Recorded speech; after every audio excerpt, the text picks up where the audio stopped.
The alarm clock said 4:56 p.m., though it was a.m. It was like this for months, but it didn't matter. I don't know why I bothered, why I tried to sleep. I knew what day it was. My whole life revolved around it. January 24th, and specifically 5 a.m. and 13 seconds. I watched the months count down. In the beginning, they go by easily. But then it's summer again. Then fall. Winter. And as the new year approaches, it's all I think about. Knowing what was going to happen didn't make it easier. Only worse. I wasn't this way alone. I wouldn't be who I was if it weren't for him. And he wouldn't be so miserable if it weren't for me.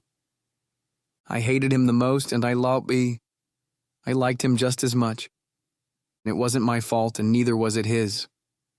Somewhere nature decided my friend, my enemy, would be the same person at each end of my emotional spectrum. We were as bonded by our similarities as we were repelled by our differences. The covers fell off me as I rose from the bed. The tightening in my shins and forearms threatened me the way they always did. The more I stretched, the stricter the pain. The rain picked up and blew ice against my bedroom window. Yellowed blinds were lightened by the amber streetlights behind them. My jaw clenched, every muscle between my stomach and chin contracted. I moved closer to the pelted glass. The pinch in my legs wasn't enough to push me back to my bed. My insides burned. They say white is the hottest color. That's what it was. An obscene brightness so white it burned. The burning spread until it crawled on my surfaces, and the pressure building through my limbs made me bite the side of my hand. From one eye fell a few tears. My skin could have burst from the incredible strain pushing from my core. I pulled my hand away from my mouth, unable to look down at the teeth marks I knew were there. Then everything stopped. My fluid flesh became stone. My inability to move stifled any cries screaming to be heard. Silence froze me in place. Quiet so insulting I wished for the most offensive, most startling sounds. When the confinement in my arm eased, I tugged the cord for the shade, and it sloppily and unevenly ascended the lines. I put one hand to the cold glass, and a fog appeared around my imprint. My other muscles relaxed as the ache slipped away. I leaned my forehead onto the pane with enough pressure to feel its soothing coolness. I closed my eyes tight and swallowed as normalcy spread through me. I'm not sure how long it took to pull myself from the window. He knew how sorry I was, but I couldn't tell him. I didn't have his number, and he hated me anyway. Besides, I was sick of being sorry for something which impacted me as much as it did him. Tired of being sorry for something I also had no control over. Even if I knew his number, he didn't want to hear from me. He made this clear several times over. What was the point? We could move to opposite ends of the planet. He could push me away for the rest of his life, but I'd be there. We couldn't stop the alienating emotional bond we shared. Sensing is a nice word for feeling. I feel what he feels as he does me. Not every emotion, every shame, pain, slight insult, and paper cut comes through. But most of it does. Our uniqueness above every other human on this planet. Our curse. 4 years earlier, I was only in the 8th grade. 14-year-olds have no idea what that kind of love is. Their understanding could only be as shallow as hormonal attraction. But it was there. And it had been since we were small kids, and even before then. Before I even knew who he was, something inside of me was missing, and the physical pain of January 24th was a reminder of what I don't have. I still couldn't tell you what love was, though. People twice my age could say the same thing. And maybe it's why so many people twice their age are so bitter. Maybe we can all agree it's fucking poison. Why does everything have to revolve around this? Why couldn't I be among those who would be happy never sharing their life with another human being? Or with multiple human beings? We first met when we were 5. Best friends right away. I doubt it has anything to do with the bong in my closet, but I can't remember much before him. When we were young, our curse wasn't a curse yet. It was a normal part of life. I didn't see how different we were. Our world wasn't big enough for this yet. Big is a nice word for complicated. I tried to explain it to our teacher once. She didn't get it. I didn't get why she couldn't get it, why nobody did. At the time, it was frustrating, but as we matured, I couldn't be more grateful for their ignorance. It didn't take long to get a better look around us. Before most life skills, we learned early how to hide. We learned what being different meant, and why it was so dangerous. How else would people see us? We were dangerous. We broke the laws of nature with every beat of our wicked hearts. At one point, they sent him away to get fixed. Not for what we were, but what he was. And they spent a lot of money on their attempt at by erasure. To them, it was worth it. Boys shouldn't like other boys as much as they like girls. Even if it were for the other thing, not all the brainwashing in the world can bend the will of the universe. Or even sexuality. He can pretend it doesn't exist, but even the best liar can't lie to themselves all the time. He might be good at hiding, but to me, he's nothing but exposed. An hour later, I did what I did best and packed it all away, so I could pretend nothing happened. My brother and I were careful not to wake our dad. I checked on him and listened to him breathe. He was sick again, his second time with cancer. I didn't do much for him, but he didn't need much. I took care of the house and Alan. It wasn't new, and I didn't start doing it when he got his second diagnosis 2 months earlier. I had been at it for years. He had nurses and other agencies who got him to and from his appointments. He was getting better, and like me, he did better when everyone left him alone.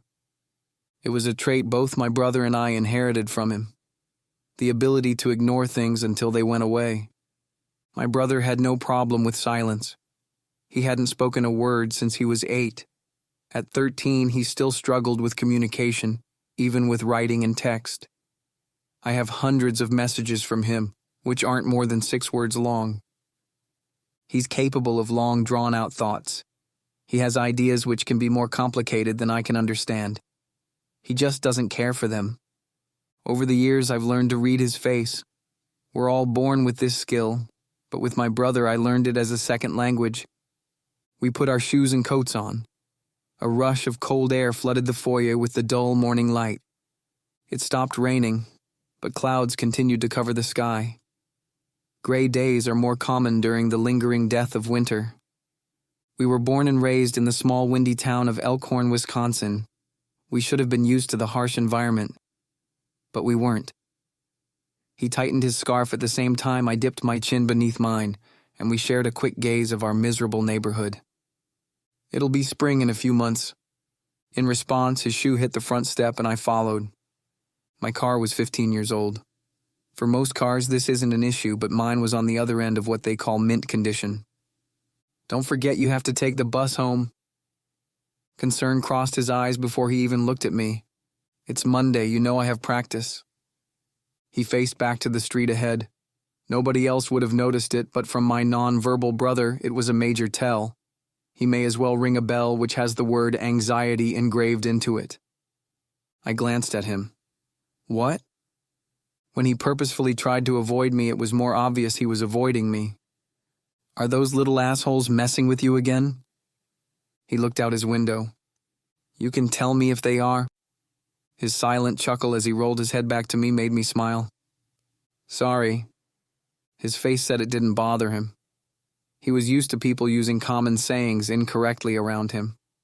In the same way I was used to being called a fag. At least we were used to pretending it didn't bother us.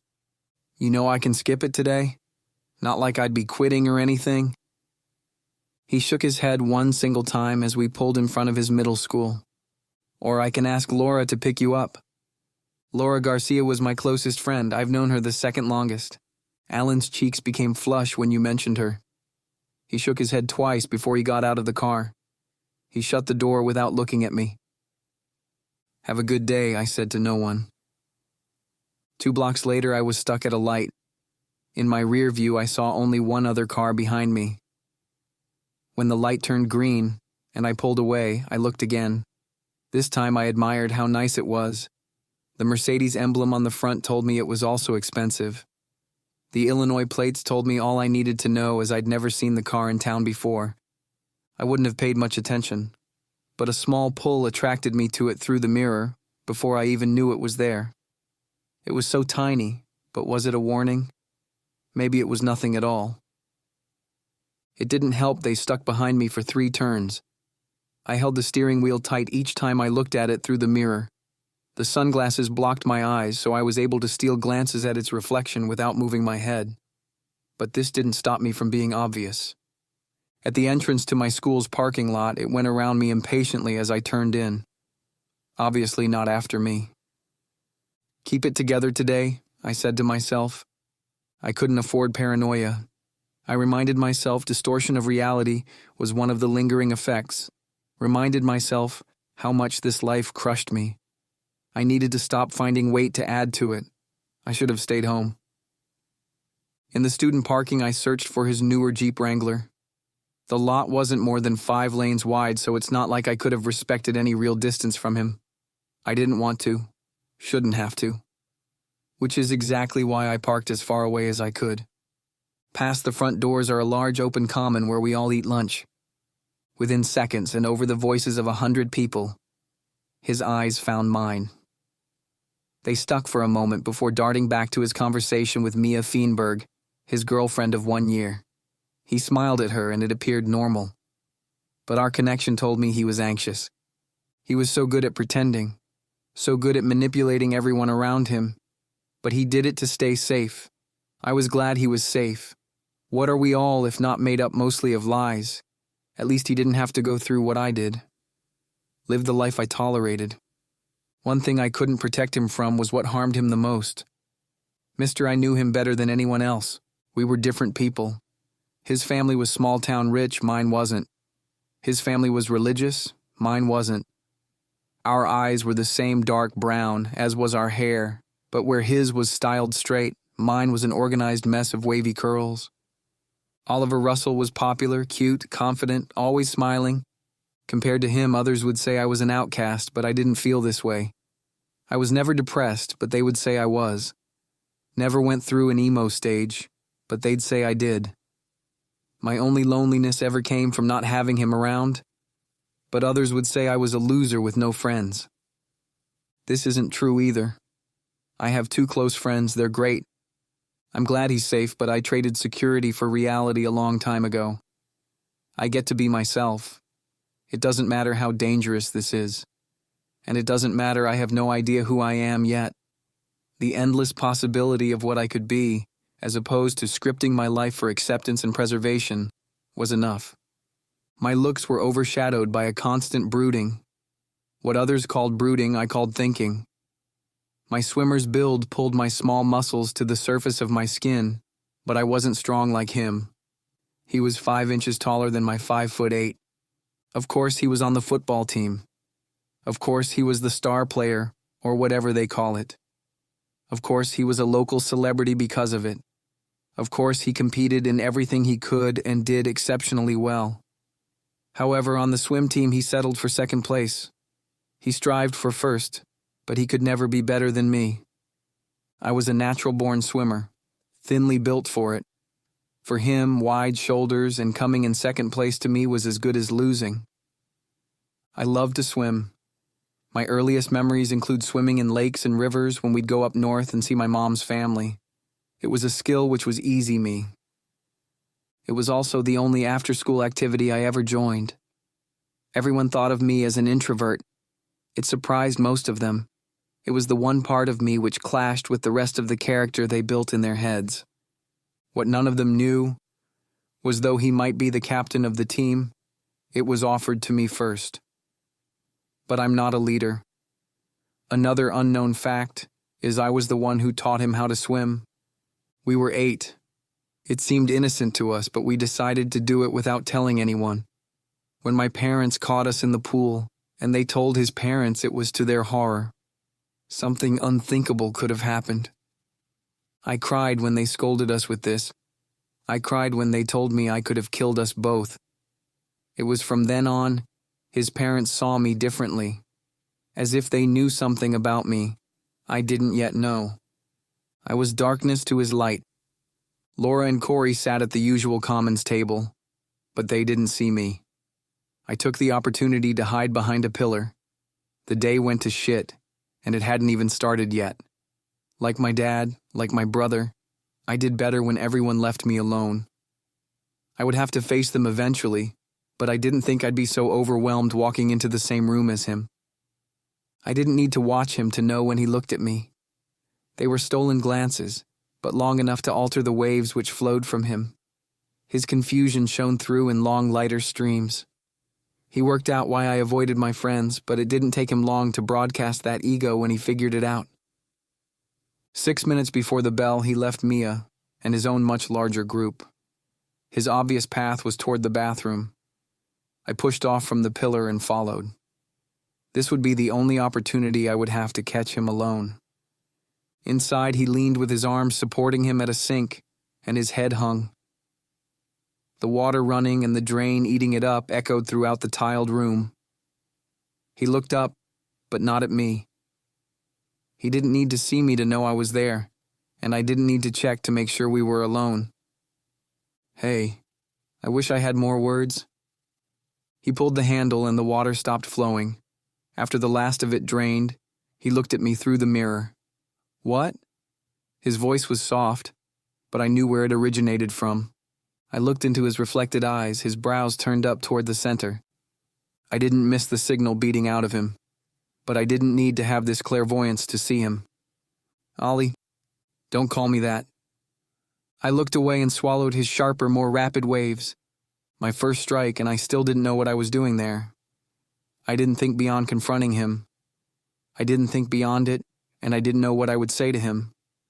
I knew what I wanted to say, but I didn't know what words I would use to mask my actual desire. Sorry, I said, and he knew I didn't mean it. Why did you follow me, and here of all places, He looked around again to make sure we were alone. Because it's today. I couldn't believe he pretended as if nothing happened, and I didn't care if anyone saw us. So what? Who cares about today, Warnley? I laughed. This isn't funny. Well, how long are you going to ignore it? How long are you going to pretend it isn't there? His tongue poked into the inside of his cheek. As long as I have to. He meant the words to hurt me, but the only parts wounded was the quivered voice he said them in. He turned from the mirror to look at me direct without the reflection. What do you want, Drew? Don't call me that. I used the same cold tone he used with me. What do you want? I wanted more than he would give. I just want to talk. He looked down. I don't have anything to say. Another lie, but I didn't argue. It wasn't my place regardless of how much I wanted to fight. We weren't friends. He didn't owe me his time or space. We come from two different universes, and if it weren't for this bond, we'd have nothing else to connect with. But shouldn't it be enough? Isn't what we are incredible if nothing else? The bell rang as loud as my frustration. I have to go. Wait, Mia is waiting. I moved so he could walk by. Ollie. He stopped with his hand on the door handle, agitation pumping through his skin. He looked to the side with his back to me. I didn't care if he hated me. It was the quickest way to stop him. Happy birthday, I said. He looked down. Longer waves replaced his shorter ones. Yeah, same to you.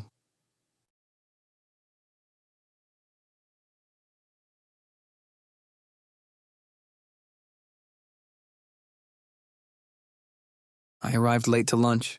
Laura and Corey were seated at our table. What happened to you this morning, she said. She's Ecuadorian and has light skin, medium to dark brown hair and eyes. Her family owns the bakery where my childhood barbershop used to be. I worked with her for the past 2 summers, 3 overnight shifts a week, baking. OSHA would have had a fit, but it was all under the table and we used the extra money for clothes, coats, winter shoes, school shit. One if not both of her parents, including her, were there the whole time. Besides, it was Wisconsin and miners working overnights next to hot ovens was the least of their concerns. It was an ethical gray area. We would have struggled for a lot without it. Our dad would have been able to get it all together eventually. But we didn't have to wait. The leftover money from this last summer is what got us through the beginning. Reluctantly, our dad took a leave of absence from work, and the bakery kept gas in my car before the disability checks came. And it kept some groceries in the cabinets before the food share was approved. Laura was 2 inches shorter than me, and twice my emaciated width. She was the strongest and most beautiful woman in my life. It's impossible for me to judge her from this perspective, but a few of the less prejudiced guys at school would hit on her, and my brother became flustered when anyone mentioned her. Sometimes she'd make jokes about her weight, but many of us know this defense mechanism well. We met Corey when we were all in the 8th grade. He's as tall as Oliver and has a build, which reminds us he jogs with his mom most mornings. His family moved from Chicago when he was 14, and his mother got an executive position at the factory. They moved here despite the constant rumors of the possible closure. Rumors which circulated all my life. Many people thought the shorts were backwards.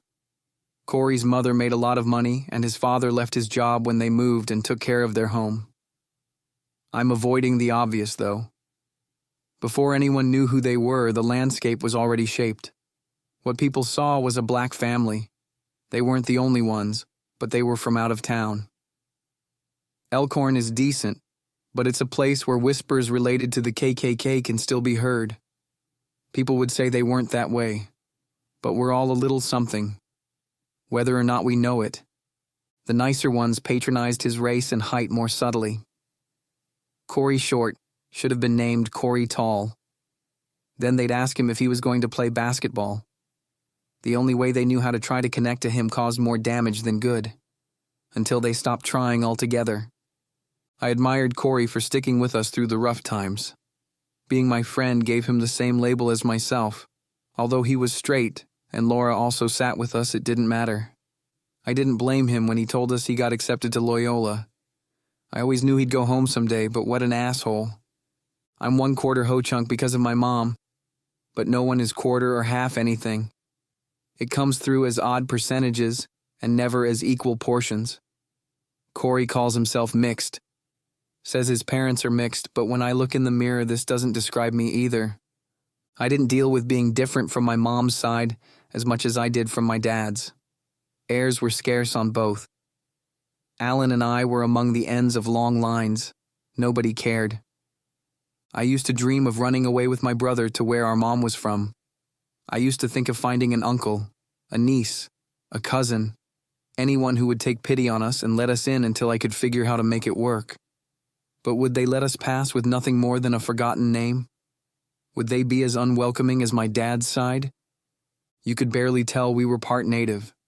Being gay overshadows everything else people know about me. The same goes for Alan's traumatic mutism. We may have been darker than your average white guys, but it wasn't easy to tell. And people didn't know the Stewarts. We were strangers to everyone, even each other. I used to spend a lot of time dwelling on race, origins. Who was I? What was I? Too much time dwelling on my secrets, afraid anyone would ever find them out. Everything they needed to hate me was readily at the surface. Could I be hated even more than this if they saw what was beneath it? I may not be a person of color, or be American-born but still carry the accents of my grandparents. But I see what my friends go through in a town like this. Laura stared at me intently. I forgot she asked where I was. She didn't forget. Sorry, I got caught up. She gave me the I know better look. Uh-huh. Don't act like we don't know why you went missing, Corey said. I was missing? He shook his head. Don't play dumb, you do it every year. I could argue if he weren't right. I got held up. Yeah, right, Laura said, where were you? I'm here now, aren't I? Yeah. Then why are you both still giving me that look? Because you didn't answer her question. He was right, and I still didn't answer it. I looked over his shoulder in the direction I tried to avoid. He sat at a table in the corner with Mia. They were affectionate with each other as adorable couples are. The affection turned into a race of who can shove their tongue the furthest down the other's throat. I don't know why I watched. It gave talking points to my inner voice. It was all so creepy. I smiled to myself when a random teacher stepped in to split them up. He knew I watched. And he didn't have to look at me from across the room to know I made him uncomfortable. I looked back at the table, my hands were folded over. We got you a gift, Laura said. This brought me back to them. She got you a gift. Yeah, but you gave me half the money for it, so it's from both of us. I looked at them both and smiled before she unzipped her backpack and pulled out a brown paper bag with the name Oddly Created on it. It's the new store on Court Street I told you about. I didn't open the bag yet. You got this in our downtown? I know, that's why you two jerks need to trust me when I say we need to go before it goes out of business. I furrowed my brows, faking offense. I'm not a jerk. Corey smiled. I am. Laura laughed, duh. But I get away with it because I'm hot. Laura stopped before she spit out the chunk of banana she was eating. I smiled and looked away from him. What, I am... Laura made a face. Andy? I looked farther away from him as I smiled harder. Right, and you say I'm the asshole. What? Nobody said asshole, I said. All right, guys, enough. Open the bag already. I pulled out a box which framed a globe. It was the size of a baseball attached to an ornate wooden base. The land masses were fine in detail for an object so small. The seas and waterways were in antique crimson, and the land was shaded the same brown creme as old maps. It was no secret to either of them. I've had a collection of these since childhood, but this didn't make the sentiment any less effective. Thank you, Laura smiled. Happy birthday. Yeah, happy birthday. It's about time you caught up. Corey said this every year, though I was only younger than Laura by months and him by weeks. I never hated my life. I wasn't happy, and at times I was miserable, but I never hated it. We need to plan a trip to this store. I can't do it this weekend because since my stupid cousin quit, I have to work, but I haven't seen you guys since last week. The other day I was thinking, and I lost her voice, but this time he pulled me. He was the one looking at me. Mia disappeared, but a few of his friends took her place. He ignored them in the same way I ignored mine. We both appeared to be listening, but our focus shifted. We have the same birthday, but not only down to the day. Not only were we born on January 24th, but both of our certificates note the time of birth as 5 a.m., born into this life at the exact time as the other. Each year, alone but together, we experience the depths of agony and the absolute bliss of life all at once. Forced to relive the memory of birth. Unsure why it's significant, but it is. Even the craziest twin story has nothing on us. Our fathers worked at the same factory, but in much different positions. Our moms met back at one of the last company picnics.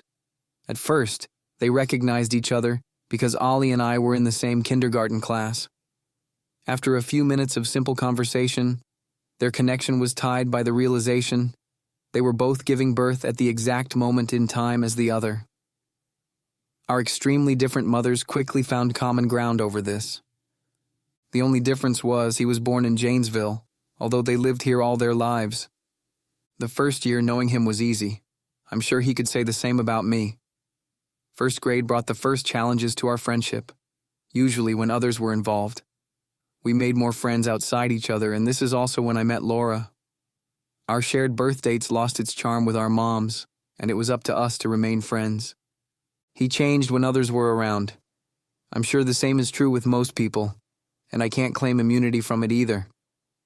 When we were young, in the first days of elementary school, the fights were simple. Started small, but it would escalate and become overblown. It was never too serious. Well, it was the end of the world, but looking back on it years later, I could only wish our drama were as simple as it was. The bond, the connection brought us full circle. Brought us back together, at least that's what it used to do before it began to push us apart. It went back and forth like this for 4 years. A new subdivision popped up on the other side of town, and the Russells were happy to move into a home which more reflected how much better they were. They went around saying it was a custom home, but everyone knew their choices were limited to 6 models. He and I weren't friends anymore. The emptiness was hard for him as it was for me, even if we didn't know what it was. The vacancy he left allowed Laura and I to become better friends, and I don't know who or where I would be without her. Laura's snapping fingers brought me back from the past. Andrew Stewart. Sorry. I knew you weren't paying attention, Laura said as she looked to where my eyes kept falling. When she saw him across the room with his friends, she snapped her expression back on me. Andy? I didn't have a defense. I shouldn't need one. What? You still have a thing for him? Corey looked in the direction she did. A thing for who? It's not as simple as you... You do, don't you? She said. I saw you looking at him last week and I knew it. Who? Who does he have a thing for? I'm surprised you think it went away in the first place. Honestly, I thought it did. You haven't even mentioned him in a long time. Mentioned who? I hated this argument because it never ended. I stopped bringing him up because every time I did, this is how you act. That's because Oliver is never going to... Whoa. What? Corey said. Oliver? As in Oliver Russell? Laura didn't say anything. She crossed a line. Violated a social norm. But her stillness was as valid as any spoken answer. What? You like him? Corey said as his hand waved toward that part of the large room. I looked at him without trying to hide the truth. Really? Of all these guys, he's way out of your league, though. How would you know? Corey turned to look back at him and at me. I don't have to like guys to see it. Meaning? He's like an 8 out of 10. Really, Corey? Laura said. You don't even like guys, I said. You're right, I mean, I pretty much just said that, but neither does he, Corey said as he gestured toward his table. How would you know that? Why couldn't I keep my mouth shut? The look in his eyes told me I now crossed the same line Laura crossed. I broke eye contact with him, unable to face his realization. He looked at Laura with the same question. No way, he said with excitement. One of us should have tried to contain him. You mean Oliver Russell is gay? I looked around to make sure no one was paying attention. Corey, what the fuck? My words soured, but he was smart enough to know better. His evolving expression said he did, and he looked around also. Sorry, I didn't mean... I know, I said. He's not gay, he's bi. Besides, it's none of our business. Laura looked at both of us. You're right, it isn't, but you can't keep doing this to yourself. All right, stop, Corey said. We both turned to look at him. He was bothered, but not angry. I've been your friend for a long time now. You know I'm not a gossip queen, no offense intended. I smiled and shook my head. But you gotta stop telling secrets in front of me. There's way more you're not telling me. As usual. He was right. But no matter how deserving he was of the truth, I couldn't find the strength to open my mouth. Besides, it's still close to impossible to talk to straight guys about this stuff. Laura was a much easier confidant in this. She looked at me and was able to read my mind. It struck me as strange when I was able to non-verbally communicate with anyone who wasn't named Alan or Oliver. But I got her meaning and let her know it was okay. So, she began. Once upon a time, little Andy and little Oliver became best friends. He looked surprised. You two were... We were 5. One day Ollie moved away and they lost touch. Until middle school. They became friends again, but this time was different. Oliver's parents became uncomfortable because the two were a little closer than what boys ought to be. How close were you? Corey said. I looked away. That's never mind. Laura folded her arms. I never talked to her about it either. Anyway, they were too close and Mother Russell was scared her little perfect Ollie would grow up to be gay. Then... Laura looked at me. Her smile faded and she looked away. She told the story as a joke until this point. She couldn't continue with the same once-upon-a-time voice and sarcastic narration. She couldn't continue at all. I stepped in to fill in this part. Then my mom killed herself, and it was good enough reason for Oliver's parents to keep him away. They went still and I looked back over at his table. His eyes returned to mine. He also endured the knife which was my mother's memory. My friends would never know about our special bond. This would be something I'd have to take to the grave. And we haven't been friends since. And you've been in love with him ever since, Corey said. Shh, Laura said. What? She shook her head. How many times do I have to tell you we don't say the L word? You say it all the time. Okay, he doesn't say the L word and ow. I smiled at her. Says who? She laughed. You do. You're constantly whining love isn't real, love doesn't exist, blah blah blah. I love how every time you imitate my voice I sound like an asshole. She looked me up and down with a playful smile. Well, I mean, Every group has one. I slapped my hand on the table and sat straight up with dramatic sincerity.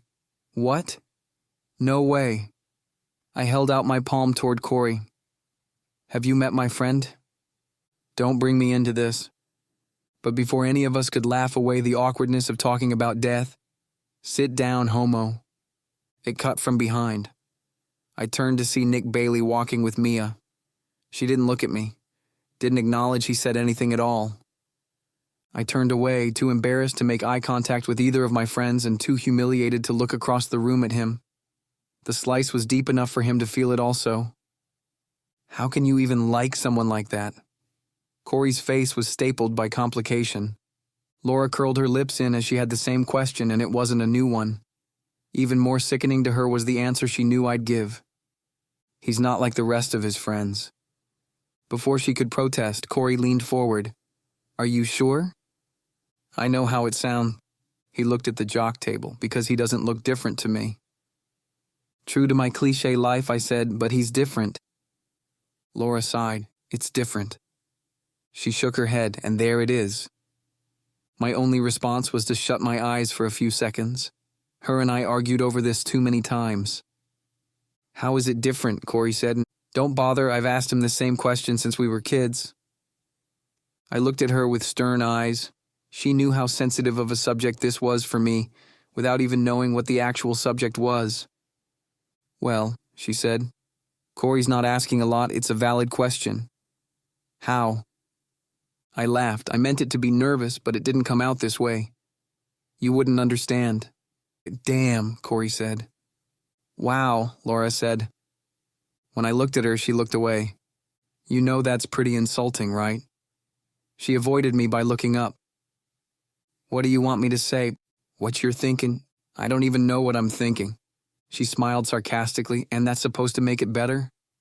Sorry. We were quiet for a minute. I was in the wrong. I'm not oblivious to the fact I patronized my closest friend as if she were a child. But honestly, I never figured out a way to explain this. I couldn't even think what words to use, let alone explain what it is and why it exists at all. Why I am like this. They are my friends, and we have a profound level of trust. But even if I had the freedom to tell them, what would they think? Even scarier is what would happen if they believed me. I hated myself for placing them into these categories. But I didn't want them to stop being my friends. I didn't want anything to change. I looked at them both, but not for too long. The lingering questions crossed their eyes. How long could I keep lying to them while still claiming to have this great trust? How long before I lost them?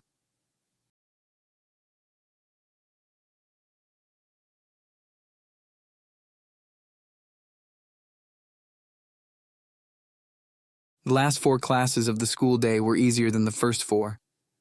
I didn't have any classes with either of my friends, nor with Oliver or Mia. This helped me ignore my inner voice. I wish I could pull it off. I wish I were able to push it all out and function with a clear mind. But even normal people aren't capable of this. He couldn't fully exit my thoughts, nor would I exit his. Especially not on our birthday with eons of our internal whining radiating into the cosmos. Death will be the only event which will ever free us. But is it the end of everything? I wasn't in too much of a hurry to find out. What scares me most about this life is what might come after it. I asked myself the question which I both avoided and embraced. How do I tell Corey and Laura who I am? Am I even allowed to tell them? Is it my place since I'm not alone in this? Can I explain this to them without involving him? Would they even believe any of it? The answer was no, yes, everything, which is always too much and not enough. What if I was gone, not in my own mind? What if none of this was real? Does imagination come with this much detail? With these many memories? At 3:30 p.m., the formal day was over. There was still one part of it to get through. I walked slow toward the locker rooms, took the long way on those days. I'd wait outside for the rest of them to get changed. I hated myself for doing this, but I found life a lot easier when I avoided conflict. I had no way of knowing when they were done, and I walked a fine line of being late to practice myself. When I walked in, the only person left was, do I even need to say his name? My heart beat harder when I saw him. My fluttering caused him stress.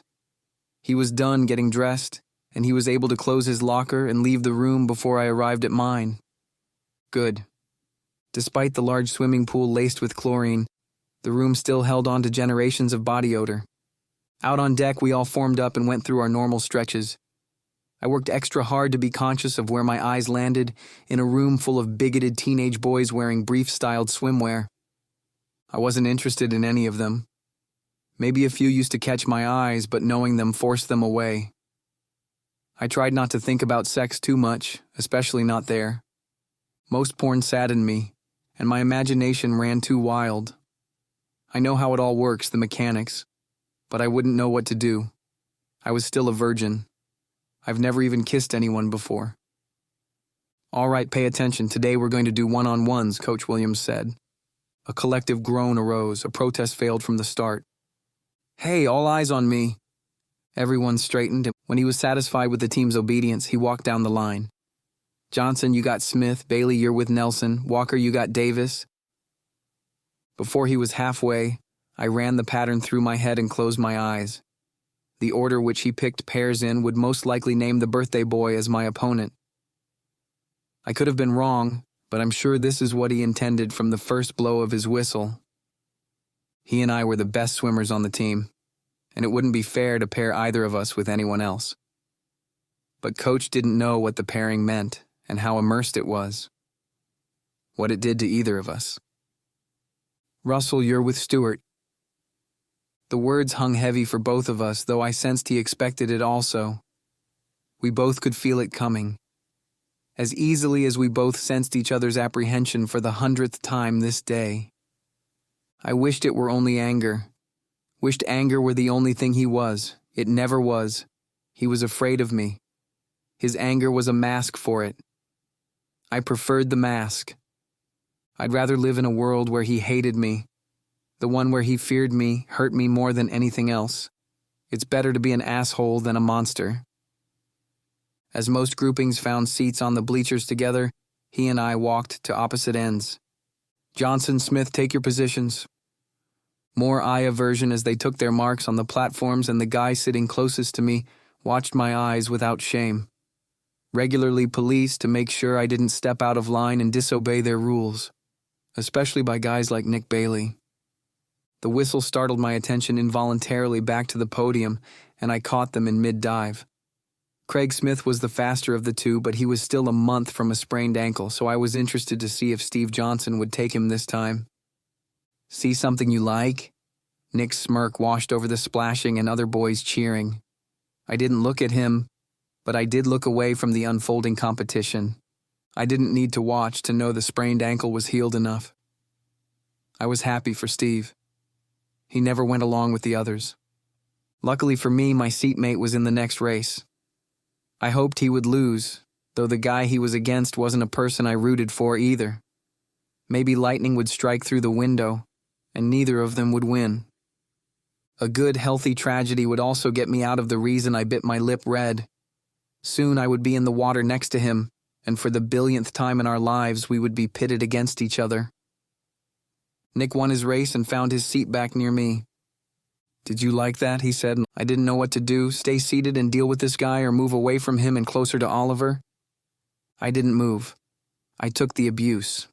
If some people hated me so much, why did they go out of their way to include me in their lives? Most ignored I existed. Why couldn't he? Russell, Stewart, you're on. I blanked out the end of the last race, and I didn't know if I should have been relieved or not. Oliver tried to shut his fear out, but it wouldn't go away. He tried not feeling anything at all, especially when he was close to me. Physical distance didn't matter, but distance means I can't react to him, can't talk to him or look at him. Despite what Laura said and what Corey thought, I was allowed to like him. No one gets to make this rule for me. It's not like I had a choice in any of it. How many of us wouldn't choose the easier option?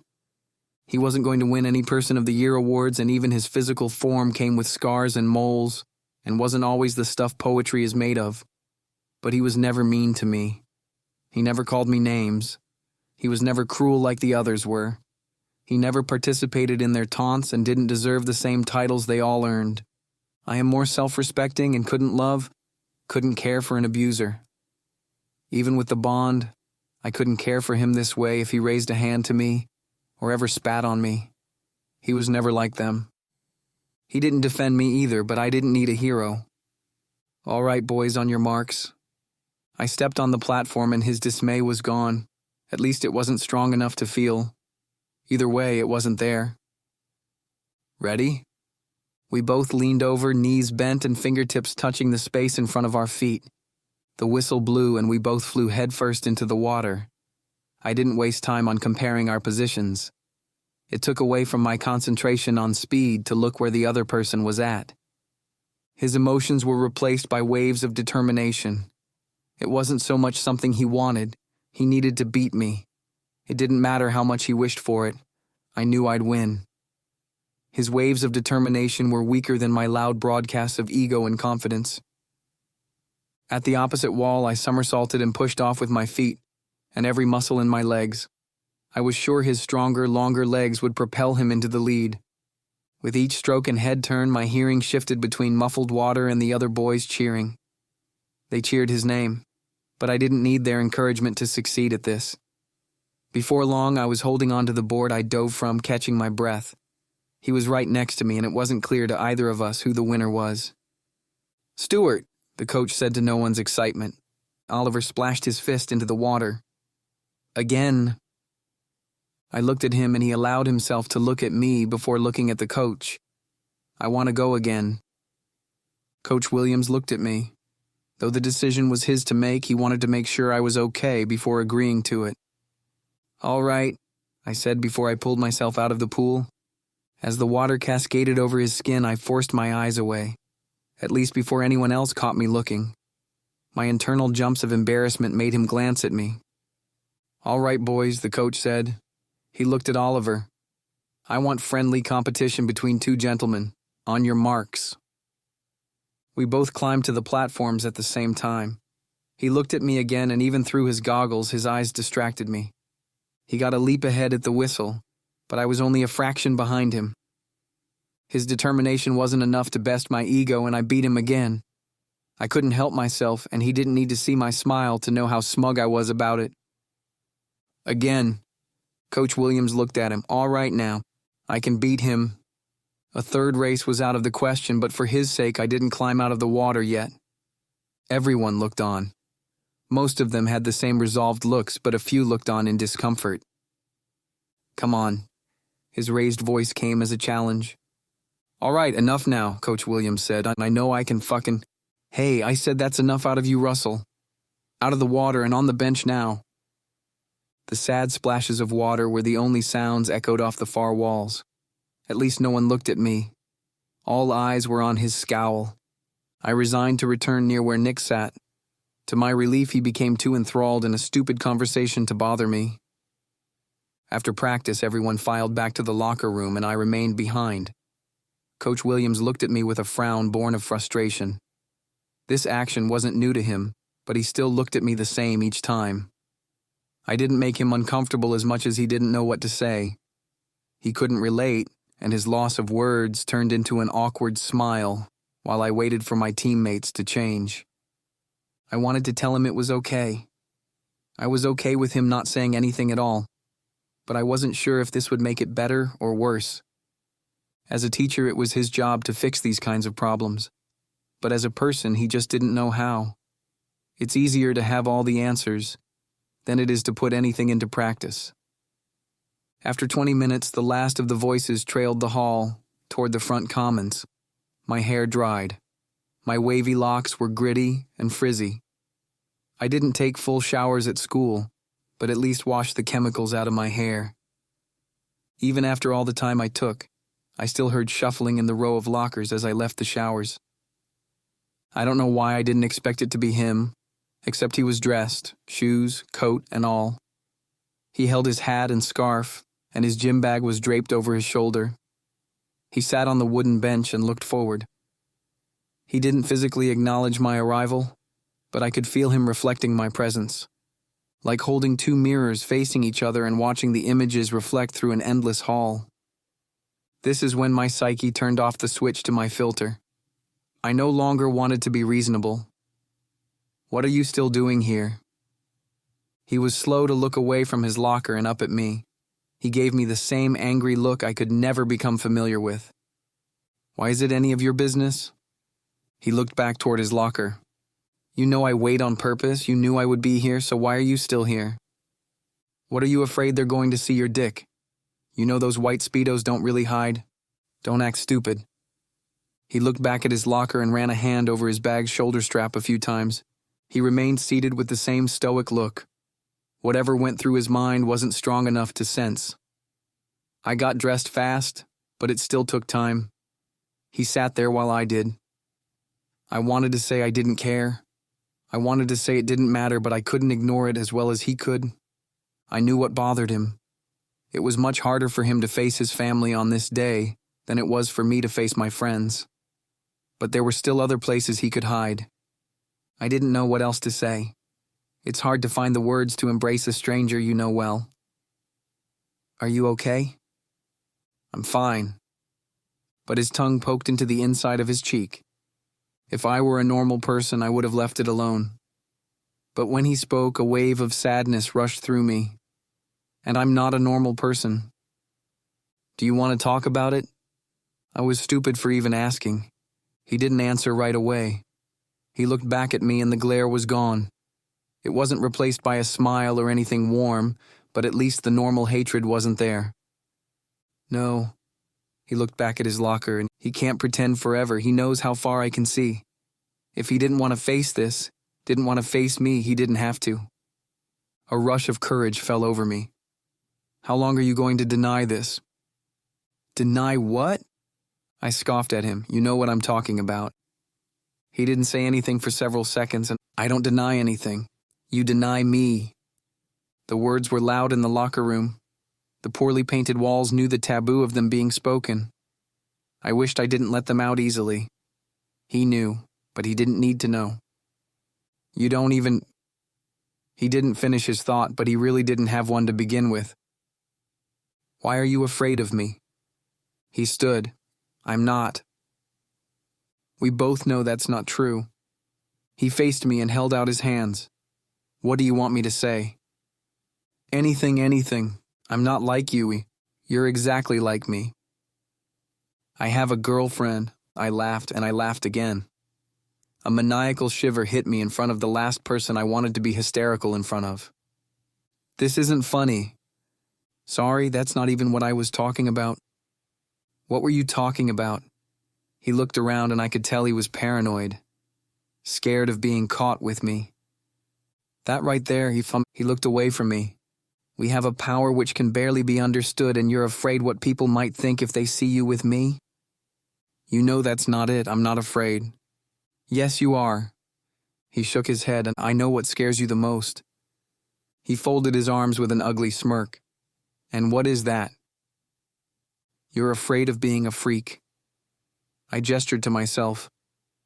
"And this isn't what you want to be." A small wave of empathy came from within him, before his normal dull anger returned. "I'm not afraid of anything."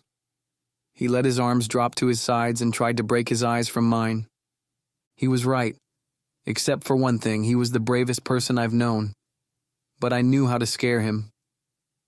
Without letting his eyes get away, I walked to him. I had no intentions of doing it, but I got a foot within his face. He wasn't expecting it. It was a while since I was this close to him. I hated it. I missed it. He missed it. He hated it. "This doesn't make you nervous?" I wasn't myself. I took it too far, but did I? "No." He lied. "Any minute Coach can walk in, Nick, Mia even." "Don't say her name like that." "Then what is it?" I looked at him with disgust. What makes such a big man a little coward? Before I could consider how awful I was, he held me by my shirt's collar. His grasp wasn't even tight, but it took me away from all reasoning. He didn't hurt me. He didn't pull an arm back, and I didn't flinch.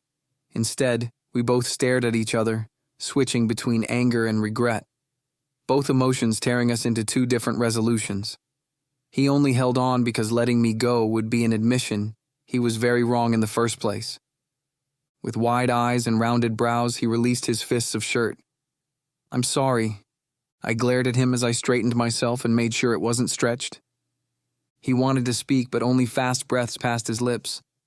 He looked at me a few times but couldn't maintain for a full second. He tightened his bag strap and left. He wouldn't hit me, he couldn't hurt me, but it still caught me, as much as it did him. In all the times we fought as children, it never once got physical.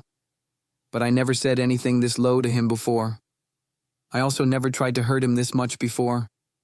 And really, who did I think I was anyway? It wasn't up to me to decide this for him. Of course, I could secretly hate him for everything. But what made me the asshole was how much I demanded it. Demanded him. I sat on the bench, it was still warm from him, and I hastily slid away. I barely processed what happened when my phone vibrated. It was a message from Alan. "Come home now, something wrong with Dad."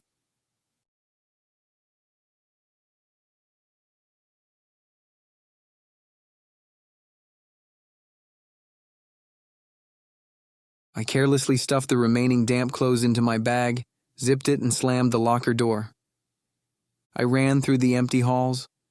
A teacher heard the commotion from far away and showed their face long enough to try to enforce the no-running rule. He was too late. I was in the Commons Hall before he could stop me. "Hey," Laura called out, "I have to go. What's going on?" "It's my dad. Something's wrong." "I'm coming with." In a second, she was next to me, and we both ran to find my car in the parking lot.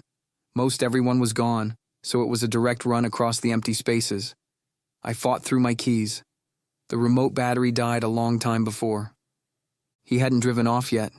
He sat in his car looking over at us. We sat in mine, looking at him. I tried to shake him away as I reversed from the stall, but his lingering question remained. I sped out of the school parking lot, slapping the fan control off since all it did was blast freezing air into our faces while taking power away from the rest of the car. What happened to him? "I don't know, Alan didn't say." "Alan, he's there?" "Yes." "He's alone?" My jaw quivered. "I think so." I needed to shut what that might look like out of my mind. I couldn't concentrate on driving while panicking about my brother at the same time. "Can you message him?" I said. She pulled out her phone. "What am I saying?" "Tell him you're with me, we're on our way, be there in 5 minutes." It was a 10-minute drive, but Laura typed away. In front of the school, we hit a red light. I looked around, no cars, no cops, and I went through it. Laura grabbed the dash, though I wasn't going fast. Shit. So many thoughts ran through my head at once, and I couldn't process them before I jumped to another thought. "Can you call 911? Her phone vibrated twice, and he said they're already there. I'm not sure how he was able to get help. I would have been relieved if I weren't scared. Unsure of what was worse for him, loneliness, or the endless noise of other people.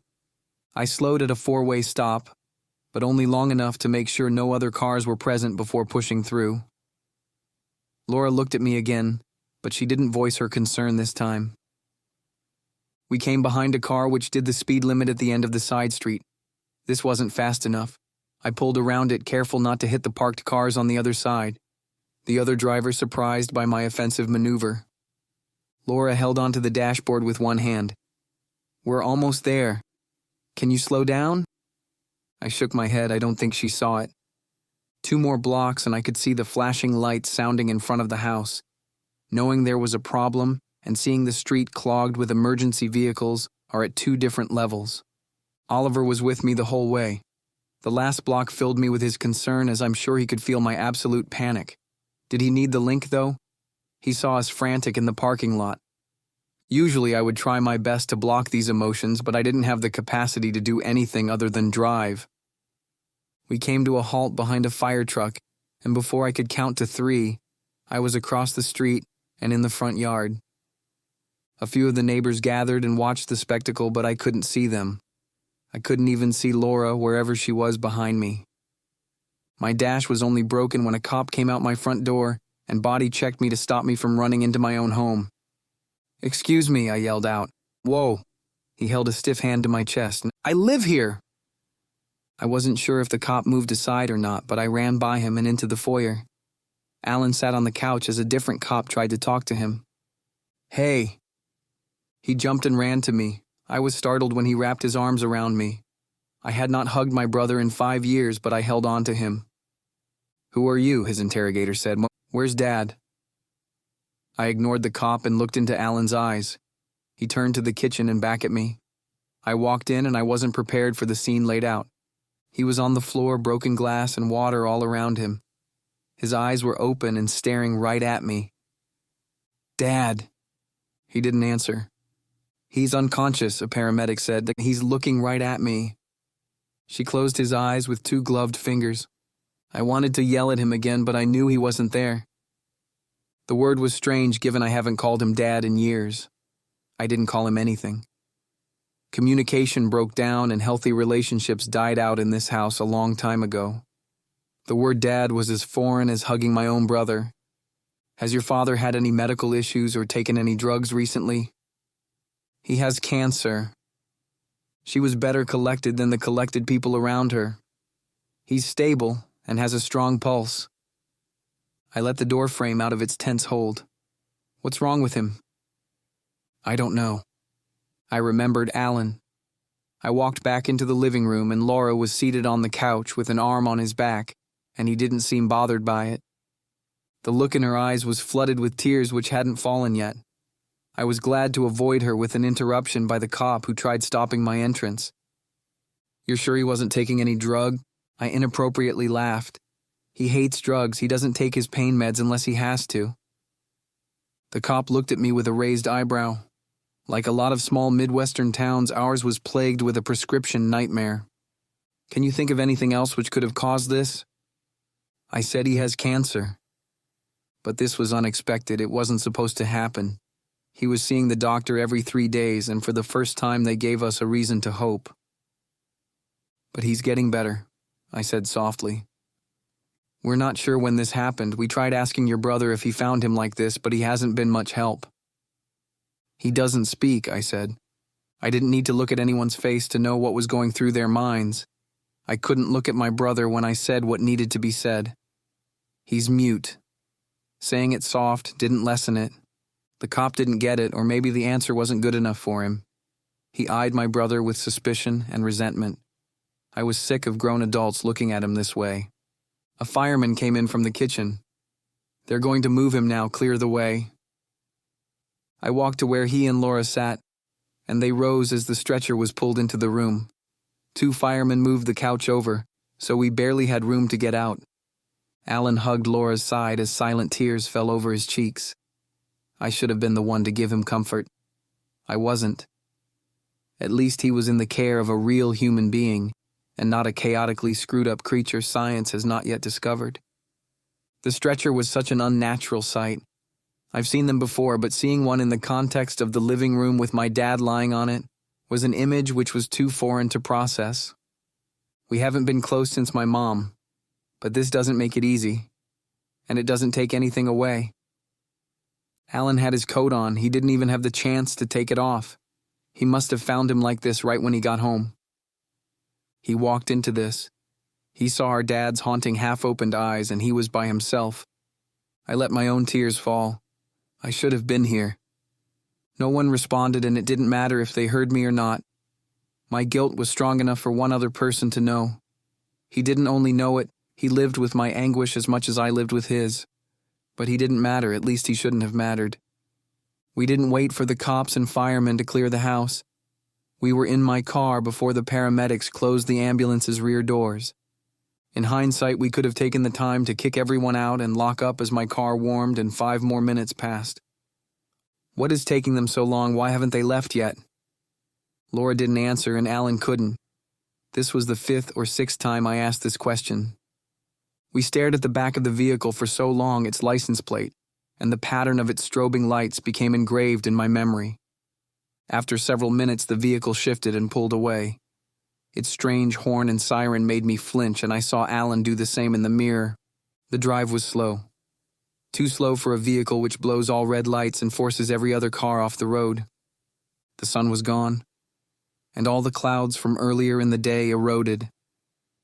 My eyelids fluttered at each intersection as the driver ahead of me laid on a horn louder than the siren. I didn't know if I also had the right to avoid all traffic rules. I didn't care either. Laura sat with Alan as I spoke with the receptionist. "Does the patient have insurance?" "Yes." I pulled out the card I had in my wallet from the last time. "Do you have a legal guardian or anyone of legal age we can talk to?" she said, as she copied the numbers from the card. I slumped in my chair. Without him, we were all alone. My eyes widened when I remembered what day it was. I am legal age. Her face said she didn't believe me. Still with my wallet in hand, I snatched out my driver's license and handed it to her. When realization dawned on her it was my birthday, she broke contact and handed me back the card. "I'm sorry," she said with a hard swallow. We traded information at the small desk for another 5 minutes, and I signed forms I didn't read. Time moved too fast for details, and it moved too slow for my well-being. I was glad when I was able to sit back with Laura and Alan. She was no longer comforting him, but he was in a better place than when we found him. After an hour, he fell asleep, and she watched TV. The minted gum I bought from the vending machine became a dry piece of rubber between my teeth. I used the excuse of throwing it in the garbage to check my phone without her seeing. There were a few missed calls layered between several messages. I didn't recognize the number, but I knew who they were from as I ignored the vibrating phone in my pocket. "Are you okay? What's wrong?" I tried calling. "I'm sorry. The last one hit the hardest. It brought me comfort to know he cared and left me cold when I wished he didn't." I typed out a long reply. After reading it a second time, I held down the delete button with my thumb until the text rapidly disappeared. A few more responses came to mind, but no single message could cover what needed to be said. I sighed out loud and let my phone drop in my lap. "What's wrong?" Laura's voice cracked as she hadn't spoken in the last 30 minutes of us being there. I didn't look at her. She was there out of kindness, and I couldn't even be honest with her. "You don't have to stay, you know." She let her head fall to the side. "I know. I'm sure your parents are worried." She held her phone toward me. On screen was an exchange of messages in Spanish. "I've been talking to my mom since we got here." "Yeah, but I'm sure you're bored and—" Her face was stern as her head shook, and I left it there. I knew it was dumb of me to try to downplay the seriousness to the second person who knew me best. I was grateful for her, the patience she had for my brother and me. I didn't believe in God, but Laura Garcia was an angel. My phone vibrated again. I knew who it was, as well as I knew I was still broadcasting myself loud enough for him to hear me. "At least just say you're okay." What changed with him? He made himself clear. Why was he doing it? Was it out of obligation? I typed out more messages which met their end with the delete button. I wanted to tell him everything, and I wanted to tell him nothing at the same time. I needed him close, and I wanted him to stay where he was. "Andrew?" The familiar voice of Dr. Coley, our dad's oncologist, caught me not paying attention. I didn't know she was even there, let alone see her approach us. I was on my feet as a wave of relief hit me. Seeing her told me everything will be okay. My relief became Oliver's, and it was returned when he was also able to breathe again. I was happy he was happy. He was happy I was. Then his happiness is consumed by his guilt. The shame, the anger, the hatred, all. Over. Again. But I looked at her too soon.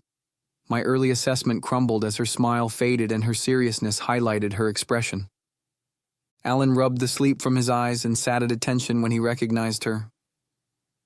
"Hi, Alan, how are you?" she said. His smile was light. "Do you want to talk in private?" she said. "Nothing good comes after this. You don't give people good news in private." The disappointment grew in Alan's eyes. It wouldn't be right to leave him out of this. No. Unlike most people, she didn't argue. She didn't tell me what was best for us. She treated me like a human being, and the one person I was grateful for is a person I wish I'd never met. She held the clipboard to her chest. He's stable, but he's in a coma." Alan's shoulders fell. "Our current prognosis is not positive. We found 6 more growths in his brain, and at least 2 of them have obstructed his—" She paused. "We're sure it's what is causing his coma." "When are you going to remove them?" I said. She made eye contact with me, and it looked like it took a great amount of strength to do so. "We're not sure if we can. We are rescheduling to increase his chemo and radiation treatments, but we don't think he will survive an operation on this scale.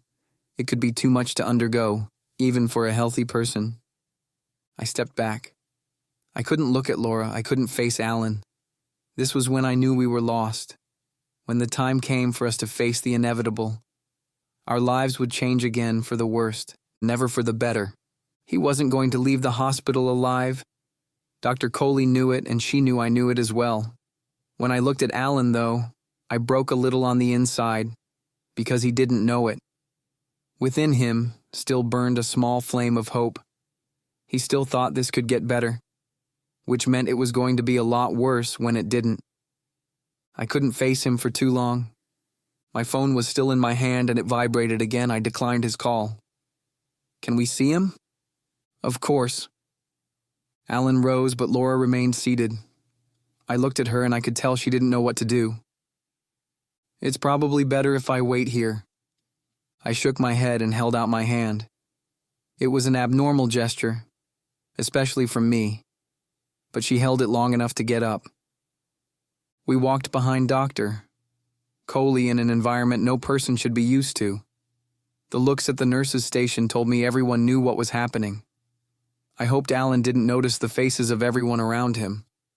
I'd be naive to believe this was true. She left us outside the room and walked back to the nurses' station. The room was walled with glass, so before we even walked inside, I could see the man who raised me, hooked to mobile machines and lines coming from the walls. This wasn't a new look for him, but it wasn't easier than it was before. Alan didn't wait for us. He went in and sat by his side. He didn't exhibit any uneasiness and was okay on his own. Laura and I remained in the hall and watched through the glass. "I never told you why he doesn't talk." She asked about it before. I never gave her an answer. The explanation was too complicated, and it was hard to tell this story while leaving out the most important parts which revolved around the bond.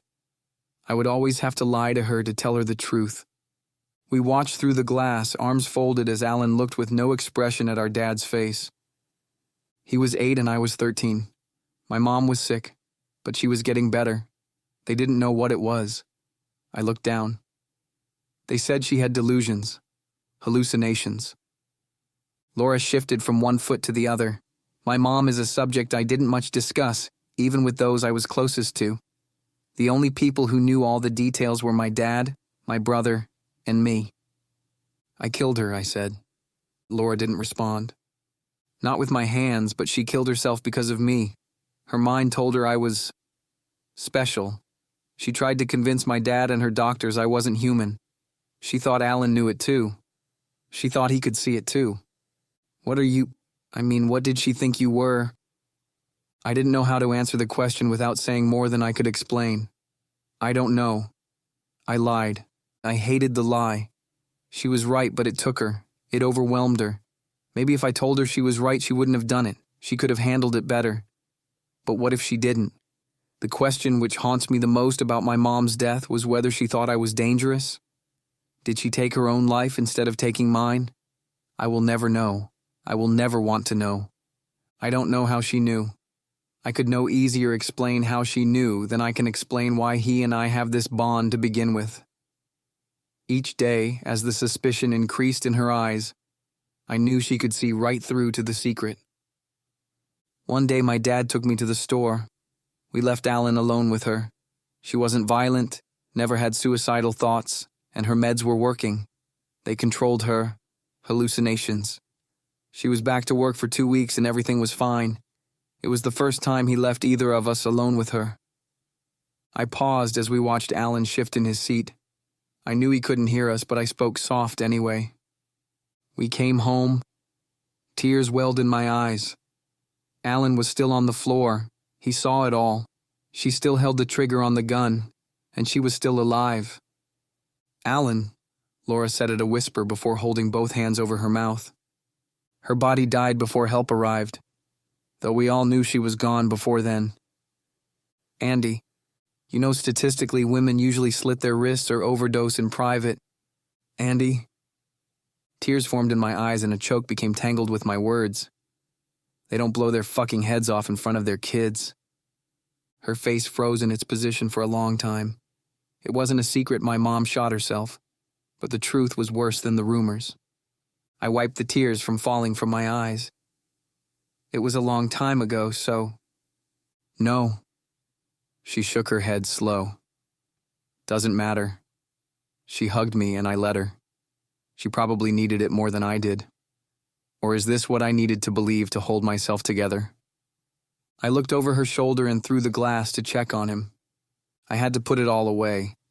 Figure how to navigate through my own mind to be there for him. To be there in the way I've never been before. I had no idea how.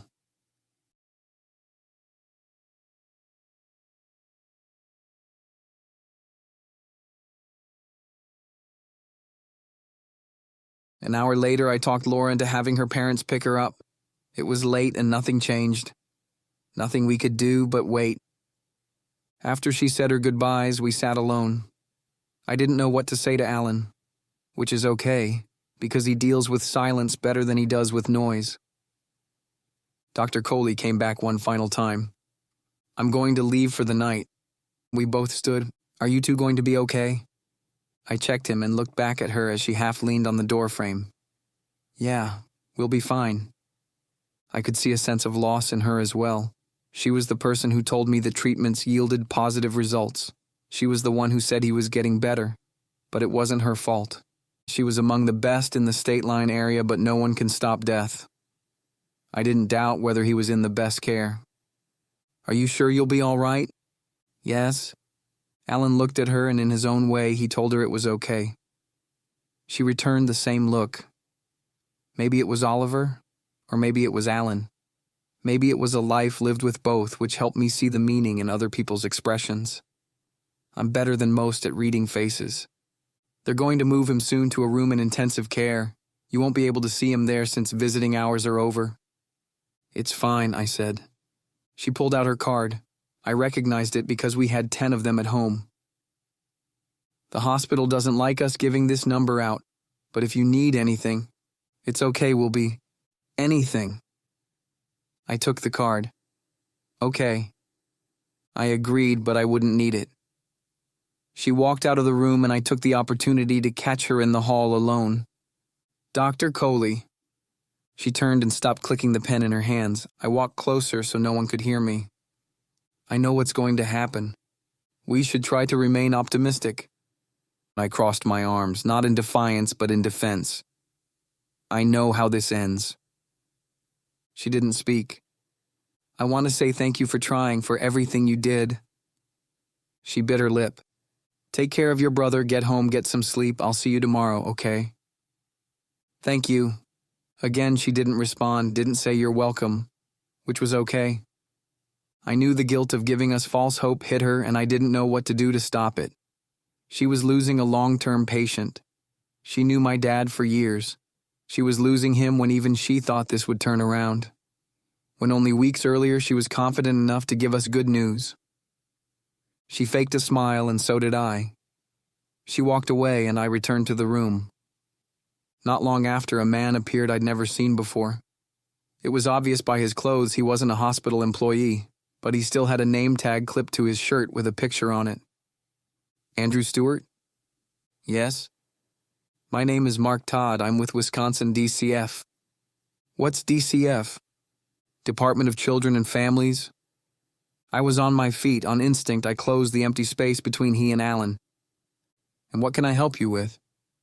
We received a call from, he searched his paper, an Elizabeth Stewart, and she has expressed interest in taking temporary custody of little Alan here. Alan wasn't little, only 2 inches shorter than me. He hit puberty early, and you wouldn't know how deep his voice became if he didn't cough.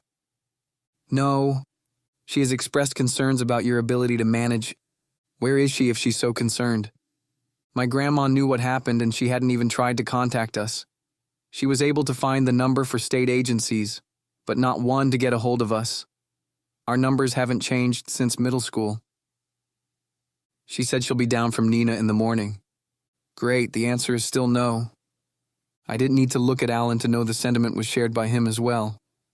Well, Anthony Stewart didn't sign any paperwork on who should get custody either way, so what you're saying is he also didn't say it was okay for her to take him. But do you think you can provide a stable home in the time being? I didn't have a buffer on this night. There was a thin line between my sorrow and rage, and this man crossed it. What kind of stupid question is that? Young man, there's no reason to get rude with me. From 5 feet away, a hint of alcohol showed itself in his heavily minted breath. Do you have a court order? Or any official documentation? He flipped through his pages while he mumbled, which meant he didn't. Well, I'm not a minor, I know my rights, besides he wouldn't go with her. I shook my head. Never. He stopped looking for a paper which didn't exist. The state is concerned for his well-being, and we think it's best. I don't care what the state thinks. This drew a few eyes from the nurse's station to the glass-walled room. Besides, when he said the state, I knew it was an intimidation tactic. There was no state, only a lone man holding a clipboard who wasn't getting his way. He curled both lips in. His face was red and he held his clipboard tight. I took it personally. But why did he take it this way also? This wasn't his life or his family. His face told me his bruised ego was more important than what was best for my brother or myself. The answer is no. I didn't know what else to say, so I repeated myself. I remained calm, but my eyes laid into him with resolution. All right. He didn't take defeat well. We'll be in touch. I waited for him to exit the room before relaxing my stance. I looked at Alan, and though the tension released from his face, he was still scared. Fuck that guy. He bit his lip. I held one hand to the side of my head. We should go soon. He looked at me with a wrinkle between his eyes. All right, but after they move him, we're gone. The wrinkle faded. He didn't want to leave the hospital. Whether or not we were able to see him, he didn't want to go too far. Alan? He looked at me. I came close to letting it out. I nearly destroyed his hope. I wanted to. I needed to. But who the hell was I to make this call? He was old enough to get there himself. Are you hungry? He didn't answer. I knew he was, though. His stomach growled as much as mine did. It worked. He didn't see how close I came to telling him the truth. A truth he didn't deserve to endure, but one he deserved to know. All right, boys, a nurse said as he walked in with 2 other people. We're going to move him now. I gestured my head sideways to the door. Alan rose and removed his coat from the back of the chair as I removed mine from the hook. We bundled in the hallway, watching through the glass as they transferred him to a different bed. They wheeled the whole set of machines by us with him, still connected to it all. They went through 2 double doors, and he was gone. We were alone in the hall of glass rooms. No reason for us to be there any longer, but we couldn't push ourselves to leave right away, even as we overheated in the hats and scarves. Elkhorn isn't 2 miles wide, so it didn't take us too far out of the way to drive across town to get food. I didn't try to make small talk. We ate in the parking lot with the car running. The food would have been warm by the time we got home, but I didn't know what state the house was in, and we needed to get something in us before we lost our appetites again. Out of ideas and what to say, I went through my phone as Alan did his. The time frame in my logs told me Oliver stopped messaging not long after I told Laura about my mom. It was around this time my anxiety leveled out. I was glad he didn't have to feel it anymore, and I got mad at myself for this. With everything going on, I shouldn't have been worried about him. Although it was 9:45 on a school night, Craig Smith walked out with his parents and his older sister. He glared at me with a smile before fully returning his attention back to his family. I looked on with dulled insights. Alan didn't notice him, so I didn't think about him for longer than he was in our presence. I couldn't lie to him, so I didn't say anything at all. I kept my mouth shut and the radio on. I hated the radio and hated the world for going on as if everything were normal. But even the old heater wasn't loud enough to drown out our eating. At least the first responders locked the door. The heat was set low from the day, and I turned it up to take the chill out. The house wasn't messy, but it wasn't the cleanest. The stretcher's path was still carved out and all the furniture was on one side of the room. I walked around turning on lights and pulled the couches back into their normal spots. My dad hated having extra lights on, but it didn't matter anymore. Getting into the mindset of everyday life changing is the hardest part, as it was with our mom. The everyday changes are the most noticeable. The routines you take for granted until they're gone are the hardest parts to let go of. We both avoided the kitchen, didn't even look at it. Are you ready for bed? Any other day he hated being parented, but this wasn't a normal day. His face answered. Do you need anything? His eyes said he didn't. I wanted to hug him again. I wanted to take it all away, but I knew I needed to let him go. And I did. Slow and heavy, he moved up the stairs to his bedroom. After getting over my hesitation, I turned the kitchen lights on. The broken glass was still on the floor, and the flour canisters were pushed over on the counter. On closer inspection, I gasped when I saw blood splattered throughout bits of the broken glass, in more than one spot. I gagged at the thought of him falling onto the glass. Tears blocked my vision, and I closed my eyes to try to stop my animated thoughts. Dr. Coley didn't tell us about this. She shielded us from this. I opened the narrow closet to retrieve the broom and dustpan. The water from the glass dried, and most of it swept into the pan on the first swipe, except for a few chunks which were stuck to the floor with dried blood acting like glue. I used a few paper towels to try to push the glass. I couldn't push too hard on the shards even through layers of paper towels. I jumped up and hit it with the broom as hard as I could, not caring when the chunk flew across the kitchen and landed under the cabinet. I hoped Alan didn't hear it because this was where I let myself break down. My circular thoughts became too much, and I sat against the broke-down dishwasher holding my face. No one was there to see me, but I hid anyway. I was ashamed of how I looked at times like this, and I cried. I hadn't cried in so long. I let it go for several minutes, in which time my phone vibrated again. I left it alone and couldn't gather myself right away. After minutes of sitting in stillness, I gathered the strength to read what I knew would be a message from him. Please talk to me. My tears turned to anger. How much of his concern did he fake out of obligation? If I was in turmoil, so was he. Did he care for my well-being, or did he not want to feel me anymore?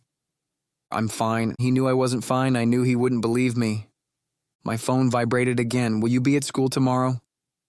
I didn't want to go, but I didn't have a choice. The state getting involved meant we had more problems. My problems.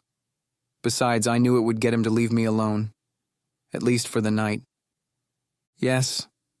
I waited for a few minutes and he didn't respond. On my way to the stairs, I paused and looked around.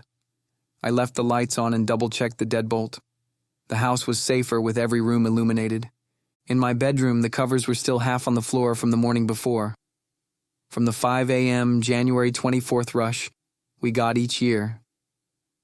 Everything in my room reminded me this only happened 17 hours earlier. I stayed in the shower for a long time. I washed the important parts and waited there for another 20 minutes. Let the steam make the air thick. Let the hot water try to fix me. I couldn't be fixed, but for the time I wasn't me. I wasn't the gay kid with a mute brother, dead mom, dying dad, town pariah in low, attached to his worst enemy. I was a shadow of what I used to be. The labels which defined me fell away as the warmth relaxed my strained muscles from the race against him earlier, erased the aching which culminated from the awful birthday I had. I didn't want to ruin his day, but I did. I'm sure his family celebrated. A dinner with cake. And the whole time he was there, I was with him. Happy birthday. The word happy was such an obscene idea. Water pushed my wavy hair straight and it fell over my face. This irritated my eyelids and I rubbed them as a few tears escaped.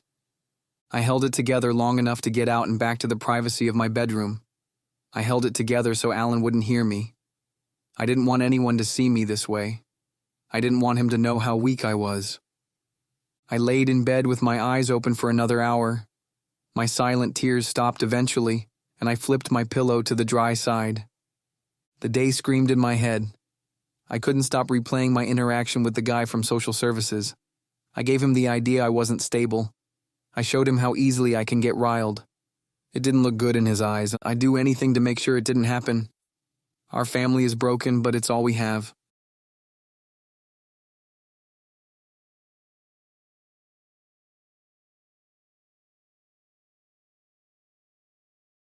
My eyes shot open 10 minutes before the alarm. I sat up right away as the remnants of a recurring dream melted away. After a minute of being back in this reality, I relaxed my posture. I paused to recount what was real and what wasn't. I used to have mornings where I'd wake with a smile. Those days are memories of memories. The part which hit my guilt the hardest was where my priorities were. I cared for my dad, but it was Alan who I worried about most. I can barely look him in the eyes. I can't hug him. Can't even have a real conversation with him. I let my head fall into my hands. Maybe Laura could move in with us. At least she comes from a real family. At least she knows what to do and what to say during crisis. At least she didn't claim how Alan communicated wasn't a real conversation. The idea of her moving in was as dumb as it was realistic. It wasn't a possibility, but it helped me avoid reality. I wanted to fix what was wrong, but life was broken. I bargained in my head several times over of what could be done, but each time I returned to the truth. I pulled my face from my hands. It was time to find strength, even if I was only pretending. 2 rooms away, Alan slept. I kept it together for him. I wiped moisture from my eyes, picked up my sheets, and made my bed. I looked around for anything out of place and put it back in its spot. I ran a duster over my collection of globes and the few books I hadn't read in years. I stepped on the creaking wooden stairs, trying not to make too much noise. I double-checked the cleanup I did the night before. Put on a new mask. I couldn't be the same temperamental person the state employee saw. Be more rational and cleaner, transparent. I showered fast, but I didn't need much since I took one before I went to bed. After getting dressed, I walked to Alan's room and half-turned the doorknob. I stopped before walking in and knocked twice. He couldn't answer, so I knocked again. "I'm coming in." He sat on the edge of his bed. "Did you sleep?" He gave one nod and broke eye contact. His eyes were redder and heavier than normal. We looked as if we got the same amount of rest. I wanted to talk to him. Speak to him the way brothers do. Bond with him as family. But I didn't. I couldn't. "You have to get ready." His face said no. His eyes said the idea was absurd. "Yes." His forehead pulled down in confusion. He held out his hands. I didn't know how to act with any authority over any human being. Didn't know how to make him if I had to. "We have to show them we can handle this. We have to show him we're responsible, because if—" His eyes begged me not to say the words. "Unless you want to go live with that old witch." For the first time in days, I saw the corners of his mouth turn upward as he shook his head. This made me smile also. But it went away, and he went back to avoiding direct contact. I used the opportunity to take a small step. He watched as I walked to his full-size bed and sat on the opposite corner. The piece was not used to this amount of stress, but it could take it. I never sat on his bed before. In all the years he had it, I didn't even know it was firm. "Now I know why you're always in a bad mood." He raised one brow, and I pushed on his mattress. "This is hard as a rock. How can you sleep on this?" He smiled, but still watched me from the corner of his eyes. This wasn't normal for him either. We rarely ever came into each other's space. It was strange to see it all from this perspective. We've lived in this house for 4 years, and I didn't know I hadn't seen it from this vantage point before. It was a different place. "I know it's a lot, but we need to do this. It's going to be hard, but we just need to get through today." He looked forward. "If anyone asks what's wrong, tell them to mind their own business." He shook his head. "What?" He leaned to his nightstand and grabbed a pen and paper. He crossed off what was written at the top and wrote beneath it. "They won't ask." Why not? He wrote more, nobody cares, and I knew well what it was like to grow up this way. It kills huge parts of what you could have been. He wrote again, they talk no matter what. Whose ass do I have to kick? The words came out faster than I could think on them. His face said, yeah, right. Really, just tell me who. He tried to stifle his laugh, but a piece of his voice came through. He wrote on his paper again, dumbass. You're right, besides I can go to jail now for beating up your friends. His face showed sadness again. Now what? He wrote on his paper, sorry didn't say yesterday. Happy birthday. Don't worry about it. He underlined the same sentence twice. I swear it's okay. It was true, I didn't care. The only significance about the day before was it was a holiday for the turmoil which holds Oliver and me together and apart. Remembering he existed made me smile, but I returned to what our relationship was. Come on, get up. He rolled his eyes but slowly dragged his leg from underneath his other. Are you hungry? He shook his head with one nostril crinkled and a frown of disgust. I know. We should have eaten earlier than we did yesterday. His eyes agreed. I finished getting dressed as he showered. It didn't take much to choose from my closet full of black, gray, and brown. Every day I looked the same. Nothing complicated about the way I put myself together. We sat in my car with the engine running, waiting for the heat to build. The radio was on, and Alan played with his phone. It hit me out of nowhere, and my eyes shot straight out. It was Oliver. He was scared. Not normal closeted jock scared, but panic scared. The waves came in tighter than his normal concern. They came with urgency. Alan lost interest in his phone and looked directly at me. My mom was right about him too. He knew. I didn't know what he knew, or how he did, but he knew more than he should. More than anyone did. It's Oliver. He looked at me and didn't flinch.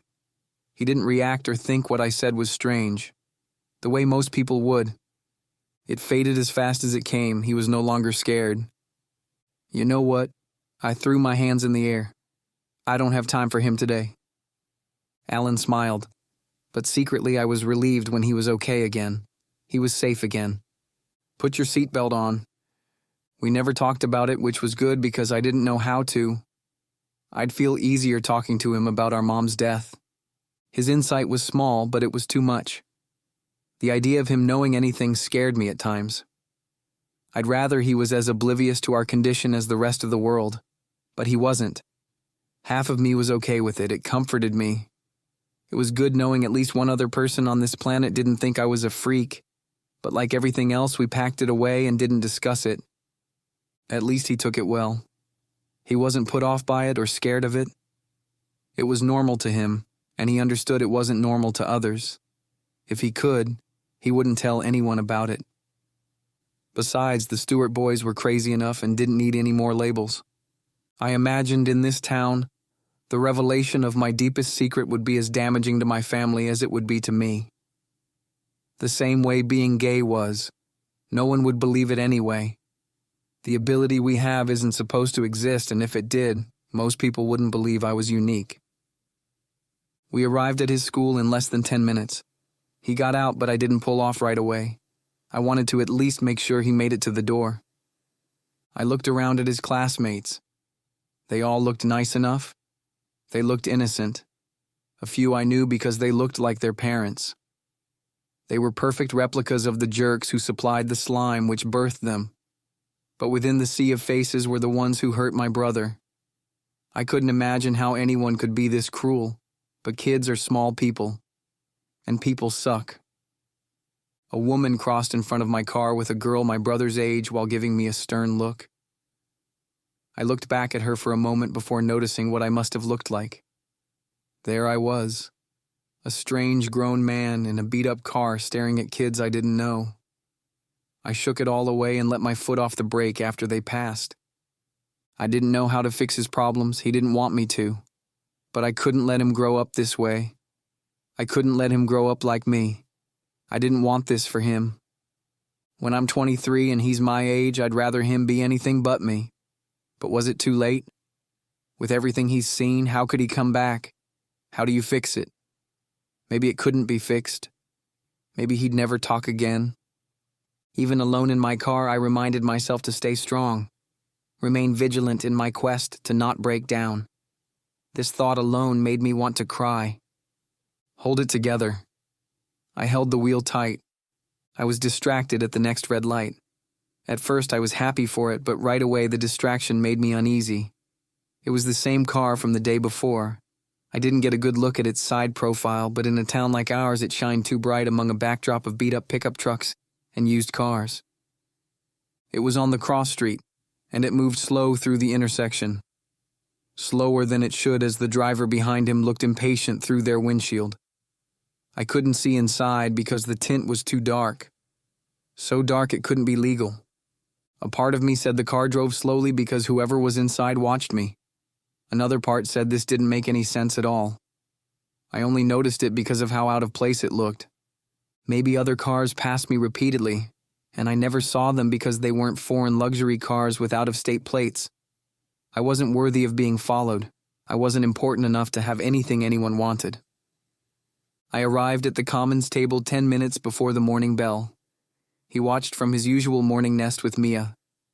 She did well to pretend she didn't notice him as he noticed me. Whoa! Hey! The look of surprise was evident on Corey's face. Wow! I didn't think you'd be here today. Laura was equally surprised. She told me about your dad. I'm so sorry. How are you doing? I'm fine, but please don't tell anyone. I don't want everyone to know.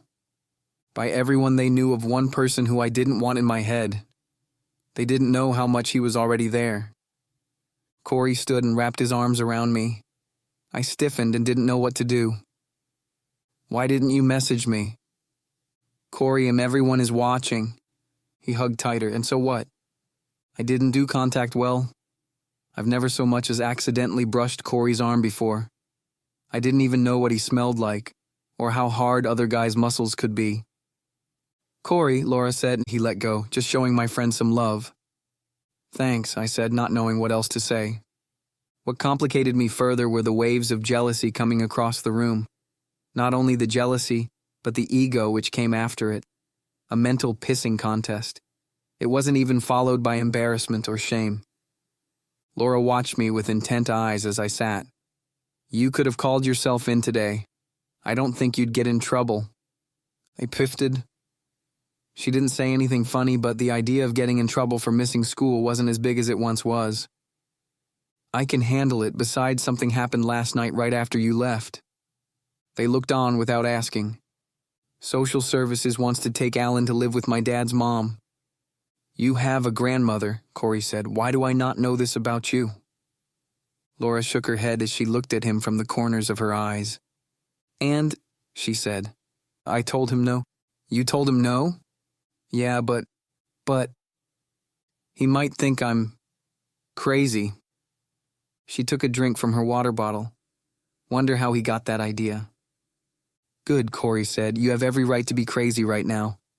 I know, but we have to show them we're responsible. We? Laura said. Yes, Alan also. She leaned forward. You left him home by himself? No. She let out a breath. Good. I dropped him off at school. She leaned forward. What the hell? What? What are you doing here? Leave now, pick him up and go home. I'm fine, it'll be okay. And you speak for Alan as well? He's okay also? Actually, I do speak for him now too. And he's fine? No, Laura, no, he's not fine. Then why are you still here? You know what? It might be a bad decision. It wasn't an easy one to make. But it's mine to make, and this is it. They both looked away. Sorry, I said, and Corey shook his head. Don't be sorry. It's hard to explain. We're different. Our family is different. If you were me, if this happened to you, it would be different. But we're not like everyone else. I wouldn't have dropped him off if I didn't think he could handle it. They both stared at me, but not for too long. They knew me well enough to know the dynamics which governed my family. I was at a different place than they would be if they were dealing with this. Has anything changed with your dad? Laura said. No. This conversation took too much away from me. My hands shook. Can we talk about something else? Like what? Corey said. Anything. How about how your guy keeps looking at you, he said. Anything but him. He was right though, I ignored it until this point, but he glanced a lot from across the large room. Is he? I played dumb. How can you miss it, Laura said. I can feel his eyes on the back of my head. Like you didn't see him, Corey said. I smiled. My half-hearted ignorance wasn't missed by him. You're right. He's been looking at me for the last 5 minutes. Laura crossed her arms. The last 12 years. 13. I allowed a sad smile to form. Corey puckered his lips as he stared away deep in thought. He looked at me as an idea crossed over him. Have you tried talking to him? I would have responded to him with sarcasm, but he was sincere. I didn't know how to answer his question. I was used to Oliver bouncing in my mind for so long I forgot how new this was to him. Yes. We became quiet again. I wished our conversation didn't revolve around me. I'd rather be the boring one. It took me further into my gloom than I wanted to be. This time, as the tremors came over my arms, I couldn't stop them. I pushed away from the table and was on feet I didn't know could move. I couldn't let anyone see me cry. His waves hit me from across the room. His concern hit me with more to carry as I ran to the bathroom to be alone. But I wasn't alone. Corey and Laura, yes, Laura, followed me in. Hey, you can't be in here. A voice carried from the sink. What does it matter, Jackson? She held out a hand. It's not like I saw your thing anyway. But you can't be in here unless, oh wait. He trailed off with a smile. What? Are you going to transition or whatever now? Is that why you're here? Nah, I came to tell you every female in this school is tired of you creeping into their DMs, and I take back what I said before. So you'll go out with me? She laughed. Right, no, I have seen your thing. Everyone knows it was you who sent it around to... Jackson quickly left the dim room red-faced without further protest. Talk to us, Corey said. What do you need? Anything? I wanted to thank him. I wanted them to stay close. I need to be alone for a few minutes. But it was too late. The tears fell embarrassingly from my eyes, and they could see me. Please, my voice was at a whisper. Fine, Laura said. We'll be outside waiting. I didn't want anyone else to see me either, so I found the stall all the way at the end and let it out. It hit me all over. My tears were silent. I was alone, but I didn't want to chance anyone hearing me. Every muscle from my chest to my chin ached. I could have gathered myself faster and would have been stronger if he and I weren't trading waves the entire time. The tears stopped, but my expression was still lost. I walked out to see my friends waiting for me. Corey scratched the back of his head as he looked at me and at Oliver. Laura looked at me with the motherly worry she's had since first grade. I'm fine. She remained looking at me with arms folded. Okay. Without my say, my eyes found his. But it wasn't the normal rage, or even the shame which hurt me most. His eyes were round and his brows pulled up instead of down. It was too late for him to take it back. This time he wasn't mad or afraid of me. He was worried. He cared about me. Should this have made me happy, or should I have run back to the stall? We didn't share much in the present. All we had was our past. He was good at digging up old memories. In my life, he was an expert at this.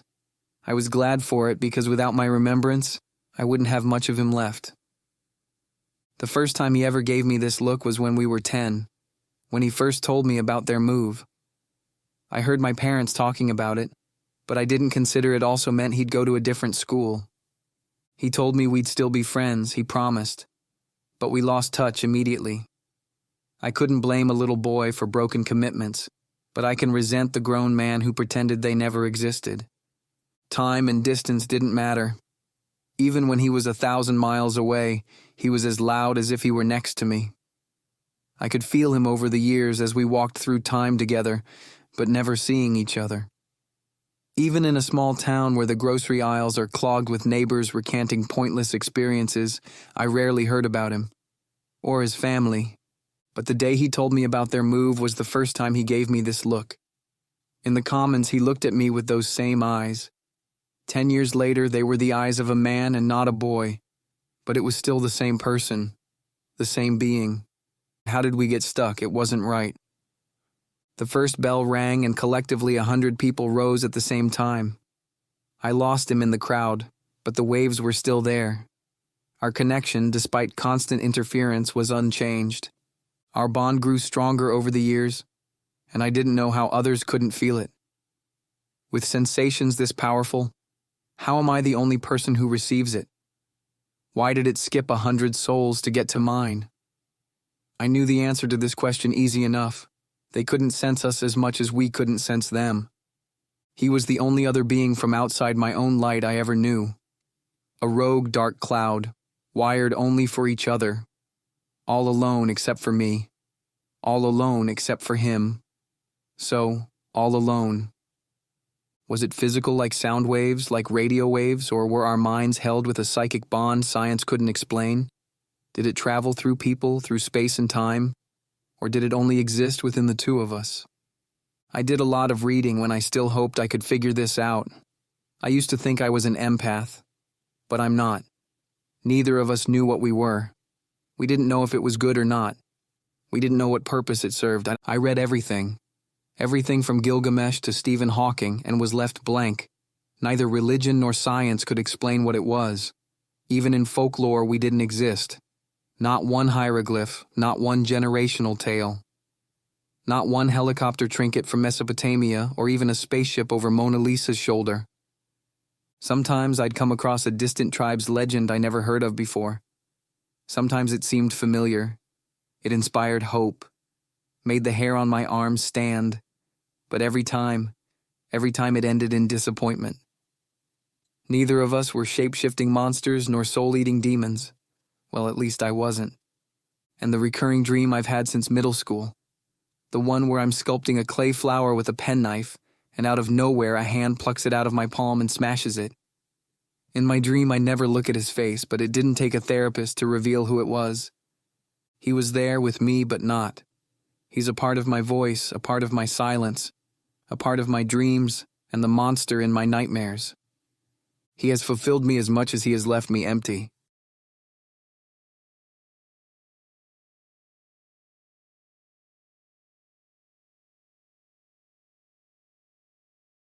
As the day tumbled forward, I got better at ignoring things. Every expert would advise against it, but it's the only way I can get through most days.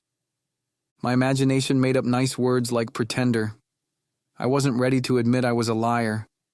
This made me a good liar. When you don't even know you're a liar, you're able to sell the hell out of your artificiality. I didn't know how Oliver did it. How he can be this way and bury it so well no one sees how weird he is. How obscenely strange he is. They all knew I was a freak before I did. I never had the chance to hide it away in the world's largest closet. I wouldn't be going to swim practice for a while. I had a lot with my dad in the hospital and Alan at home. One ritual I was happy to skip was the one where I waited for my other teammates to finish changing. But I would miss the water. I would miss what I was good at, what I liked. Life is about giving up what you love the most. Giving up on the life you want and the person you want to be. Besides, the last time I was in the water wasn't the best. As stupid as it sounds, the race furthered the divide between us. "I'm sorry to hear," Coach Williams said after I finished explaining why I would be absent. Everyone knew my dad was in the hospital. It was his second time around, and everyone knew this time was different. You could see it in their eyes. The way they avoided looking at me said more than the words they forced past their lips.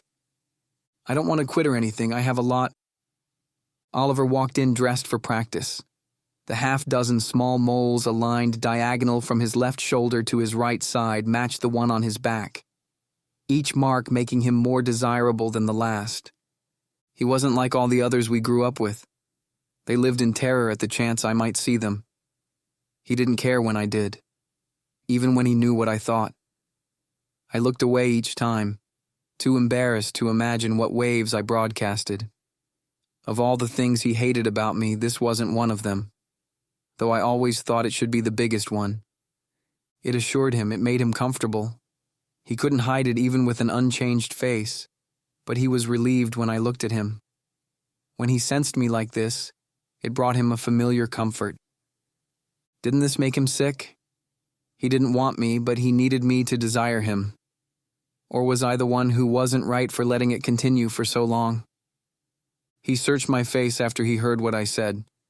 What was the point in keeping what happened with my dad from him? It's hard to keep any secrets in a small town. It's hard to remain veiled when the rawest parts of you are on constant display. "Give us a minute, Russell," Coach Williams said. "It's fine, I have to get going anyway." "Are you sure?" I smiled without my eyes and only half my mouth. "Yeah, we'll talk later." "Well, you have my number, call me if you need anything." "Thank you." Oliver sensed how much I hated being pitied. He saw through what I hid well from others with a smile. I hated it when people stepped out of bounds from their traditional roles to tell me they were there for me. It meant they thought no one else was. In the same way Oliver mostly cared out of obligation, they only offered their shoulders because they thought I was alone. I was alone. Not to say anything about my friends because they've tried to be there. I dealt with life by myself. I trusted the people around me, but I kept them far enough away so they couldn't see too well. Oliver moved to let me pass, but his bewilderment remained. I ignored his face as I walked by and out onto the pool deck. I didn't hear them speak until I was at the main doors. Their conversation was muffled by the room's many echoes, but it wasn't important. I would miss the way the chlorine burned my nose, how crusty my hair would get, how warm the water was. But this day was about keeping myself together. I never told anyone, but I never cared about the trophies I brought home. Because the stupid, simple truth was, I wanted to stop pretending. The truth was, I'd miss him. In the parking lot, my phone vibrated as I expected it to. The wind picked up and the cold sliced through my jeans, so I waited until I was inside before removing a glove to check it. I knew who it was. "Are you quitting?" How was he on his phone anyway? Did he run back to his locker just to text me? "You never told me how you got my number?" I sent the last message hoping he'd leave me alone, knowing he wouldn't. "So you are quitting?"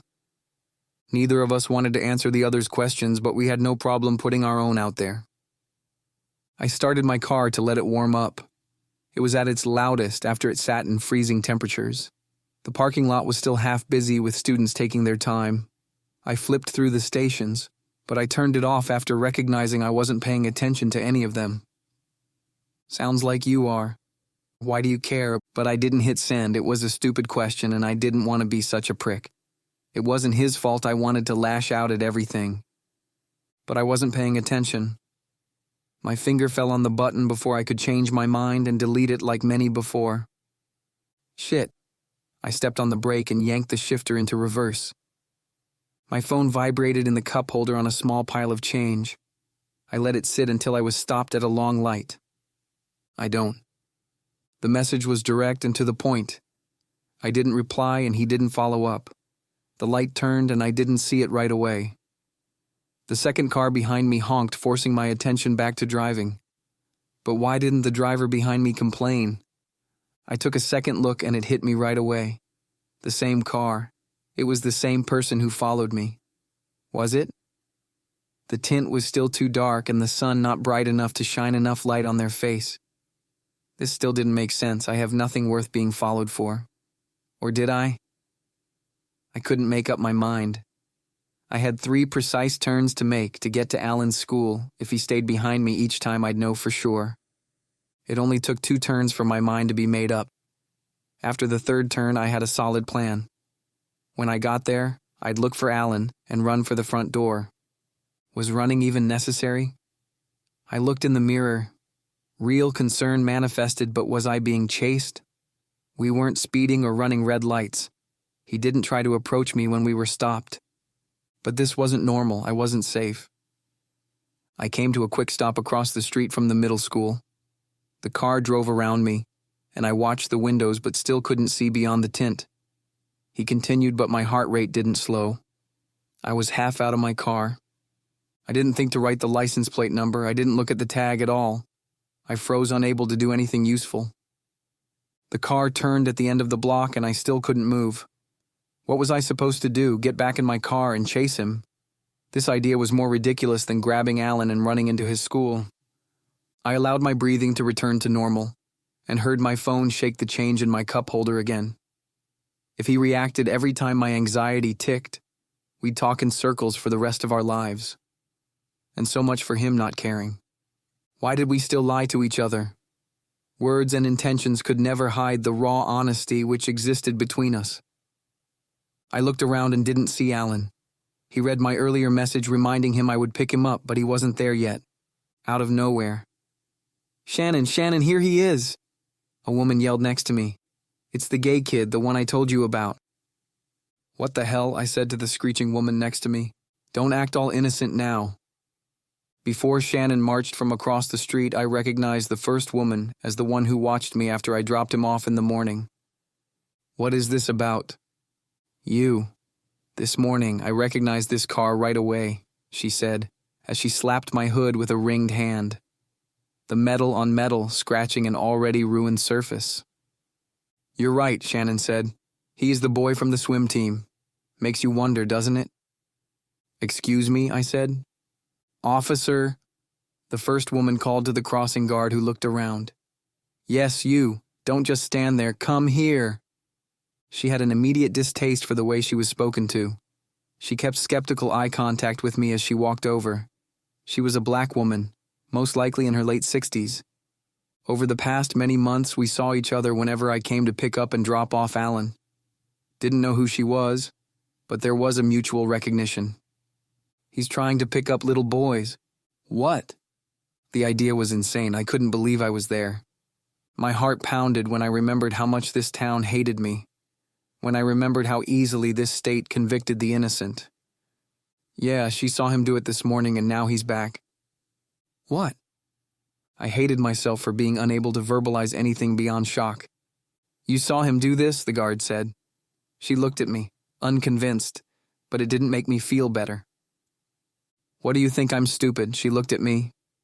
"What other reason would he be lurking around here? He goes to the high school. I saw him sitting in his car watching them walk into the school. He had pure lust all over his face." "No, I didn't." "Then what were you doing here?" Alan appeared. By now, a small crowd had also gathered. All eyes of judgment were on me. I forgot how powerful suggestion could be. How a small mob could instantly believe what one person claimed. Suggestion so powerful I became small in my own skin. The way they looked at me alone was enough for me to want to hide away forever. "No, you cute weirdo, I was dropping off my little brother." Alan stepped forward and walked toward me, his eyes dead forward, not looking at anyone, and a mixture of confusion and anger. "Oh, I'm sure," Shannon said. "Is this really your brother?" The question was aimed at him, but he didn't even look her in the eyes for more than a fraction of a second. We looked alike. Same hair, same eyes, and it was obvious to everyone but her. The most absurd part is half of them knew who we were but didn't even speak up. They wanted to be right about this even if they knew they were wrong. She looked at him. "Well?" He couldn't answer. He was at my side and glared at her in the best way he could. This only angered her more. She pulled on his wrist, and without thinking, I smacked her hand away and got between them. "He just hit me." Everyone went still. I didn't speak. Shannon looked back at the crossing guard. "Well, what do you want me to do? Arrest him?" "I'm not a cop," she said with a chuckle. "Well, can't you at least call the real police?" "I'm calling 911, my first accuser held up her phone. "That's dumb," the crossing guard said. "Why?" The look on Shannon's face was demanding before changing to smug. "Why do I even bother? You probably hate cops." "What makes you say that?" She looked the crossing guard up and down. "Well, I mean, you guys usually do." The crossing guard chuckled again and shook her head. Shannon crossed her arms after failing to get the proper rise out of her. "No, I don't hate cops. I know most of the cops in this town, and half in the county. I play bingo with the sheriff's wife every Friday and Sunday.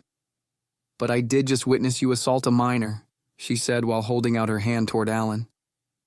The look on Shannon's face was glorious, and I would have been able to smile if the atmosphere didn't have such a disgusting taste. It took over an hour for everything to get sorted out. Ultimately, nothing happened to anyone. Luck served me twice, as not only was the crossing guard on my side, but the responding officer was the same one who was at our house the day before. None of the crusaders even mentioned how they suspected me of pedophilia. It all became this drawn-out story about how I hit her. Alan wasn't harmed, so no charges needed to be filed. Besides, I didn't want there to be a record of this.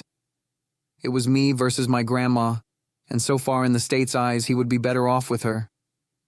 I didn't need formal documentation telling of the drama which came with my life. I didn't need this variable added to the equation we struggled to solve. I'm sure Shannon would mention me at their next meeting. Hold me up as an example. Alan would have another insult to bear as the little brother of the pervert who attacked the PTA. We were used to it. If we had a tattoo for every time a rumor about us became true, we'd be covered in designs. Some people believed I was into devil worship out there in the woods. They saw me down there by the pond, all the time. I also heard Alan Stewart killed his own mother and the gay boy, and the dad covered it up. What happened in front of the school wasn't the norm, but I wasn't surprised. It also wasn't the first time fabricated blind hatred could have caused serious problems in our lives. Wouldn't be the last. These people were vicious and ugly. I couldn't wait to take Alan and get away from there. He didn't know it's what I had in mind. I didn't think he'd put up much of a fight to stay in a place like this. If our dad died, nothing else would anchor us there. I would say Laura and Corey, but we all knew he would be going back to Chicago as soon as he got the chance. I never talked to Laura about where she would go. Shannon and the others were right on one part. I did look rough. My lack of sleep wrecked my face, and my permanent frown dotted the end of a long, tiresome sentence. Once a girl told me, "If you fixed your hair and smiled more, you'd be cute." I didn't care how people saw me, I did, but I was able to lie to myself, and so I didn't. It worked most of the time. But most of the time, I didn't want to be cute. I took Alan to get food, and we sat in the parking lot and ate. Vinegar and tomatoes from the back floorboard reminded me I still hadn't thrown out the bag from the day before. He turned the radio on but didn't change it from the long ongoing commercial break. He only did this to mask our chewing. How was school? I didn't want to bother, but I needed to know. He shrugged one shoulder and the nylon fabric of his coat rubbed together. Did anything happen? He stopped chewing, his eyes were enlarged. I smiled, and besides that? He shook his head. He was also pretending. I hated doing this to him, but I couldn't let my little brother become great at packing problems away as neat as I did. I'm such a hypocrite for this. I get to decide when I get to be left alone. But he doesn't. I get to deal with my own torment without others intruding. But he doesn't. You can tell me. He looked at me from the side of his eyes. I expected to receive chastising gazes for how institutional I spoke to him, but his glow softened. He looked forward before taking another bite of his cheeseburger. He wasn't going to type out any long messages tonight, but at least he knew he could if he wanted to. If he's anything like me, he'd never come to me with his problems. It was then I understood why others reached out. With Alan, though, all he had left was me. I didn't know how I would do it, but I managed to gain his trust. In 1 second, his eyes said enough to make me smile, and I was able to keep eating also. Our noise was canceled out by the same car dealership ad we've heard our entire lives. I pulled out of the parking lot and onto the 4-lane street, bag number 2 thrown on the back floor. He leaned back into the headrest and stared forward. He was in a better place now, and appeared to be deep in thought. So I never asked you? I kept my eyes on the road, but from the side I saw him looking at me. What's with you and Laura anyway? Why are you shy around her? He turned away and looked forward also. I pulled onto the hospital grounds. Oh, I see I hit a soft spot. He smiled and shook his head. After I turned off the ignition, he held up his finger so I didn't get out right away. He tapped his head, signaling he had a question, and typed on his phone before showing me the screen. What's with you and Oliver? I let a sad smile cross my lips and he pulled his phone away to type more. Soft spot. Totally not the same thing, but good point, asshole, I said with a smile, and he smiled back. After days of looking like hell, he smiled and he laughed. I did too. The mood shifted again. We were fully recovered from everything at his school, until we found my dad's new room. Alan stiffened before we entered, and the smile fell from his face. My eyes followed his. Elizabeth Stewart sat in a chair next to the complicated pile of machines which was his bed. There you two are. I thought you'd still be out having fun. The last part she said with the venom intended. She looked at Alan as she did, as if he were lost, and she looked at me as if I were a problem which needed to be solved, like she did.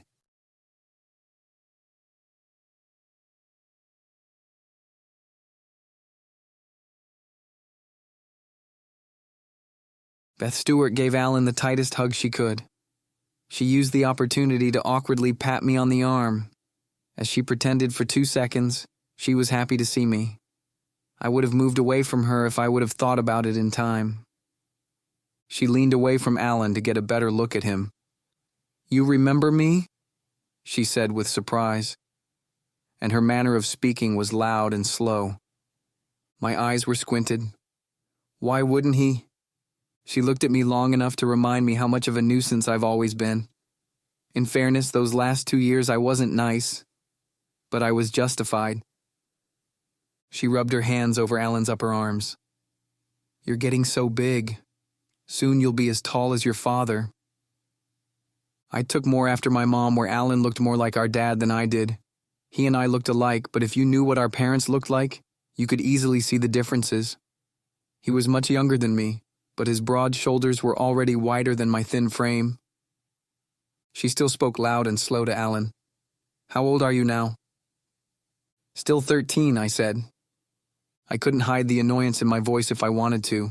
I knew she'd be here, but a part of my mind pushed it off until this point. I didn't want to have to deal with her until I got here, but I wished I gave it more thought, prepared myself better. She had every right to be near her dying son, and I couldn't stop her from talking to Alan. No choice but deal with her. Alan endured more than I did. At least I didn't have to like her. He still had to pretend. I wasn't afraid I'd lose him. He didn't burn at mention of her the way I did, but he also wouldn't willfully go live with her. She barely understood him. They barely knew each other. I didn't even know why she wanted to take him. She was never good with kids. She barely had anything to do with us. Any motives I could imagine her having didn't make sense. Either way, I wasn't going to pretend we were friends. She wanted to take what was left of my family, and she went to the state before even trying to talk to me about it. This would never be forgiven, and I had to keep this in the front of my thoughts. She has a way of getting inside you, has a way of using every moment to her advantage. I wasn't the same vulnerable child I once was. When I was little, she tried to turn me against my mom. As I got older, it all made better sense. She didn't like me for many reasons. It wasn't only her outright and open dislike of what I was. Life would be easier if this were all I was up against. She hated me because I saw through her from a young age. Now I was in the way of her goal, whatever it was. In most cases, she did not give up until she got her way. She rarely dropped her fake smile. Why don't you go say hi to your father so I can talk to your brother alone? He searched my face to make sure it was okay. It's fine, I said. She didn't like how he looked to me first, but she hid it well from him. I didn't think she could hide much from me, not anymore. But I was careful, as the universe has a way of surprising you when you aren't expecting it. I walked out into the hall and waited for her. She took the time to fake smile at Alan one last time as he took the chair next to our dad's bed. Each move he made was under her watchful eye, and it was obvious this attention made him uncomfortable. Her smile dropped as she looked at me out in the hall. She walked with no effort. Her form and the way she moved was inhuman. Have you been contacted? I squinted. Contacted? By the state? I watched her as she watched me remember. The satisfaction my expression gave her was a violation. So what do you think about me taking him off your hands? I had so much I wanted to say. 1,000 words and 12 speeches I planned out in my head. Years of practicing, all leading up to one question. Why? She cocked her head to the side. Why what? Why do you want him, and why did you go to social services? Come on, Andrew, what are you going to do with him? What do you think? I'm going to keep him home with me. But you're only 17, how are you going to take care of him? I'm 18. The inertia behind her smile halted. I knew right away why. Before her turned-down lips of scorn could fully form, she lost the best weapon she thought she had. That's why you had that ridiculous smile on your face. Excuse me, she said as she looked around to avoid eye contact. Because you thought this would be easy. You thought I was still a minor, and you thought you would come in and take him away. She still didn't look at me. That's not true. Why aren't you smiling anymore? I don't know what you're talking about. Of course you do, but you'll never admit it. She looked away. You could see it in her eyes, the thought process which she abandoned and a new idea which hit her. Do you think you can provide for him? I mean, look at you. What about me? You're a mess, I bit my lip. You don't have a job. The bank is going to take your father's house. Our house. Yeah, well, who do you think was making the payments on that this last year? My dad was. She chuckled. Little do you know. I wanted to tell her we'd be fine. I wanted to tell her I've handled the responsibility of keeping us together since before my dad got sick. I wanted to tell her I've taken care of my brother since our mom died. I wanted to tell her she had no right, no say in anything about us. But she didn't deserve it. She didn't deserve this part of me. Any part of me. If everything I say can be used against me, then I'd bite my lip off if it kept me from exploding. If we were going to win this, I had to shove away my anger. This wasn't a new insult. I've heard this my entire life. The whole not being good enough. My dad, most of my teachers, most of the kids I grew up near, and their parents. I fell short in everyone's eyes, put down by people who couldn't even handle half the life I've lived. I had no problem controlling my actions, but the rage wouldn't calm. My phone vibrated in my pocket. I knew it was Oliver. I didn't pull it out. She folded her arms. She easily read my face. She knew she got to me, and her smug smile returned. How are you going to even handle his special needs? He doesn't have special needs. Well, she let her arms drop. You're saying this only proves how much you need me right now. I laughed loud enough to catch the attention of a visitor in a different room. I don't need you, and Alan doesn't need you. He needs more than you can provide. Her raised voice caused Alan to turn around, though he must have heard most of the conversation before this. The only special need he has is a paper and pen. I swallowed a hard lump from forming in my throat. What he doesn't need right now is whatever you're trying to pull. What do you think I'm trying to pull? I shook my head. I don't know. That's what I'm trying to figure out. I never raised my voice to her before, and though I've been defiant to her in the past, I was scared to do so. Not anymore. I delivered on many of the promises I made myself over the years. It wasn't the speech I prepared, but one I was satisfied with. She was on the border of keeping up her innocent, well-intentioned facade and going on an all-out attack on me. It killed her more than it did me to be a nice person, but she was as much under the state's scrutiny as I was. I unfolded my arms, no longer vulnerable. She avoided my eyes and stared mindless at a distant object. I left her there in the hall. In most debates, she was used to delivering the last word. I was next to Alan but didn't say anything to him right away. I regretted saying the words he must have heard. A part of me wanted to protect him from everything. It wasn't fair anymore.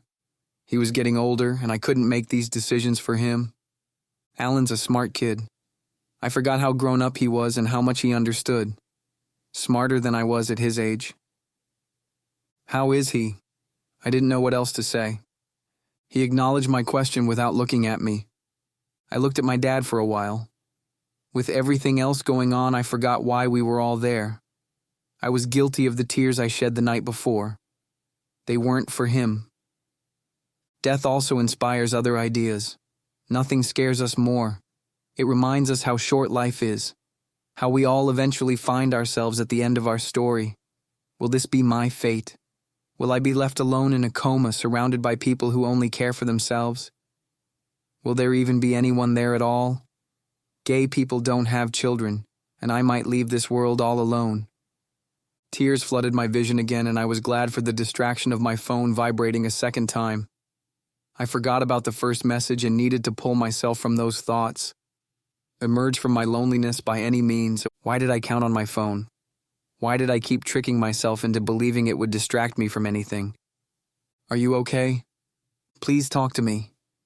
He was the only other person beside Corey and Laura who believed in me. He hated me, but he didn't doubt me. He never told me I wasn't good enough for anything. He didn't hate me for my weaknesses. He hated me for my strengths. He hated me for the power I had over him. My phone vibrated again in my hand. Where are you? I looked around the room. Alan was also on his phone, and Beth watched the TV hung in the corner. Against my best judgment, I typed anyway. I'm at the hospital, and I should have known better than to be vague. I should have expected him to call. I couldn't not answer it, so I stepped out of the room and away from the door. Hello? Are you okay? Yes. I hated him for caring. So it is your dad then? Yes. He was nervous, but I didn't care to make this easy for him. I could have elaborated and allowed myself to find comfort in his voice again, but this invited too much. I heard he's in a coma. I didn't know if it was true. I looked back to the room. He is. I paused. They aren't sure if... I stopped talking, and he didn't ask me to keep going. I listened to him breathe, and my own breath became distorted in the speaker, my $50 phone giving itself away. I couldn't lose it, not with him on the phone and not with Beth and Alan 20 feet away. You never did tell me how you got my number. Are you still on this? Why? Well, I only have 2 friends, and I'm sure they would have said something if you... I just want to talk. Can we just talk like normal people, please? Why do you suddenly care? He paused. I remembered earlier when he sent a direct message saying he didn't. You know why? His silence kept pushing me toward the edge. Why did it make me this mad? You're right, I do. He didn't respond. You can't sleep at night, you can't sleep because of me. Wait. No, you wait. You can't be with Mia, you can't have birthdays, you can't jack off, you can't be happy, you can't even fucking breathe without me being there. It guilts you into caring. It makes you check on me. Because if I'm okay, then you're okay. If I'm not feeling, then neither are you. That's who you think I am? I was scared his family would hear him. You only want me to be happy so you're not miserable. This is what you've been thinking all this time. I didn't believe it. But even if it were only partially true, I'd want him to hurt. You think I do this because I only care about myself? Well, it's obvious you don't care about me. The words came out too fast. I'm sure he could feel it all the time, but verbalizing it made it much stronger. I care. I didn't respond. I care so much. Please stop. No. Everyone in the hall looked at me. I lowered my voice to a whisper. This isn't fair to me, and it isn't fair to Mia. You think it's fair to me? You think I want to hurt you? You think I want to hurt her? How did you get my number? It doesn't matter.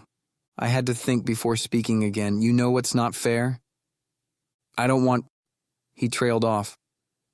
I didn't blame him. I knew my words hurt as much as I intended them to. What isn't fair is you only approach me from the surface. Anytime it's ever come close to getting deeper than that, you run away. Anytime anything ever came close to being real, you were gone. I could hear him, though he didn't say words. I didn't mean to. I said, I have to go. I could still hear him. He was still there. I ended the call. A shot to me originated from him. I knew exactly where his heart was, but not his mind. Our emotions and thoughts are as much detached as they are the same thing. Before I could even think about what happened, Dr. Coley caught my eyes from the other side of the hall. She gave me a sad smile and came my way. How are you? I'm fine. And Alan? He's good, he's handling it well. Her lips shifted as she looked to the floor and back up. We have concluded our testing and decided we cannot operate. My shoulders dropped, though I knew this would happen. And the increased treatments? We haven't started yet, but... She looked up to meet my eyes. I know, I said. It's going to happen soon, isn't it? She was quiet. How long? I swallowed away shaky words. How long does he have? It could take the cancer another month, maybe 2. Or a seizure could take him at any time. I looked away from her and through the door to where I could barely make out the face of my dad wrapped in care. You should say your goodbyes now. My jaw quivered and I let the tears fall from my eyes. Did you tell Beth all this? Yes. I listened to the sounds around me.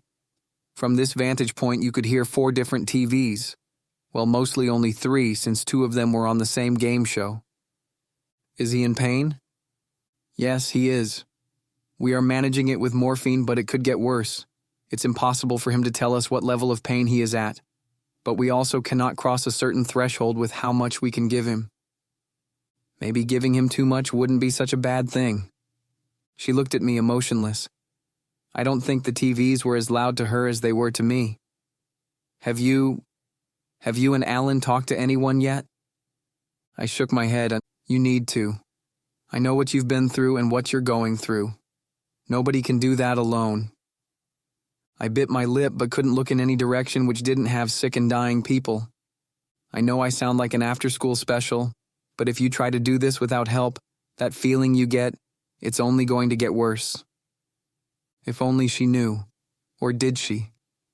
I didn't know what an after-school special was, but I looked back at the room. I couldn't make eye contact with her after commenting about giving my dad a purposeful overdose.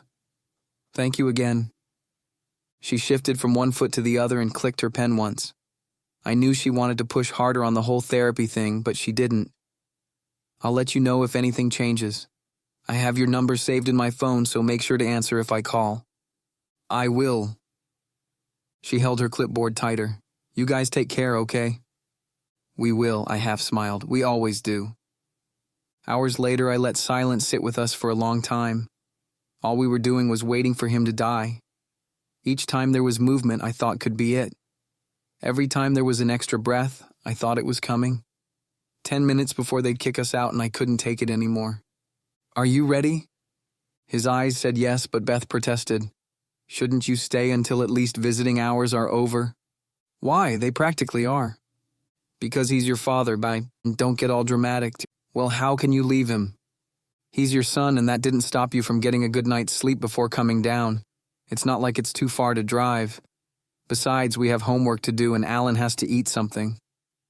I lied, but she didn't need to know we ate before we got there. Eat what? Junk, I'm sure. I shook my head as I adjusted my scarf. I had no interest in giving in to her fight. It's what she wanted, was a good argument, but I wasn't going to fall for it. Her persona shifted back to caring grandmother. Even she knew she lost this one. Well, give your grandma a hug, she said to Alan. Alan looked at me again, and I gave him the okay. Her displeasure of this was good enough for me. She hugged him tight, and the look in his eyes told me everything I needed to know. His opinions of her weren't too far off from my own. He didn't ever show her this, though. I was happy he was too afraid to face this kind of confrontation. Sure, it wasn't healthy, but it was safe. Besides, he was too young to carry those burdens. We got on the elevator, and before the doors closed, wait! A tall, slender woman squeezed through. I've seen too many horror movies to mess with elevator doors the way she did. Thanks, she said awkwardly. I didn't do anything to help her. I couldn't tell if she was being sarcastic or genuine. I would have left it at this, but she stared at me. I didn't need to look at her to confirm this, but her head did not move. Hospital elevators move as slow as ambulances, and her blatant stare was beyond uncomfortable.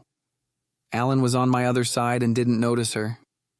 I didn't say anything, but I looked at her at least 3 times before she looked away. She shook her head and closed her eyes tight. Sorry. You remind me of a friend of mine. Her voice became shaky at the end, but soon the doors opened and my phone vibrated again. I opened my messages to see one more from him. You're the one who gave me your number. I've had it memorized since 7th grade.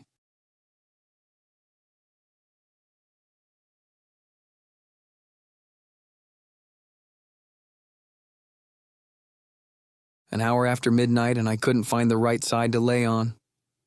I stared at the ceiling and my imagination drew images out of the cracks in the paint. My room was hot. I sweat through my shirt and peeled it off. The air was still too thick for comfort.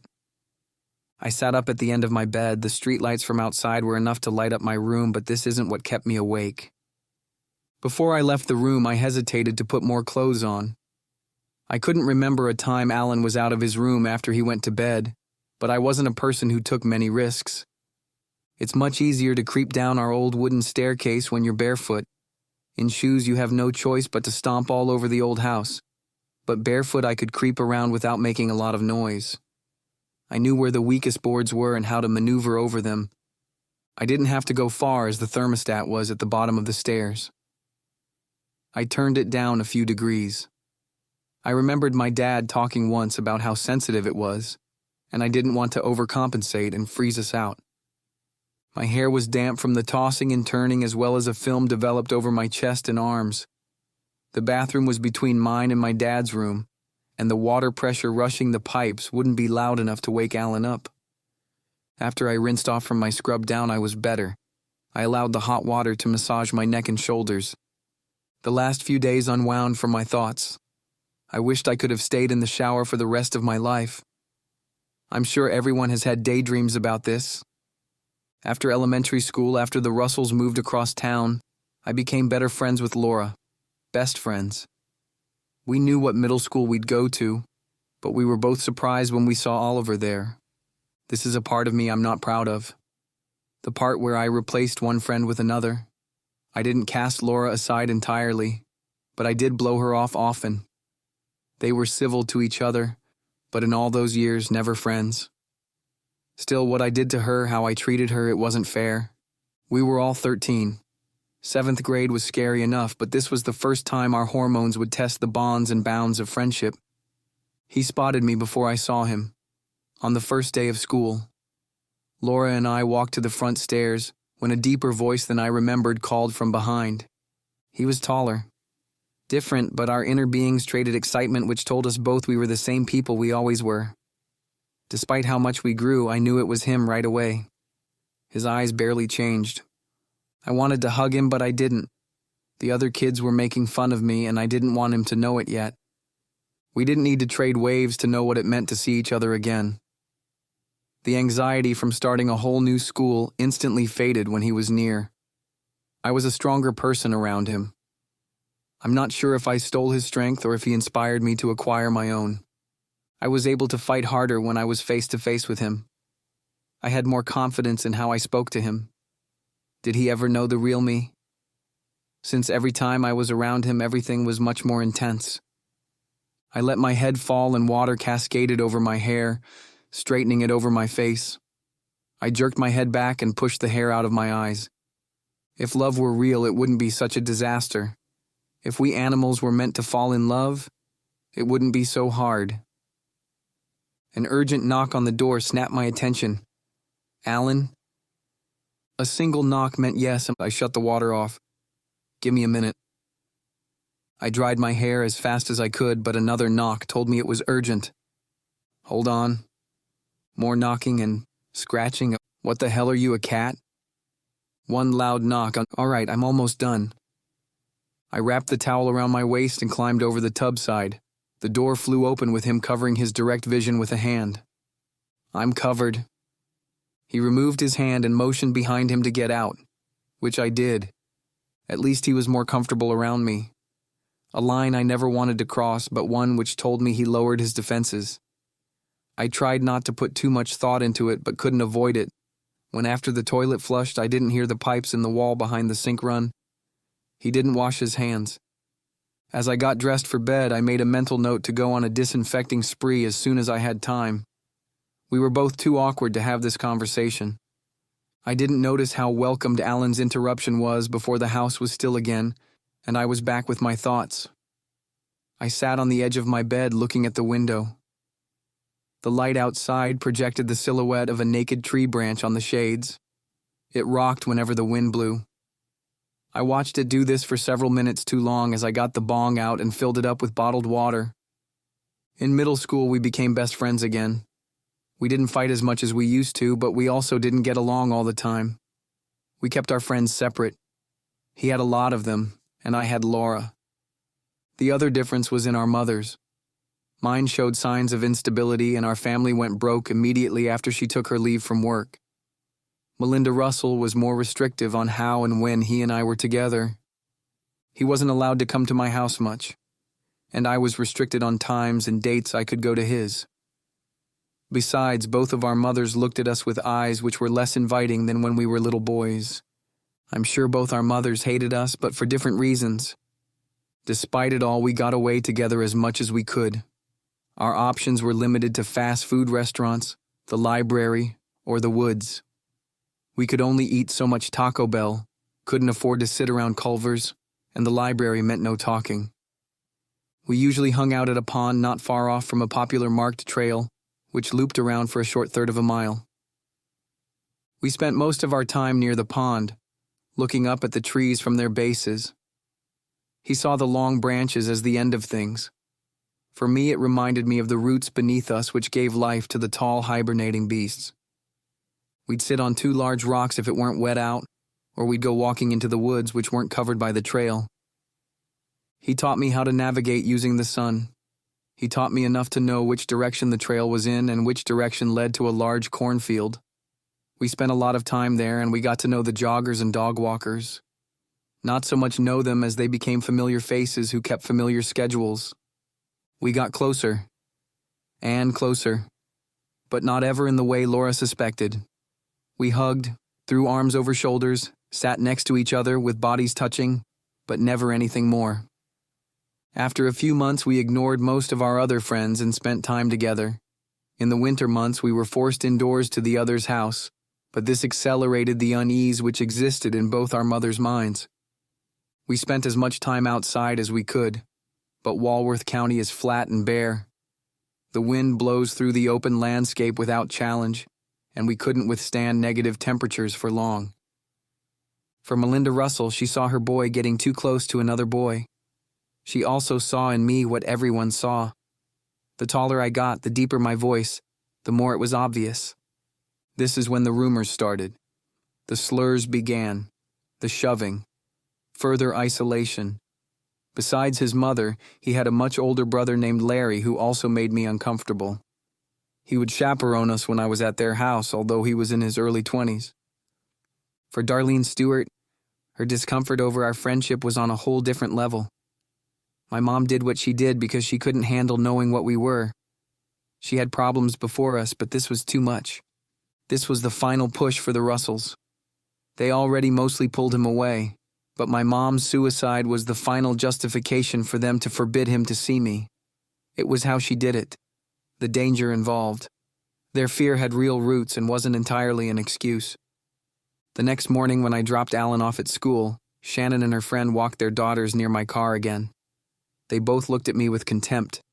I wanted to scowl, but I gave this whole grown man thing a try and settled on a simple smile. This angered them more than if I would have reacted in the way they wanted me to. I checked my rearview mirror a few times, expecting my other problem to catch up with me. The Mercedes wasn't there. I didn't imagine this. Why didn't I tell Laura or Corey? Why did I keep the car to myself? Was I too embarrassed to have the audacity of believing I had anything anybody wanted? Was I stupid for believing I was important enough to be followed by anyone?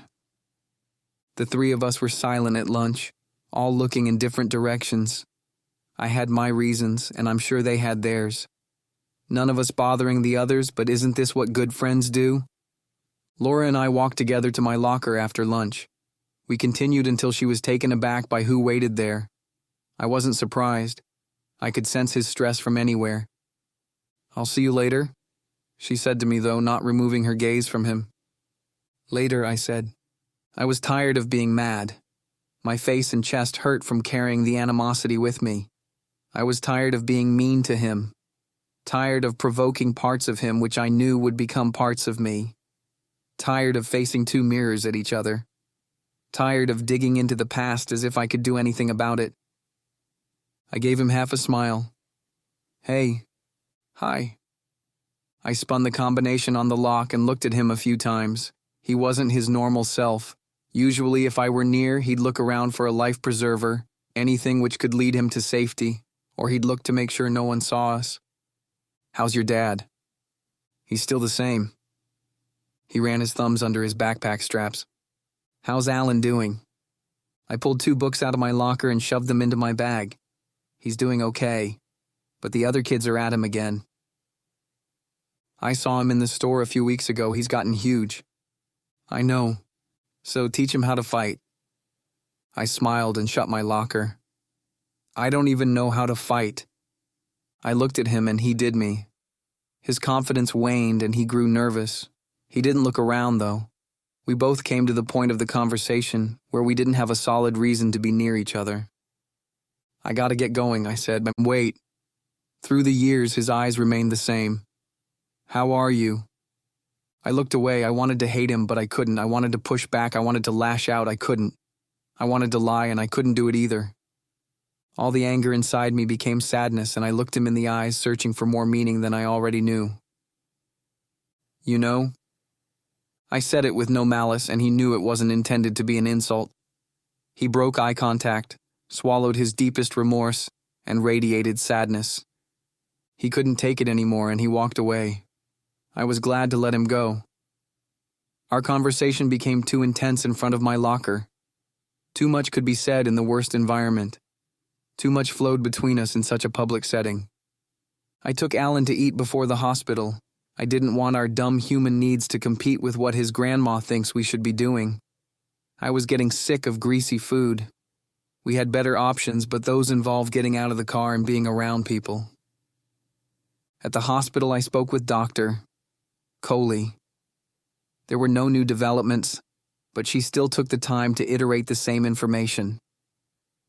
I managed to make the conversation steer into a more light-hearted territory, so in my own way I could tell her we would be all right. In my dad's room, Alan and I resigned to our phones after the normal round of Beth's hugs for him and insults for me. She was a pro when it came to offending people through suggestions and compliments. It didn't bother me to sit by his bed and do nothing. We'd be doing the same thing if we were home. What got to me was the time we were stuck with his mother. She wanted us to be there. For when he wakes up. She kept saying it, for when he wakes up. She didn't know I knew. She didn't see me talking to Dr. Coley. I didn't know why she wanted to keep this from us. She thought she was the only one who knew how serious his condition was. This brought out more of my contempt. As my mind painted her again with the worst colors, I remembered how dirty my own hands were. My own shame darkened my thoughts. Was I doing the same to Alan? Did I cause as much harm as Beth did? I looked at him and he wasn't concentrated on his phone as he was earlier. He studied the wires and machines. At first his expression was bare, but then I saw in my brother the hope had been extinguished. His optimism died right in front of me. I wouldn't have to tell him anything, but it wasn't any relief of the burdens I bared. Beth also sensed the transformation in him and rose from her chair to put her hands on his shoulders. My mind recoiled for him. "Oh, don't you worry, everything will be okay," she said with the softest, sincere smile, though darker motives were all it was made of. All she was made of. My protective instincts riled from within. I was on my feet. My instant commotion shocked them both. Alan was worried, not my intention. I clenched my teeth. "I need to talk to you. Can't you see my grandson needs me?" The smile persisted. In the hall. She still didn't move. "Now!"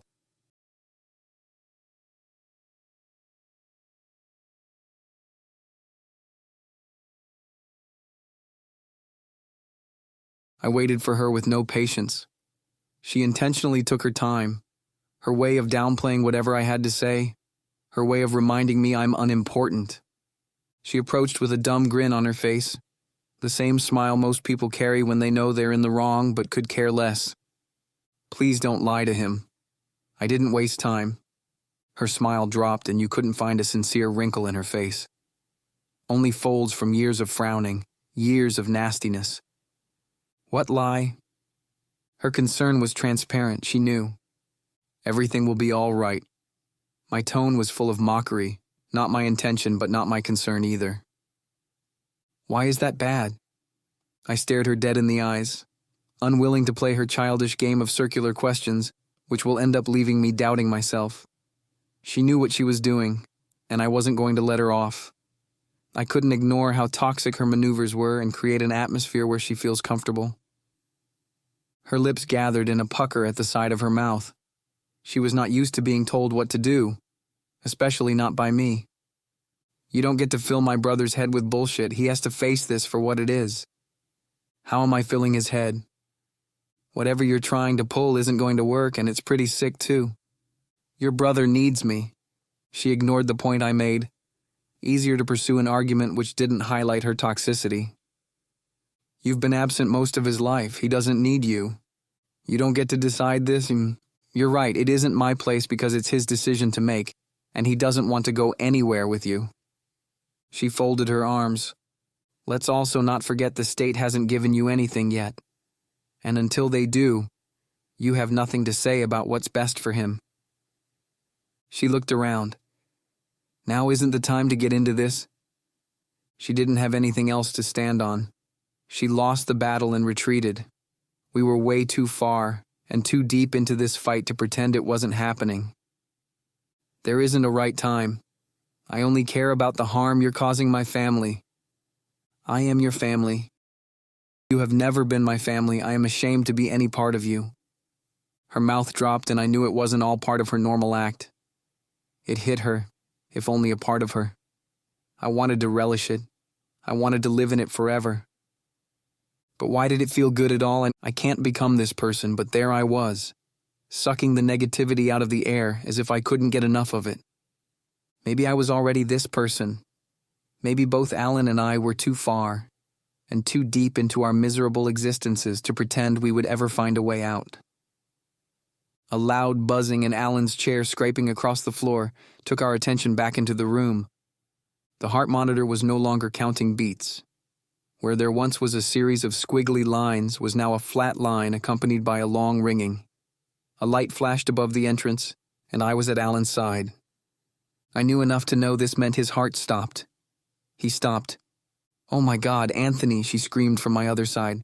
"I need everyone to clear out of this room now." A woman whose face I didn't catch yelled as she came into the room pushing a cart. I pulled Alan by the shoulders and he backed out with me and Beth. We watched through the glass as more people ran into the room. From down the hall came more running. It was Dr. Coley. I searched her for any signs of comfort, but this was the farthest expression on her face. She took command of the team and shouted phrases I didn't know. Meanwhile, nurses and doctors pulled tubes, ripped off patches, and hooked him into the new machine the first nurse wheeled in. They shouted numbers to each other, looked at monitors, and performed CPR. This much I gathered from movies and shows.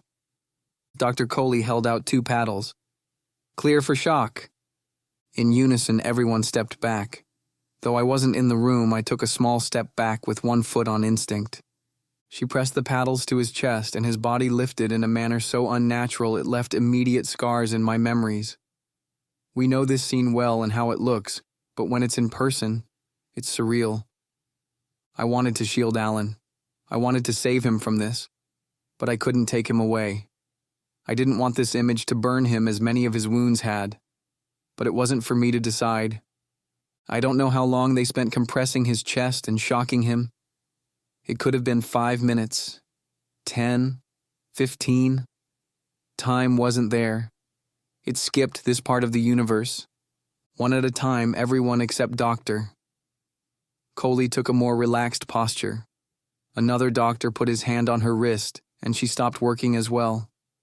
She looked at us through the window. She looked away when she saw Alan's face. The flame extinguished. She shook her head so slow I didn't see it at first. 6:36 p.m., the other doctor said. Dr. Coley ripped her gloves off and faced us in the hall. "Why did you stop?" Beth said, and she looked at Alan and me. "I'm so sorry." "Thank you," I said, and we made brief eye contact before she walked away. "Come back!" Beth shouted after her. "Why did you stop?" Alan and I were still frozen, and I didn't notice most of the team leave the room. Beth walked in and cried over him. It made me uncomfortable how much she touched him. Alan stepped backward until he bumped the wall behind him. He was afraid. The child he still was couldn't process what happened. At least not all at once. This was the end, this was over, this was real. He would never breathe, never laugh, never curse, never yell, never live again.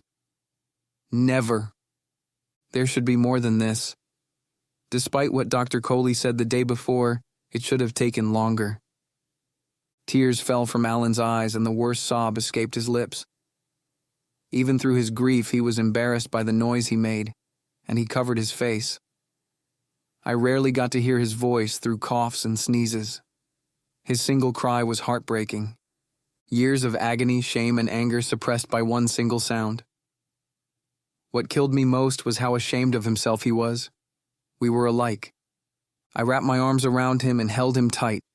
He is equal in height, but cried on my shoulder. It was still strange to both of us. Even stranger, it was what we needed. I didn't know what to say. I wish I had better words. We'll get through this. He pushed away from me. It was unexpected and jarring not only to my body but my mind as well. Alan. He shook his head, tears streamed down his reddened face. Why did it set him off so fast? Alan, please, I said as I took a step toward him. He pushed me off and stormed in a direction which was off limits to us. Alan! He ignored me. We did well the last few days and now we fall apart. I looked back in at the scene with Beth and my dad. 2 nurses let her grieve. I didn't belong in there. Alan made it clear I didn't belong with him either. I didn't belong anywhere. I walked into the room and grabbed my coat, leaving my scarf, hat, and gloves to fall on the floor. Beth didn't acknowledge me.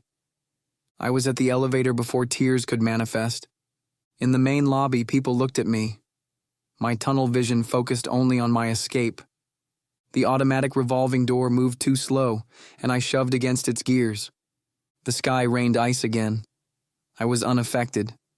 I didn't care the cold ripped through the fabric of my shirt as my coat blew open in the wind. I didn't care my hair was wet. At least the water camouflaged my tears. I hated myself for leaving. I wanted to run back and try again. I wanted to find comfort with him. I wanted to do anything useful. But I was also wrecked from the inside.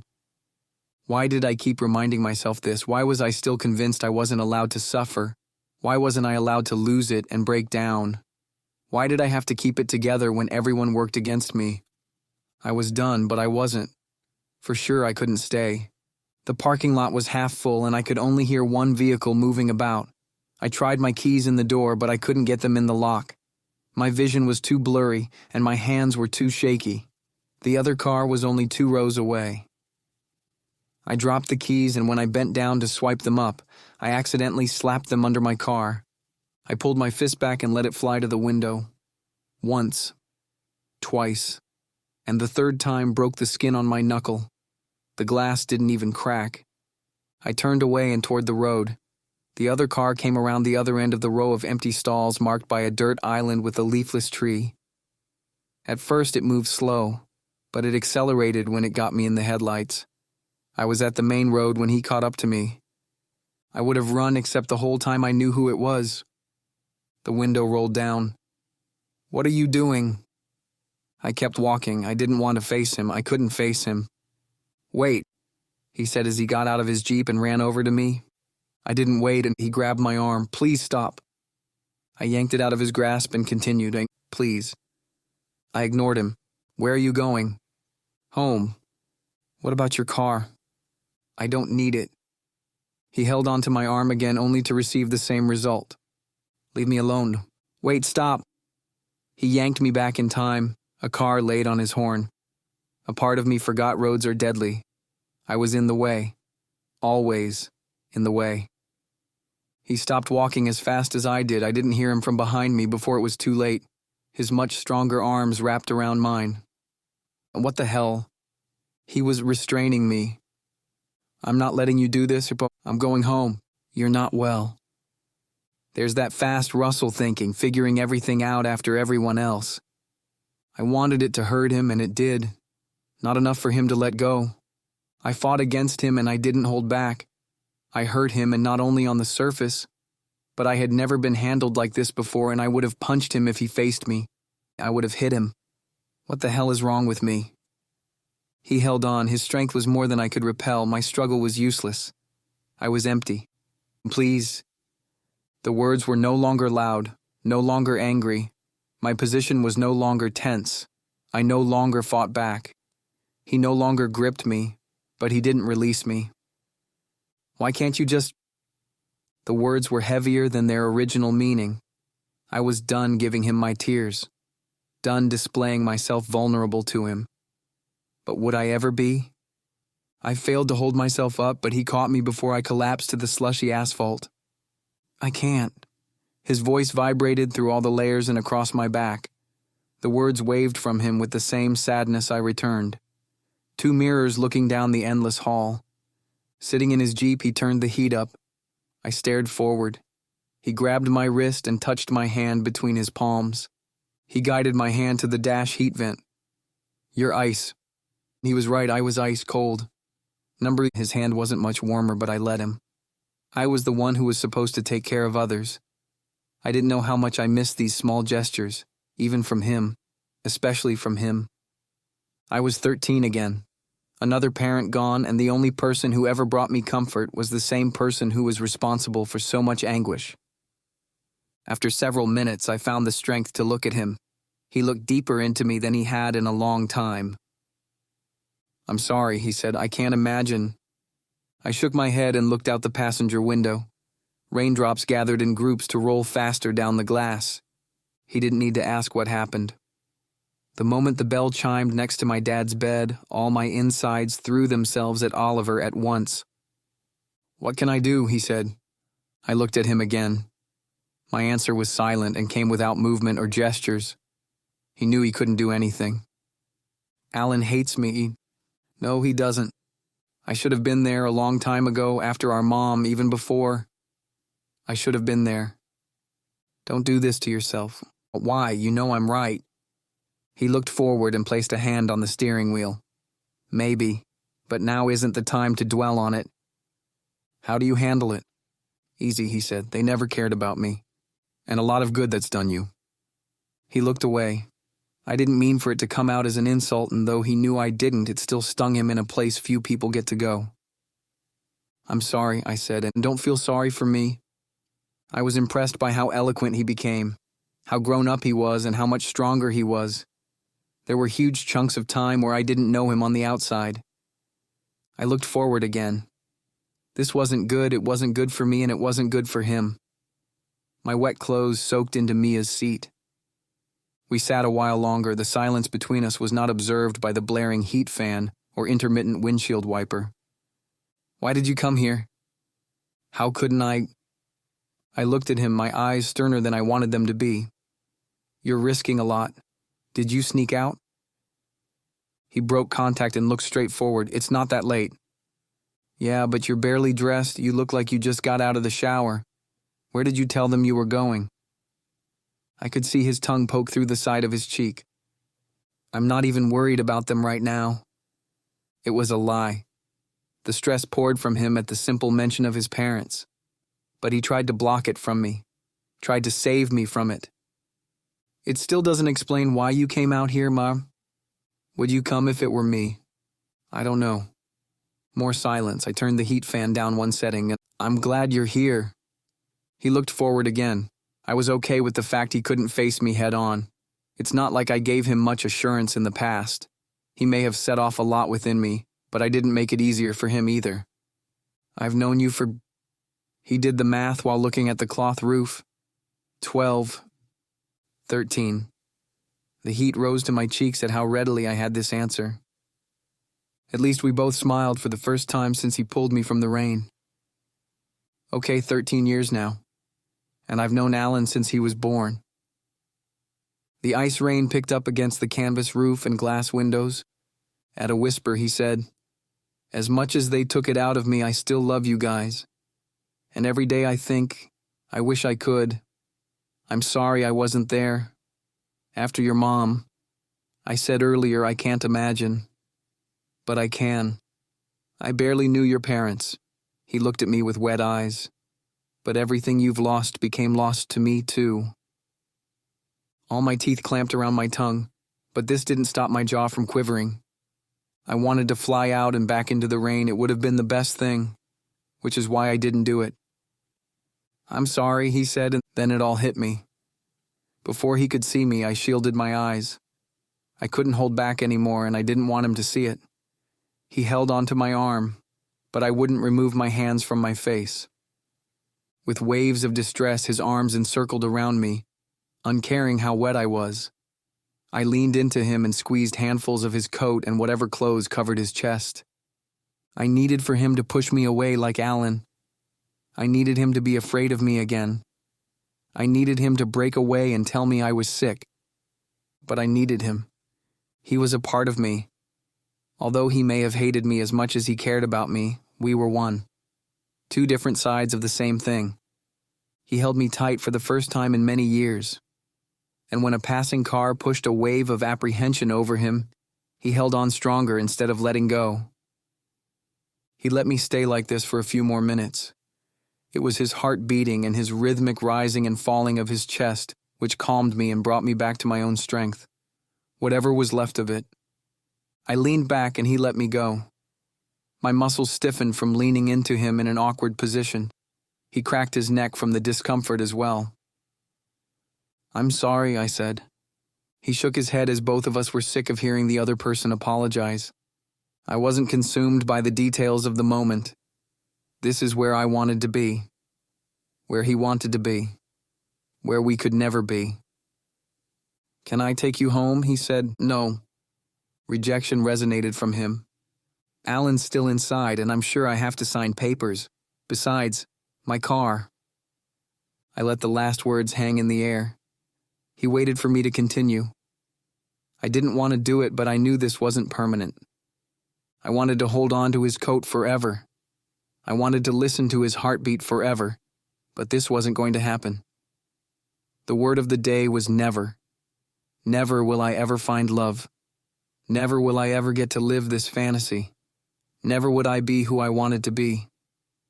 We can't do this, I forced the words out. He didn't speak. His emotions told me he still had hope, but the anxiety was there to overpower everything. His internal voice stopped him from being able to be there for me. It wasn't only his own voice, but those which belonged to everyone around him. This was all the answer I needed. He was going to be scared and not what I needed him to be. Not to chastise him because I wasn't much better. I wasn't exactly the symbol of strength he needed either. We both failed when it came to the other. I looked into his bloodshot eyes one more time. I gotta get back inside. At least let me drop you off at the door. Thank you, I said before getting a last look into him and leaving his car. At least I didn't apologize again. We might have had nothing to apologize for, but we had everything to be sorry about. It's small, but leaving him and returning alone was the only answer. Allowing him to drive me 100 feet would have cemented our standing in limbo. Getting out of his car and facing the world alone spoke to truth and was louder than the waves we sent each other. Back inside, I found Alan sitting on a bench outside our dad's room. Except it wasn't his room anymore. They moved him while I was out. Beth sat inside staring at the window, although it was night outside. He was her only child. I wouldn't be rushing to comfort her anytime soon, but the human inside of me left her alone and didn't pass judgment. Although my thoughts were internal, it wasn't good to walk around carrying all this hatred. It was Alan my heart sank for. Him being all alone was another void I created. I spent all my time wishing I were there, and I still ran out on him. When he saw me, he shuffled from worry to anger. He held out his hands as if to ask, "What happened to you?" I sat next to him. I had to get air. He pinched a lock of my hair and squeezed the water out of it before flicking it off his fingers in disgust. His face showed skepticism. "You're right." His eyes still played with anger. "I ran away. What else do you want me to say?" He didn't relent his sharpened gaze. "I'm back now, aren't I?" Even I knew this wasn't good enough. He pulled out his phone and typed on it.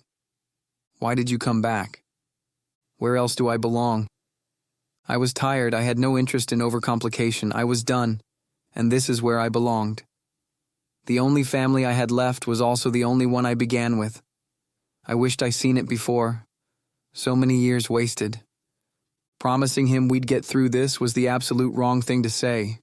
It was mindless of me, and I intended no harm. But Alan knew firsthand you never get through things. He was still shattered from the last time he watched one of our parents die. From then on, every time someone says something stupid like, "Time heals all," I'd think of my brother. I'd think, never.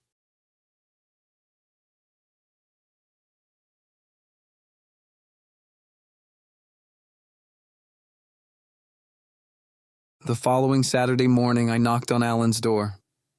He had been out of the shower for an hour, and I figured he was dressed. I knocked again and opened the door a few inches. "I'm coming in." He was in front of the mirror, yanking on his tie. His efforts made it worse. He was fully dressed in the suit Beth bought for him but struggled with the tie. He was trying to tie it after the jacket was on. Neither of us had ever worn a suit before, even when our mom died. "We have to go soon." He let out a long wind of air and ripped the tie from his neck. "Here, stop, you're going to mess it up." I walked over to him. "You first take the jacket off."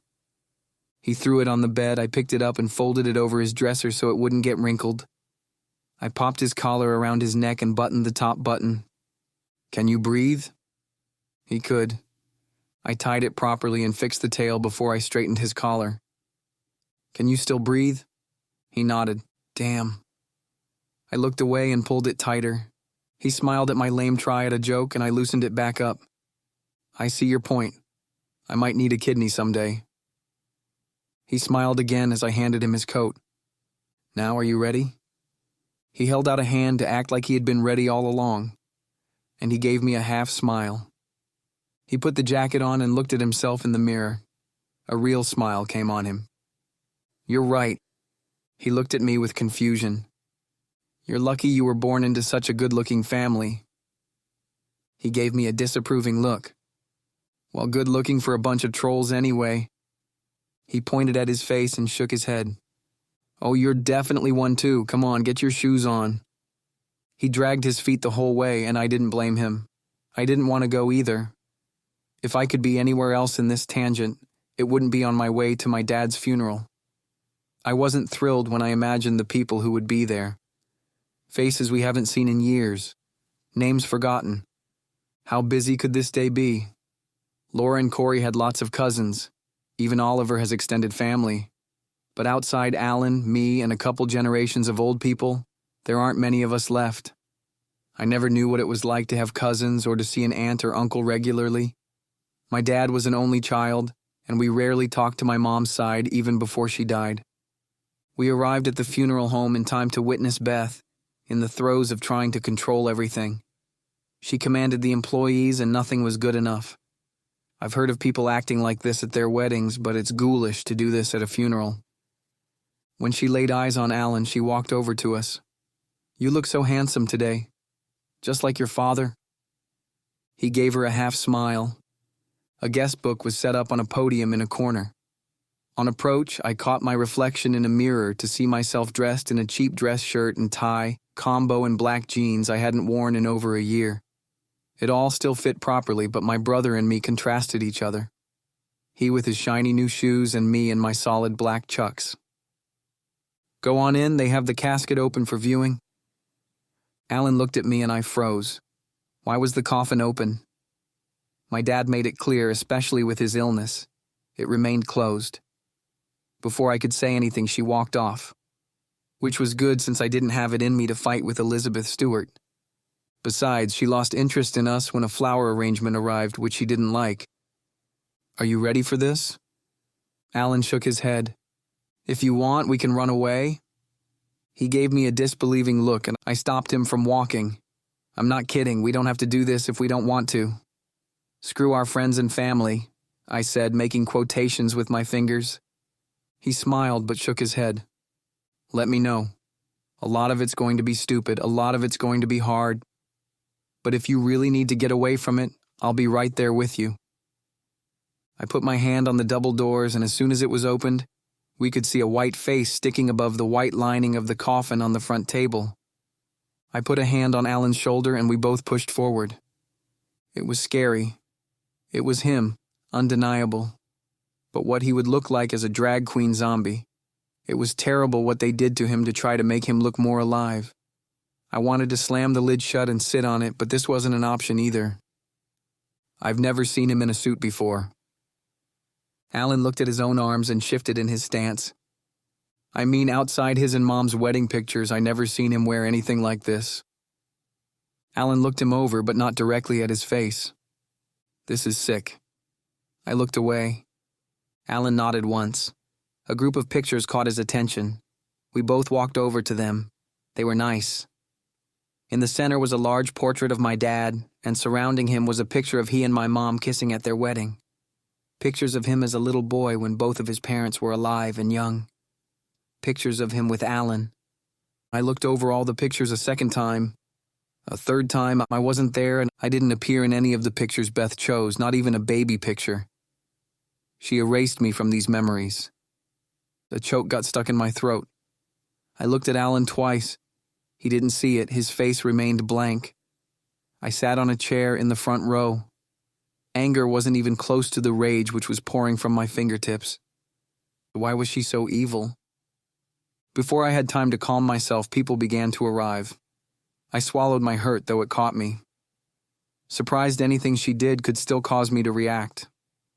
I couldn't forget this brazen insult, but I was able to put on my mask to shake hands with second cousins once removed, while 2 or 3 of the older women even hugged me. They fawned over Alan. He reminded them of our dad at this age, and it made them nostalgic to be around him. The questions, the greetings, the smiles were all the same. "How are you? What are you going to do now? Why won't you let your grandmother take Alan?" I didn't have to guess how they knew this option was out there, and I didn't expect any of them to consider me at all. I was getting sick of being alone against everything. Why do others think their opinion matters? Where were they when we were all alone? Where was all this family the last months of his life? Then there was Oliver. My thoughts could never stray too far away from him. His waves of emotions were hidden in every shadow of my life. With everything else I dealt with, I had his apprehension too. He was extremely nervous. Of what I didn't know right away until 5 minutes later, he walked in, not only with his parents, but with Mia as well. They took seats near the back of the large room. I'm glad he was there, though I'd prefer he didn't come with the rest of them. His nervousness faded when he knew how grateful I was to see him. Unfortunately, behind it was a dull sorrow, a deep depression which came from both of us. Is it weird that even though he knew how I felt, I wanted to tell him about it? Soon Corey followed with his family as Laura did with hers. I spoke to both for a little bit near the coffin. The Shorts and Garcias said nice things, and though we were never close to our friends' parents, I was glad they all came. They were among the few who didn't pass judgment on my brother or me. The kids they raised were my favorite people, and I'm glad they were exceptional as well. I could tell the Garcias, including Laura, had been up all night making their own lives work at their bakery. They came without sleep. Oliver's would never have done this. My own parents, when they were alive, wouldn't either. Facing Laura was the hardest. She cried the most, and seeing her cry brought me close. I looked behind her at the few dozen seated people who looked forward and talked among themselves and found Corey. Right away, he helped get her out of there before I ended up sobbing with her. I made no effort to greet the Russells. The service went on forever. The pastor droned on and on about the kingdom of heaven and good versus evil. The idiot kept calling him Antony instead of Anthony, as if the letter H didn't exist in his name. It didn't matter because everyone knew him as Tony. Alan and I were given names with the letter A to match his, but he still went by Tony. The graveyard wasn't much better. Alan and I remained somber, but without tears. We barely showed emotion in front of each other. Showing it to others was too far a concept, but this wasn't the end of it. Everyone gathered back at our house. They talked and retold memories of the man they barely knew. Alan ended up stuck in the middle of a group of women, and he looked at me for help. I gave him a simple smile and raised eyebrow before I turned my back on him. He gave me the sarcastic look which said thanks a lot. All the smiling I did hurt my cheeks. It was all a cover to hide my real emotions. I wanted out of my tie, and I wanted everyone out of my home. The escape to my bedroom was filled with obstacles, so I walked out back to get away from everything. My body barely contrasted from being chilled outside after escaping the heat inside. I wasn't even there for 5 seconds before his nervousness hit again. Before I knew what it meant, the back door opened. He was alone and he was stunning in his form-fitting designer suit. I slowly walked away from the small back deck and farther from the house. He followed me with his hands in his pockets. Neither of us wore coats, but it wasn't too cold, and with the layers of clothing, the fresh air was perfect. The house wasn't big enough for 30-plus guests, but there they all were. We stared off instead of at each other. We hadn't spoken since the night at the hospital. I didn't know what to say to him, or if I even needed to say anything at all. Whatever waves I sent him told him he needed to be the one to go first. Your mom used to have the best garden. My mom was jealous of her. I had no idea. Really? Yeah, even with a gardener, she couldn't even get close to your mom's. I didn't know they were competing. Well, yours wasn't, but mine was. I smiled. Well, why do you bring this up here? Why not? That was back at our old place. He looked to the side. Yeah, but it's my favorite memory of her. It was hard to think about my mom without dark images coming into play. He was able to discuss her without them. I didn't know he thought much about her, let alone had a favorite memory. I'm surprised your parents came. So am I. I'm sure they're looking for me right now.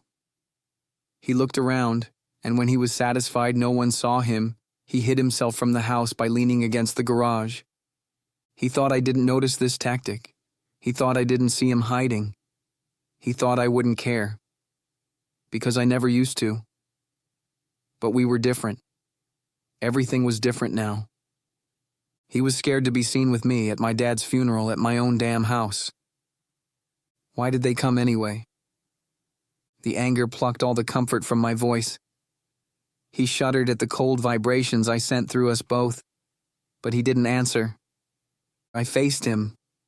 Why are they here? Why are you here? Because why? Because it's the right thing to do. Is it? Yes, I didn't want you to think you were alone. I want to be here for you. Is this why you brought Mia? He quickly withdrew from his comfortable lean. That's not fair. It isn't? No. Well, look around, Ollie. Nothing is fair. You're right. He turned his back on me and marched for the back door. I knew what he thought, but I didn't care. I wanted him to hurt. Are you leaving?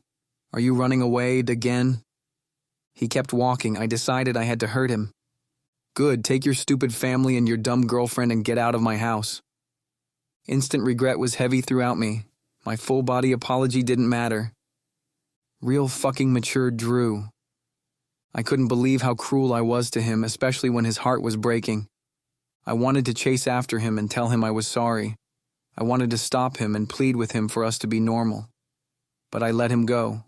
I let him leave. He opened the screen door but looked toward me before going inside. I'm sorry for your loss. Sorry for everything. Yeah, thank you. My voice full of sarcasm because I couldn't stop myself. He would have slammed the door if it wouldn't have drawn attention. I kept telling myself it was all for the best, though we both knew it wasn't. I wished we could bury the nonsense, but after 13 years we had nothing left to do but fight. Life is a joke, it must be. I'm a joke. I sat on the back step cradling my head in my hands and the door opened again. I expected Laura, but it wasn't her. Hey, Corey said. I saw Oliver come in and tell his parents they needed to go. Good. He shifted in his stance twice, so what did he do? I shook my head. Do you want to go beat his ass? I'll help you. We can catch them out front if it's not too late. I smiled. I've never actually been in a fight, but it sounded cool, didn't it? I smiled. Me either. I've never been in a fight. See, he said. It's things like that. What do you mean? Why didn't we know that about each other? I traced around my shoes with my finger. I didn't care what filth they tracked in. I hated being responsible for the way they looked at me, the way he looked at me. I'll be fine, you know.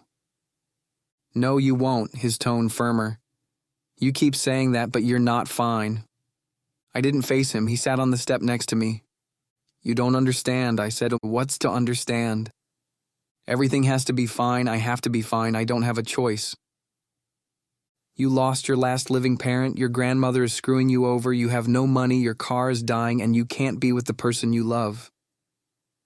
So you must be here to cheer me up? Corey smiled. I came out here to make sure you were okay. After a long pause, I dwelled on his word. I'm not. He held out both hands. Thank you. Was that so hard? I shook my head and tucked my face between my knees. His warm arm fell on my back. You know you're not supposed to do that, right? I said. Don't worry, I probably won't be ready to experiment until my sophomore year of college. I smiled. Not that. What then? I pushed the tears from my eyes before looking at him. The L word. You heard Laura? Forget that. I looked at him after wiping the residual dampness from my eyes. I love my family. I love Laura. I love you. Laura loves you. Your brother loves you. You love Oliver and he loves you. I shook my head. I wasn't going to tell you this. I know this is going to sound crazy, but the day at school after your father went in, when you kicked us out of the bathroom, I watched him, and it was like he knew. He even got up like he was going to do something. He knew what you were in there doing. Like he could feel your pain. Like it was his pain. If that's not love... I froze. I quickly glanced a few times at his eyes. They were stunning. Light brown in the late afternoon sun. They shined during times like this. I looked down again at the patches missing from the grass in the backyard. It's not as easy as you think. And it's not as complicated as you think. There's more than you know. That may be, but you're making more out of it than it needs to be. Like you said, he acted like he was going to do something, but he didn't, did he? I don't want to turn this into a huge argument, and I don't have to be right. But you both need to face each other without running away for once. I had nothing to say. He was right, and we sat for another minute. He was right, but he didn't have to be. The therapy you get from the people closest to you mainly serves to teach you what you already know but need to hear again. But I lied. That's not why I came out here. My parents said we gotta go. Without another word, I pulled him into a hug. It surprised him, but he didn't flinch, didn't back away, didn't deny me the comfort I needed. Thank you. You know where to find me, he said, and rose to go back inside. After the final guest departed, all who was left was Alan, Beth, and me. She began to clean and act as if everything was normal. But I didn't forget. I waited for Alan to go upstairs to change before I said anything to her. Not one single picture? I don't understand. Everyone's gone. There's no audience left to perform for. What are you talking about? I couldn't fall for it. She knew the point I was getting at. She knew why I was mad. And I wouldn't go along with it. The picture board didn't exclude me by accident. It was how the whole thing was designed. I covered my mouth and took in a few breaths through my nose. I want you out of my house. Don't you think I should stay here for a while, for a few weeks? What's wrong with you? Did you hear what I said? What are you going to do with a 13-year-old boy? You don't know anything about raising a child. You have no idea how far beyond that we are right now. I wouldn't let her dance into an area she was more comfortable with. Maybe I keep saying it because... Get out of my house! The fear on her face was real. What the hell was I becoming? Who was this new person who moved into my body and pissed all over everything? Corey was right. I needed to face life without running away. I wanted to apologize, but I didn't. Not for her, but for me. I didn't want so much hate within my heart, but it was there. She put the paper plate she was holding on the coffee table and quietly grabbed her coat. She didn't say anything else. She left with tears streaming from her eyes. She deserved it. But I didn't want to be this ugly person. I could deal with my grief if it were only a heavy sadness. but it hurt from the inside when I became tainted with hate and rage. I hated what I had become. I ran up the stairs and pulled my tie off. I ripped on one side of my dress shirt, popping half the buttons out of their holes, not caring if any damage was done. I couldn't breathe and I was suffocating from the heat. I was down to my tank top and boxer briefs when Alan opened the door. "What?" The hurt appeared in his eyes. He turned to leave. "Wait." He turned back to face me. "I'm sorry, I couldn't finish my sentence. It would have been an excuse anyway. You should knock." I grabbed the pair of jeans I wore the day before and put them on. He remained still. I'm not sure he even knew what he wanted, what he came in my room for. "What's wrong?" He shook his head. I continued to look at him until he made a face which said, "I don't know." "Are you hungry?" A curled lip and raised brow told me he wasn't. "Do you want to get out of here?" His eyes said yes. Within minutes, we locked the front door and were in my car. All the dirty plates and overflowing garbage would have to wait. I didn't wait for the car to warm up before taking off either. Alan sat in his seat staring forward. Normally he would be consumed by his phone, but he wasn't. I took him to where I returned countless times before, to think about how terrible life was. We still had an hour before the sun went down, so the forest preserve would still be open. We walked to the pond, which was frozen over. Alan threw rocks as if he tried to skip them across water, but they only bounced off the snow-dusted ice. With my hands in my pockets, I watched the sky as it was painted in the rainbow hues of sunset. Throughout time, being near this pond usually fixed me. This time it wouldn't mend my wounds, but it helped. A tremendous wave flowed from Oliver. I knew this was coming. He became an expert at bottling himself until he was alone. Away from his parents and his brother. Away from Mia. It was me. I did it to him. In the same way I killed my mom, I was also killing him. I pulled out my phone and typed a message. "I'm sorry for how things always end. I know it's late now, but thank you for being there." 3/4 of a minute later, his agony subsided. A sad smile came over me. Despite how ruined we are, he will be there. Despite how easily I did what I accused him of doing, I sought his comfort so I could have my own. Or maybe he already understood our comfort was more singular than I could admit.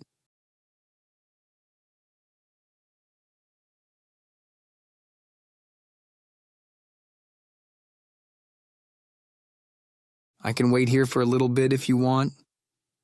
Alan and I sat in my car, a week after our dad's funeral and our first day back to school. We left the house too early, and Alan would have to wait longer for the first bell. He shook his head and gave me a half smile. He opened the passenger side door and got out. I held up my phone. "If you need anything." Another forced smile and he was off. My front left brake made a small squeal which took me a while to hear at first.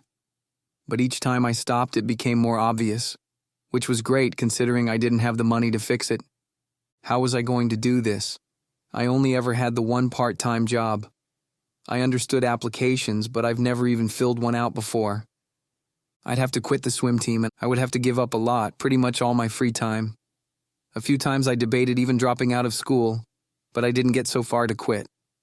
The end was only months away. Soon we'd have to move. The apartment options in our town were terrible. Maybe this would be a good time to make our escape. Even if we wanted to, we couldn't make the first payment. Besides, I don't think the bank will keep the house in a dead man's name. I didn't know how any of it worked. We would have to move and our options in Elkhorn were limited. There was a small row of apartments even worse than our street on the west side of town. Or there was the apartment village the divorced Shannons migrated to on the north. Leaving town made the most sense. I focused on Madison. The idea isn't too imaginative since Madison is only 100 miles away, but it was still a much different place far enough from Walworth County. Everywhere on this planet is a different place than where I'm from. Besides, I didn't dare to dream about Milwaukee or Chicago. I'm intimidated by huge cities. Not so much the people, as how overwhelming the world can be. I'm more used to nature, more used to hearing leaves in the wind. I get lost easily on a grid of labeled streets but can find my way through the woods. How would we even make it to Madison? It was only an hour drive, but it may as well be as unreachable as everywhere else. I had 4 months to make this happen. My main goal was to be gone before the bank came to kick us out. At best, I would have to save $500 for the first month's rent and another $500 for a security deposit. How would I come up with this money? What about electricity? Our phones, groceries, clothes, school supplies, gas, insurance. I stopped at a light on Court Street. The radio played, but I didn't hear most of it. Morning radio annoyed me, but I usually forgot to shut it off after Alan got out of the car. From my side, a hand-drawn sign caught my attention. Maybe it was the orange letters which said "Help Wanted," or it could have been the large size of the sign. I read the sign above the door. It's where my globe came from, the store Laura talked about. I couldn't think about it for too long, though. The familiar pull brought my eyes to the mirror. It had been so long I forgot about the strange car. And there it was after all this time. I still couldn't see who was behind the wheel. The dark interior hid him well. The light turned green and the streets were filled with other cars. I pretended I didn't see the car and continued the normal drive to school. My knuckles turned white and heat came to my cheeks. I kept myself calm.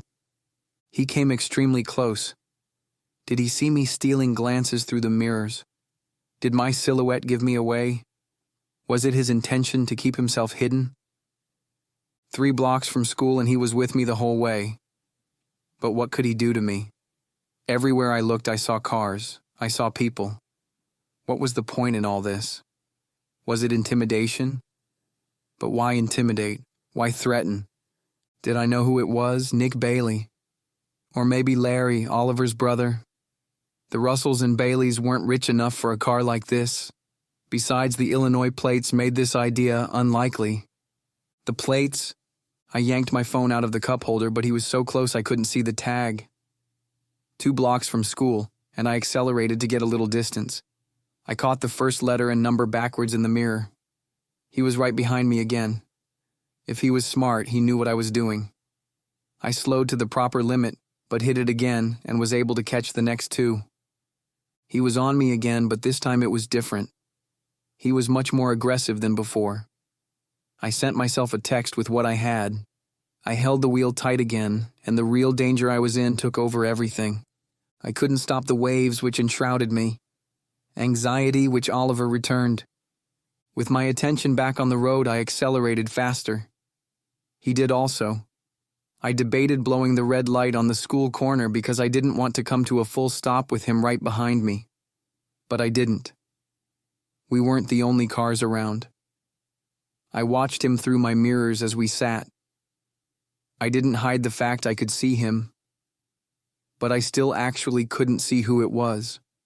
Their face blocked by shadows.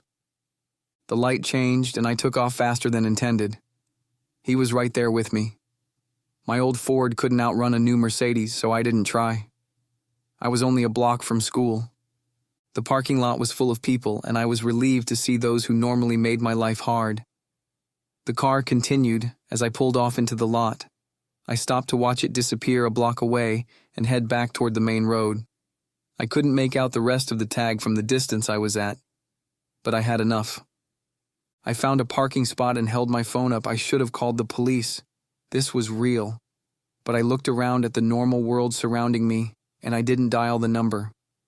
Inside, my friend sat at the table waiting for the morning bell. "Hey," Laura said and gave me a hug. With what happened, I forgot this was my first day back.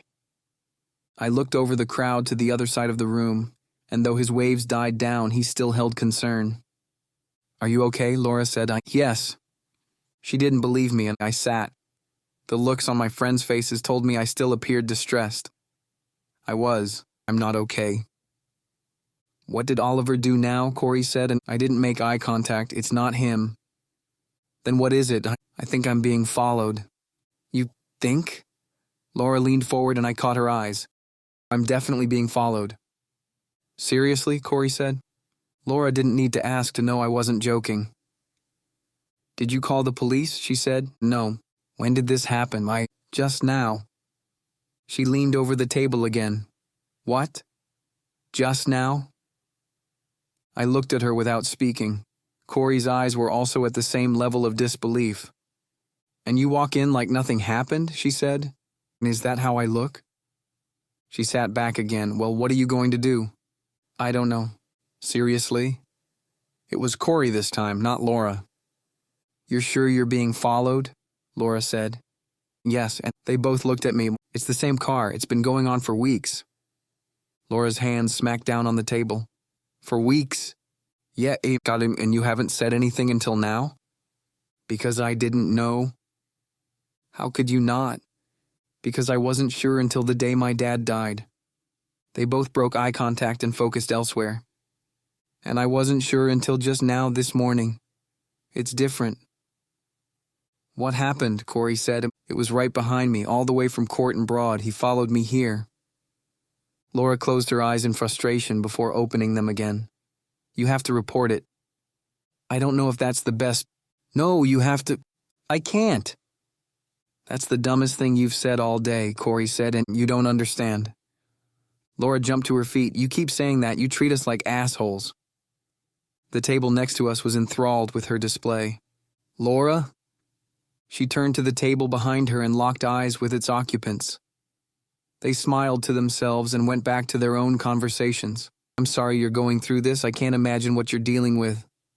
A tear fell from her eye. But you keep huge secrets from us. You treat us like children, and you make stupid decisions. It's not stupid, and not only is it stupid, it's also selfish, she said. And how is that? Alan. And she put everything in perspective. She shouldn't have to, but it was a kick I needed. She threw her backpack over her shoulder. If you can't do it for yourself, then at least do it for him. She walked away. I bit my lip and looked at Corey. Where normally he would have looked away, he stared me dead in the eyes. I didn't even think about Alan. He didn't speak. I am a selfish person. You're not a selfish person, but you're doing selfish things. What, you also now? You're pissed because you know she's right. I stopped biting my lip and closed my eyes. I'm sorry. Stop apologizing. What else can I do? I don't know, maybe try something different. Stop doing things you have to be sorry for. I don't know how. Start by opening your damn eyes. How come we barely know each other? You're the closest friend I ever had, but you treat me like I'm nothing. Corey, that's not true. I didn't even know about Ollie. He looked around. I had no idea you knew him at all, and I'm just finding out you've known him all your life? How are we even friends? You didn't even trust me enough for that. The silence after and the way he looked at me were both worse than what he said. I was relieved when he walked away too. The looks and mocking faces around me were all I was left with. I gathered my bag and headed for the bathroom. I stared down at the sink. How was I going to fix this? The door swung open, but I knew it was him before then. I have to tell them. Tell them what? What I am. No. It's hurting them. It's none of their business, and is that really what's hurting them? What gives you the right to... Because you wouldn't just be telling them what you are, but you'll be telling them what we are. You know as well as I do, it's impossible to say anything without outing each other. I smiled bleakly at his use of the term outing. I turned to face him. What would you do? I'm not even sure why I asked him. Figure out another way, make something up. I let out a small laugh. What's so funny? You've gotten good at this over the years, making stuff up? He looked away. I meant it as a compliment. As you can see, I fucking suck at it. At least you don't constantly let the people around you down. He was anger and sadness. You think I don't? I would have been better off if I had your skills. If I could put on a face, I'd be much happier than growing up the way I did. His arms fell. You think I'm happy? You have everything. You have everyone. I'm losing everything and everyone around me. I have nothing. Everything, you are everything. He looked away. Like you said, it's a mask. I'm good at wearing it. I didn't know what to say. I knew he was miserable. but I didn't know why I wished I had his misery instead of my own. Maybe I negated the true suffering of others because mine was greater. I easily forgot others. I tried not to get so caught up with myself, but I haven't left any room to be there for those I cared about. I was not an empath. "What happened to you earlier?" he said. I remembered the car, the chase, which wasn't a chase. His eyes begged for an answer, and the door swung open. Nick Bailey's eyes sneered at me as if he knew I was there. Oliver. They gave each other the dumbest bro handshake and half-armed shoulder hug. "What the hell are you doing in here? Mia's looking for you." "I'll be out in a minute." "Well, hurry up, you don't want to catch the gay going around in here." I said I'll be out. "All right," Nick said, giving me a wink before walking out. "He disgusts me too," he said. "Does he?" "Obviously." "Then why waste your time?" "Nick is my friend. A friend who disgusts you." "Yeah, they all do." "Then I have to ask again, what's the point?" He said, "What else is there to do?" "Why were we even here? What do you want?" "What's changed?" He frowned at the straightforwardness we both should be used to. "I wanted to make sure you were okay. I know something happened. It doesn't matter anymore." He poked his tongue into the side of his cheek. He was handsome when he was lost. But it was more than normal, not your normal brooding boy fear either. He wasn't going to give up. "Why do you care? Why do you keep asking me that? Usually you're the one trying to talk to me. And it bothers you that I don't?" "No, yep. Figures. But not like that." "Like what?" "What's inside you, what you want, hasn't changed." So why are you acting like it did?" I couldn't yell anymore, my throat grew sore and my thoughts hurt even more. "I realized you'd never be there. I realized we'd always be broken. We're a mess and there's no way to fix it." His sadness became mine. "I realized you hate me and I have to give you up." "I don't hate you," he looked at the ceiling. "I couldn't hate you, We both looked at each other with wide eyes. The distress coming from him was enough to make me take a step back. It didn't calm, though, not in either of us. I looked him up and down. What was present was the child I knew, the boy who looked strong but was afraid all the time. "Don't act so superior," he said, "and I'm not." He scoffed. "Liar." "So what if I am?" "Don't act like I'm the only one here who has a problem with expression." I laughed. "We have many problems, yeah, but expressing our emotions isn't one of them. Is this why we can't talk without fighting? Is this why we never told each other we—" His shoulders slumped, and he looked away. We were quiet, though the world outside the door roared as loud as it normally did. "We'll never be more than this," he said. "This is how it's going to be."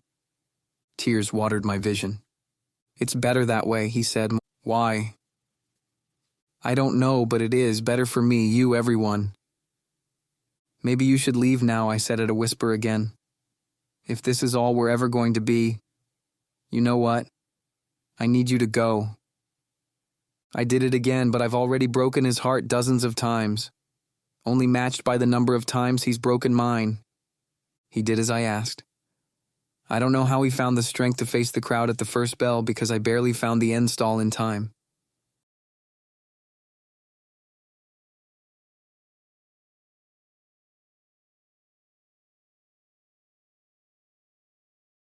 The following morning, Alan's steps were heavy on the stairs, even without shoes. Despite his lack of speech, he found other ways to make noise. When he first saw me, he did a double take. He held out his hands to ask why I wasn't dressed for school. He was mad at me from the night before. Beth wanted him for the weekend, and I couldn't come up with a good enough reason to deny her this. I didn't have to do it, but with everything going on, maybe he'd be safer. Or maybe I kept telling myself this to feel better. I had on a pair of sweatpants and an old band t-shirt. If I foresaw this questioning, I would have avoided it by dressing normal. It's not like I didn't have time. "I'm not going in today." He held out his hand again. My vague answer wouldn't hold up to his scrutiny. "I have something to do." This still wasn't good enough. "It's nothing, don't worry about it." His face pulled down in disappointment. I hated giving him reasons to doubt me, but he didn't have to know everything. At least not yet. He had enough going on in his head. Ready? He didn't give me an answer. Instead, he continued his protest for a bit longer, but after he stared me down for a few seconds more, he gave up. I watched him sit on the bottom stairs as he defiantly shoved his feet into his tied shoes. I was ready to go before he even came down. We drove, and this time it was me who turned the radio on. I hated morning radio, but I hated my inner voice even more. We pulled up to his school, and he still didn't look at me. He handed me his phone. On it was a message I didn't see him type. Why can't you tell me? I just have to sign some papers. I lied. He stared at me from the corner of his eyes. Wrinkles crossed the bridge of his nose. Please, Alan, trust me? The words hung in the air. His lips curled in as I held out his phone. Reluctant, he grabbed it out of my hand and didn't look back as he got out of the car and slammed the door a little harder than usual. He didn't trust me. At least not on this. I couldn't blame him.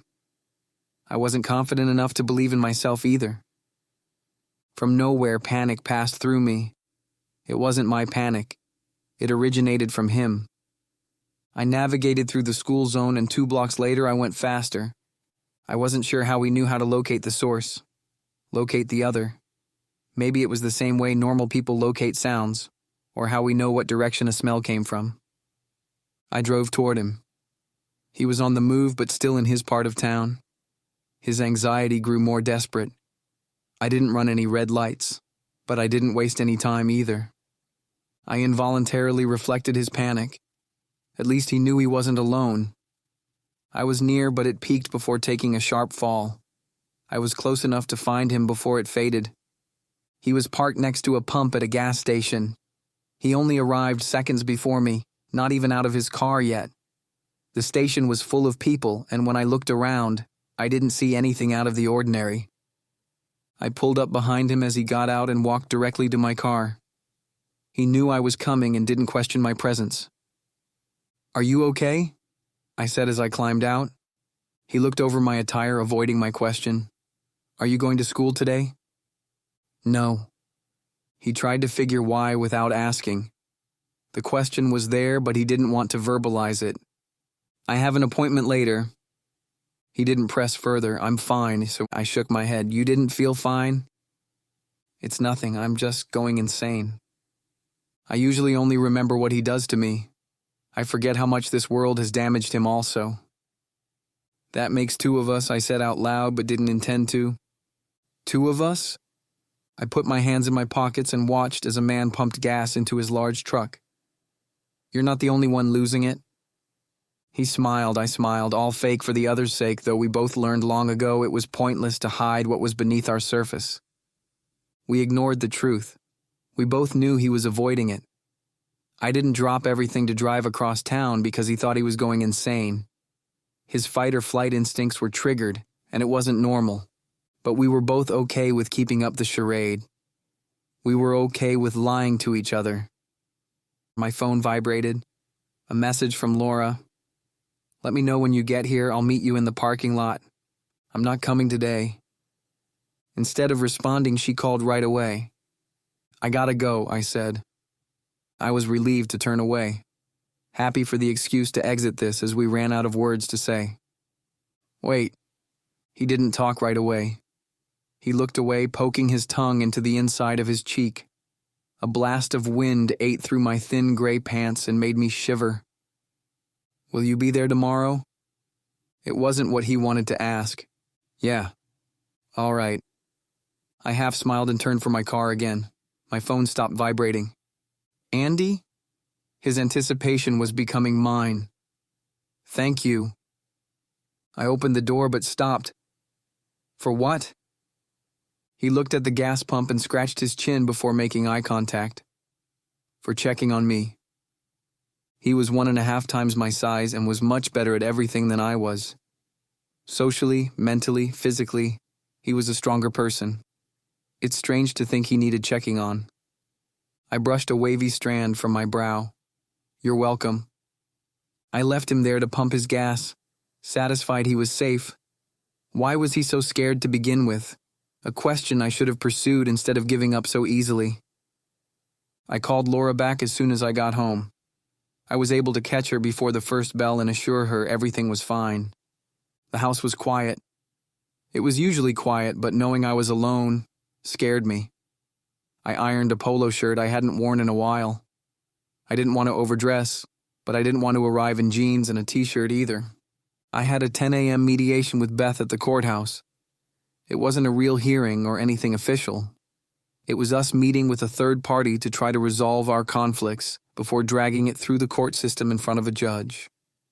I'd have no idea what I was doing if it weren't for the internet. I was so broke I couldn't even call a lawyer.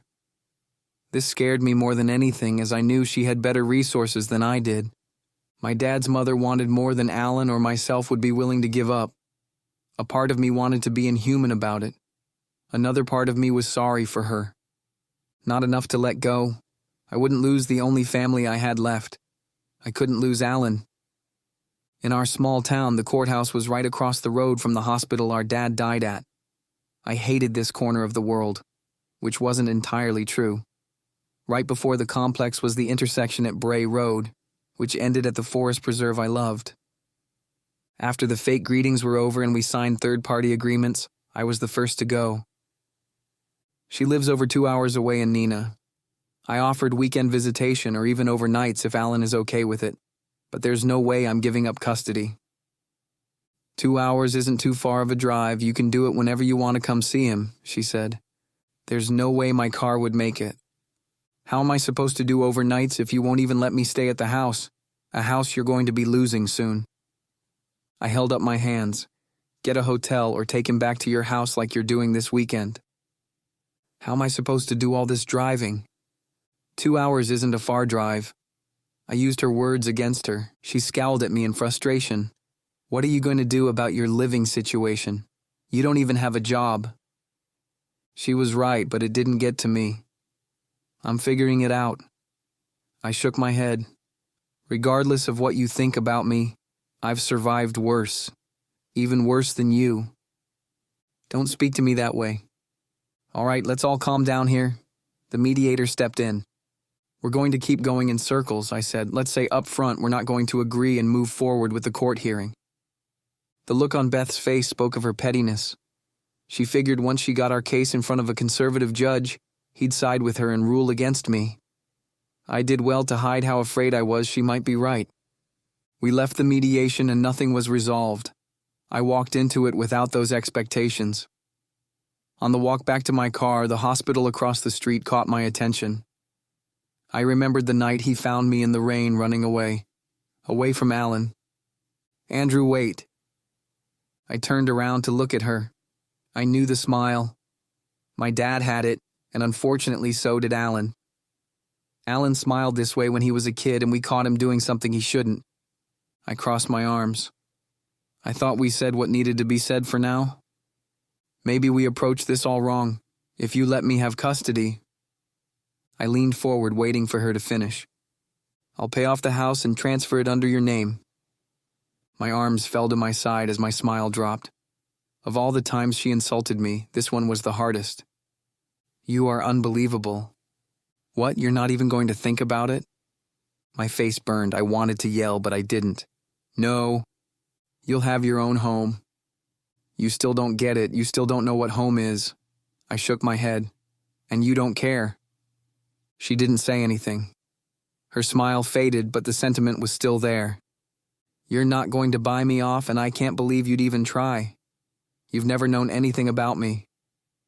She kept talking as I got into my car, but I was done listening. She watched as I put my seatbelt on and started the engine. The squealing fan belt spoke for me and for our situation. Her smile widened.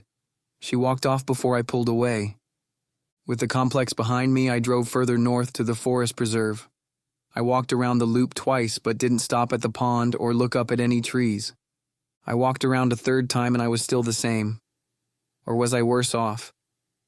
Were he and I doing better, or were we worse off? We were nice to each other. This was different from the last 4 years, but we weren't friends, and who knows what we'd find to fight about next, or how many more times we'd swear the other off in a fake gesture of severing ties. It took a whole 24 hours from asking him to leave the bathroom to me running across town to save him. I was more scared when we were civil to each other than when we weren't. Being okay with Oliver gave me a high, but being up meant we had a long way to fall when our cycle inevitably brought us down. My thoughts were still messy when I sat back in my dusty car. I couldn't get life out of my head. I started the engine, but I didn't know where I would go. I had 3 hours before I could pick up Alan from school, so I drove around to kill time.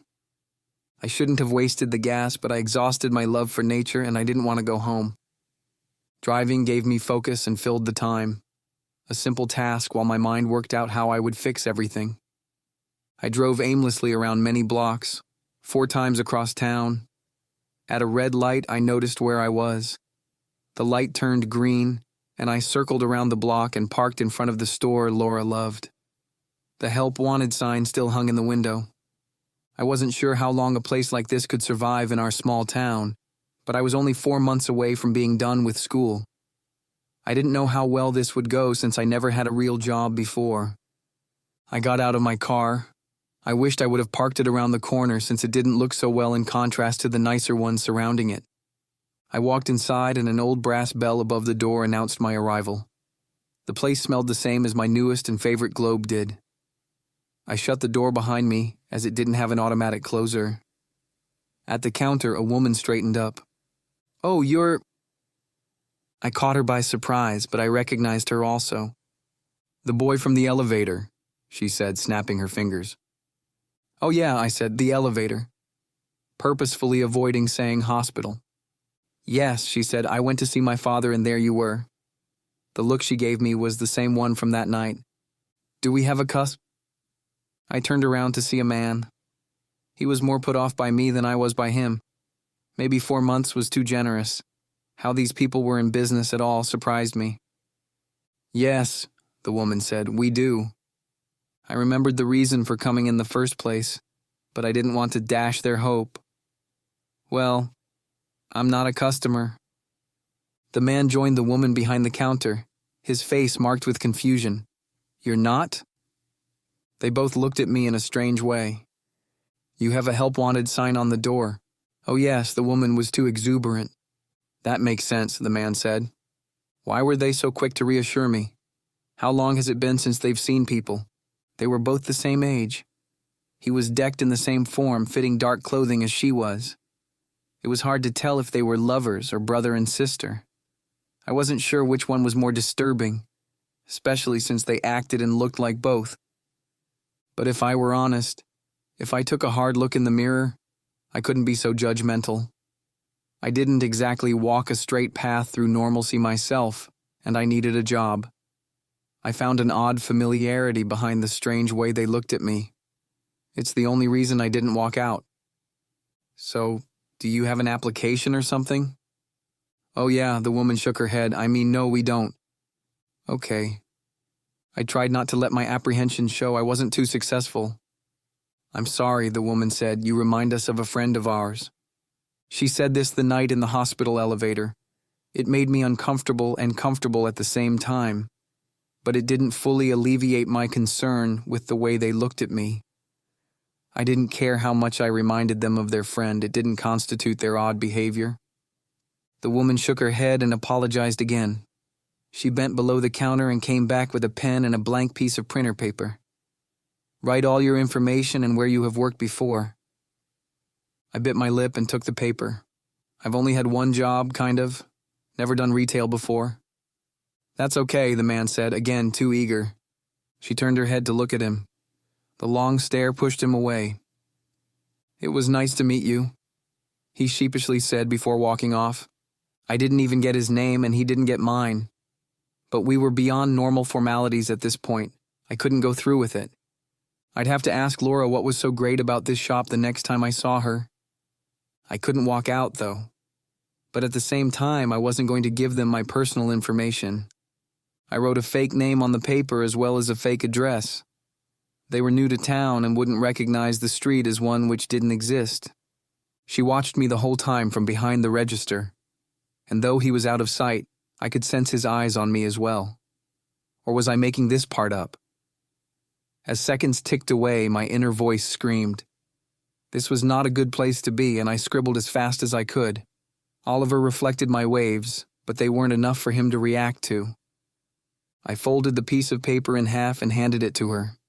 Although she didn't know anything about me, I suspected she would see right through the lies I wrote. Thank you. When can you start? How about tomorrow? Who offers a job without even reading the name anyway? Sounds great. Is 4 good? Perfect. I smiled with all my teeth. We exchanged niceties one last time and I was out the door.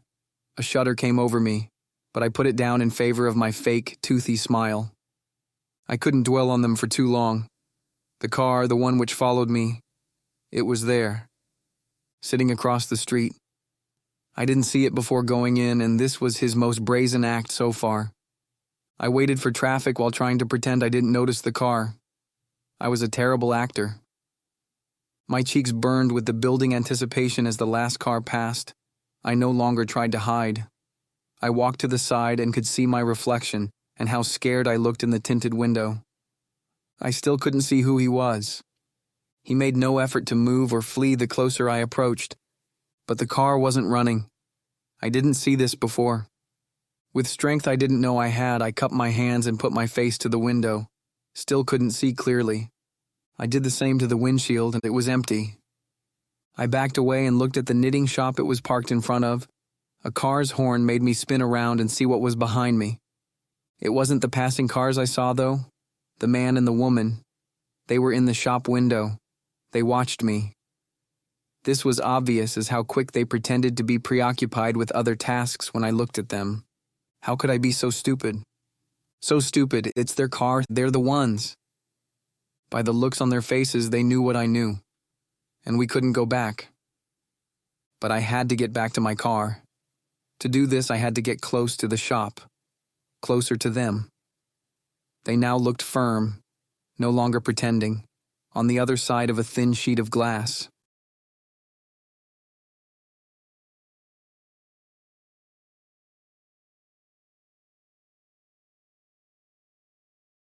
They wouldn't try anything in the middle of the day, would they?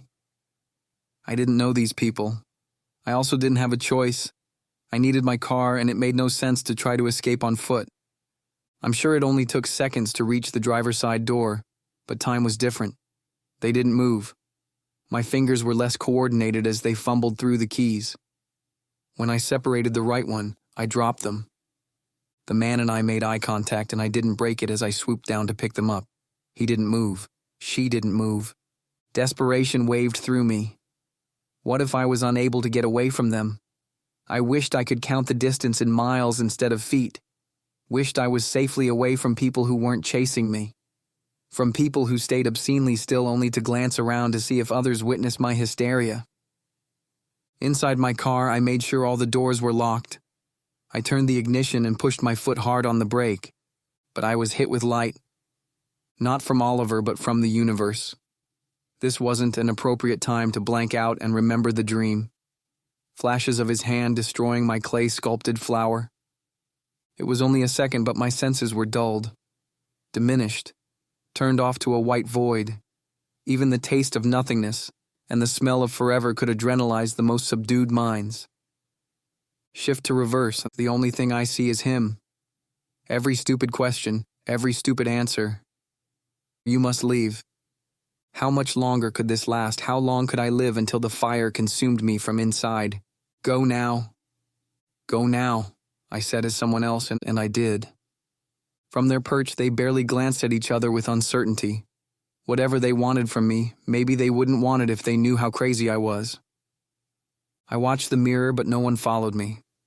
I wasn't going to chance it, though. I couldn't slow down yet. 4 blocks away, and my phone vibrated long in the change-filled cup holder.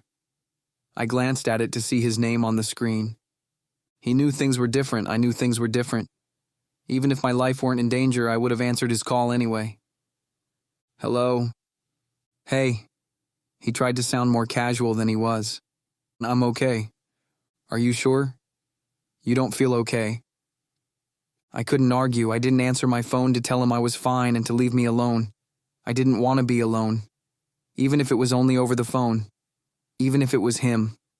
I put the phone on speaker and placed it in the other cup holder, which wasn't full of change. I'm being followed. I looked in the mirror again and my statement wasn't entirely true. What? Who? Those people, that shop, Laura's shop? The bakery? No, the store downtown. Where are you? Are you driving? Yes, but no, they're not there now. They own a shop? Yeah, a man and a woman in a dark car. Wait, dark car, all in black, form-fitting clothes? How did he know? Had our abilities changed? Was he the one speaking to me, telling me to leave? You could see them? No. Then how did you know? They're following me too. What?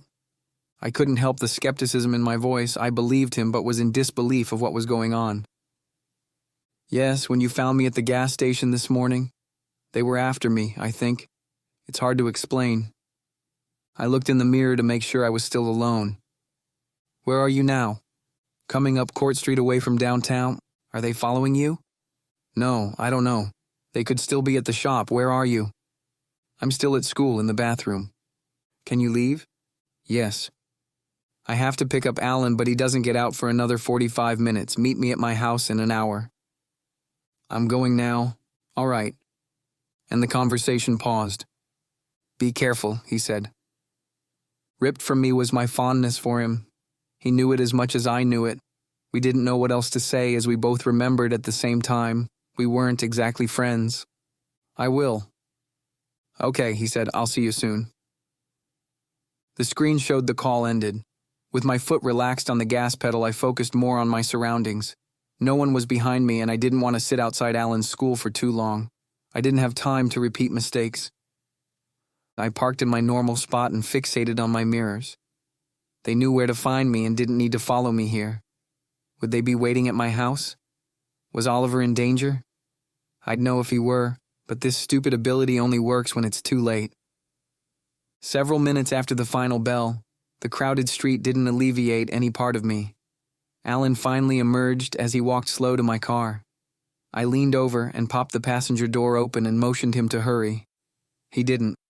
Seatbelt? He stared at me with 1,000 questions and didn't move. I stretched my arm over him and grabbed the metal end piece. Seatbelt. Now. I hated treating him this way, but the situation called for 100 times more urgency than he understood. I didn't have time to explain.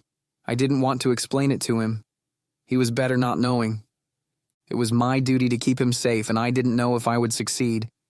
At least he wouldn't be home this weekend. He'd be with Beth and Nina. He'd be safer there than he was here. At least I'd have one less person to worry about. After we left the school zone, I stepped on the gas harder. I didn't tell him what happened because I wanted to protect him. But what if they were after him also? Or what if they used him to get to me? What stupid bad movie are we living in? I didn't mean to say it out loud, but I couldn't keep it in. Alan cringed at my outburst. We pulled in front of the house and came to a hard stop.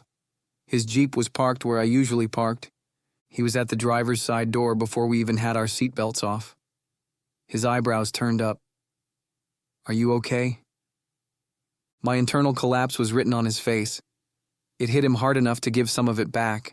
That two-mirror thing only works with the deepest wounds. I didn't tell him I was fine. He didn't need my answer to be verbalized. Alan was full of questions.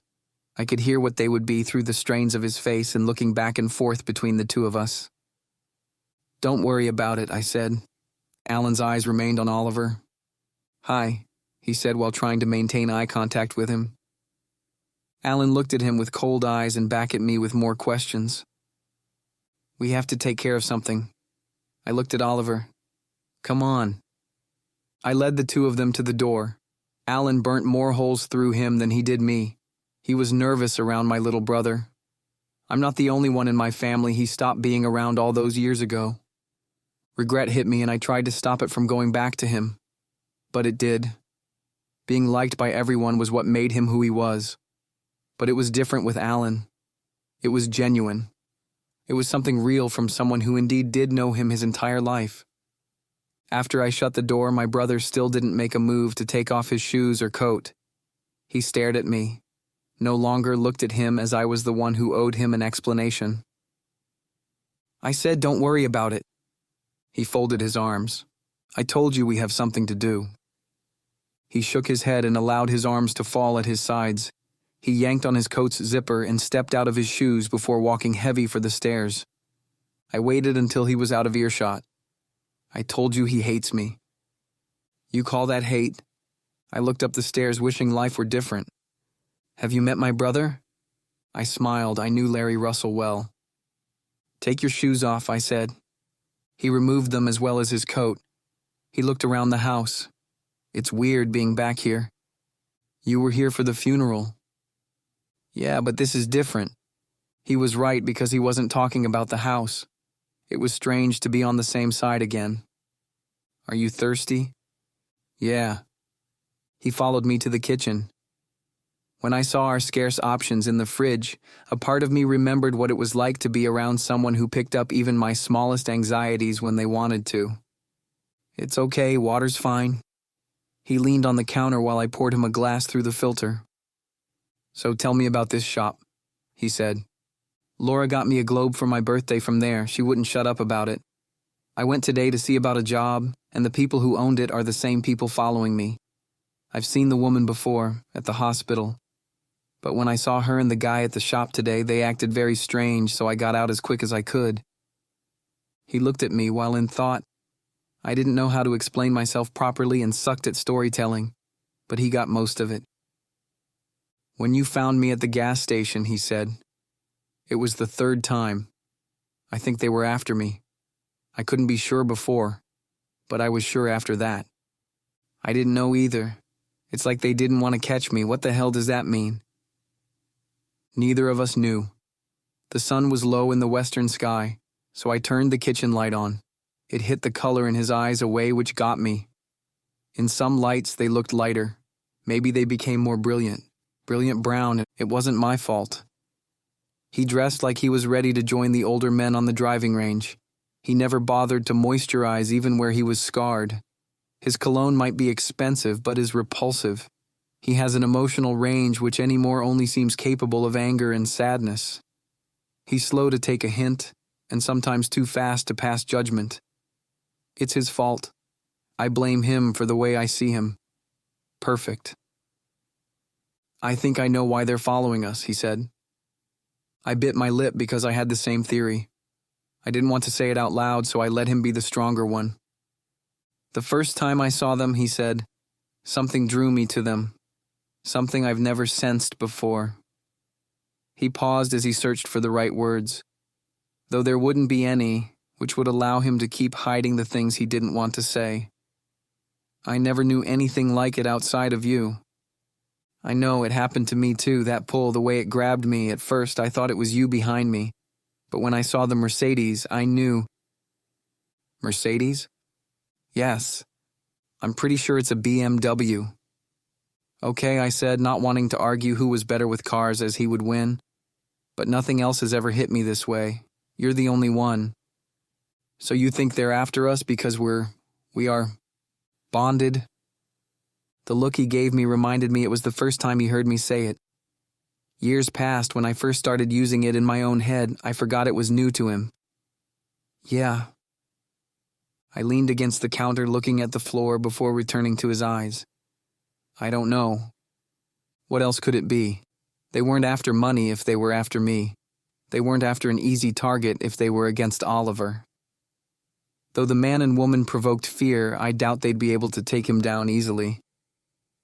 I don't know, I said again. We were stuck in our own thoughts. You know what sucks? He said while looking forward at the window which viewed the backyard. Probably reminded of the day of my dad's funeral and how bad that interaction ended. How they all end. I didn't answer. I watched him as he poked his tongue into the inside of his cheek. I've never been able to explain what this is, and now people are after us for it, he said. We don't know for sure. Do you have any other answers? No. I avoided this truth. I didn't want to believe people knew what this was. I didn't want to know it could be used against us. What if they want to hurt us? I said, and he shook his head. No. Well, why else would they be after us? Someone who, if they wanted to kill us, they would have done it. I didn't say kill Kobe. You didn't have to. We don't know that. Maybe they haven't found the right opportunity. We should go to the police, he said. It was the smartest words either of us said all day, but if I could avoid it, I would. We can't. He straightened. Why didn't we think of this sooner? I can't go to the police. Why not? Do we even know if it's serious enough? A second ago, you were worried they wanted to harm us. Now you're questioning whether or not it's serious enough to call the cops? It's not as simple as you think. 2 people are out to get us. We know the car they drive and where they work. Can it get any simpler than that? I have to think about... What? His voice was raised. What do you have to think about? Everything. Before I make major decisions, I have to think about everything. I don't have the luxury of acting on impulse anymore. Bullshit. What? Come on, there's always something, isn't there? Something to stop you, some excuse. I couldn't believe it, of all people, to lecture me about facing my fears. Who do you think you are, I said. I know you better than anyone. Then you know what you said isn't even close to true. Why won't you go to the police? I bit my lip. He held his hand out toward the front of the house. Let's go now. I looked away from him. I couldn't face how others viewed me. So low it could barely be heard, I said, I can't. Why? Because of Alan. The state finds out I'm in trouble and they'll take him away. Do you even think? Yes, I do think. Sometimes it's all I think about. And it's a chance I can't take. There's a lot you're not willing to do. Easy for you to say. Nothing is easy for me to say. You have parents, a family. You have a warm home and a car which isn't going to leave you stranded on the side of the road any day now. You have everything. You have Mia. We both looked from each other. The implications of what I said impacted deeper than either of us wanted to go. Alan's all I have. My voice was a whisper again. He didn't continue the fight, didn't defend his position, didn't defend his family or his girlfriend. I was wrong, though. It was easier for me to claim he's had it easy and was handed everything in life. It was an unfair blow to say his suffering was less than mine. I, of all people, know how much he suffers, how happy he pretends to be, how much he isn't. I'm sorry, I didn't mean to go there. It's our second nature, he said, my first nature. He let a soft smile break his surface. He was relieved our little fight was over, so was I. 2 mirrors reflecting each other. So, what do we do? He said. Because I don't want to wait for something bad to happen. His resolve came through me as well as on his face. I was never sure if I had any strength at all or if what I had come from him. We go to the shop. His eyes widened. The shop? We'll stay by the door, get them face to face, they won't touch us there. He finished off his water and moved to put the glass in the sink. In doing so, he was the first who noticed we weren't even a foot away from each other. Where he was used to being close to others, it had been a long time since either of us were this near. His nostrils flared and his eyes were large. I breathed heavy and so did he. I wanted to speak and so did he. But the kitchen remained silent despite the world outside. Even Alan was still in his room. I looked away from him. I remembered I hadn't brushed my teeth since morning. I wasn't gross, but I wasn't fresh either. But as if it weren't abnormal, his fingers were on my chin, gliding my eyes back to his. Waves of heat ran through me, but he didn't react to them. He didn't remove his hand. Maybe the strength was his to begin with. This was wrong. Everything about this was wrong. But it was the next step in our evolution. I didn't know what our future held. Maybe this was the beginning of disaster. It was still the next step. For years I imagined what kissing him would be like. Being virginal, my imagination was all I ever had. I wanted to move forward, but I knew it was his strength which would have to set it all off. I wouldn't know what to do. I don't even know how we got there. How so many days, weeks, years we spent avoiding this exact moment, and there we were. It wasn't even called for. He was only putting the stupid glass in the sink. With only inches left to go for people who spent miles apart, nothing could stop it from happening. Except the doorbell. He leaned back and let his shoulders drop. I have to answer it. This didn't alter his disappointment. My car is parked outside, they know I'm here. Besides, it could be that guy from the state. What if it's not? What if it's them? He said while looking around. At the other end of the counter, he quickly approached the knife block. He placed his hand on a large handle, prepping himself. When he pulled it out, it was a bread knife. He tried again, and this time found the largest knife in the block. No, I said, put that back. But what if? I'm sure they wouldn't ring the bell. Besides, you're not going to be stabbing anyone. I was nervous, he knew it, but this wasn't going to happen, not him with a knife. Wait here, I said. I walked toward the front of the house, my heartbeat as loud as the now urgent knocking. No one came with good news anymore.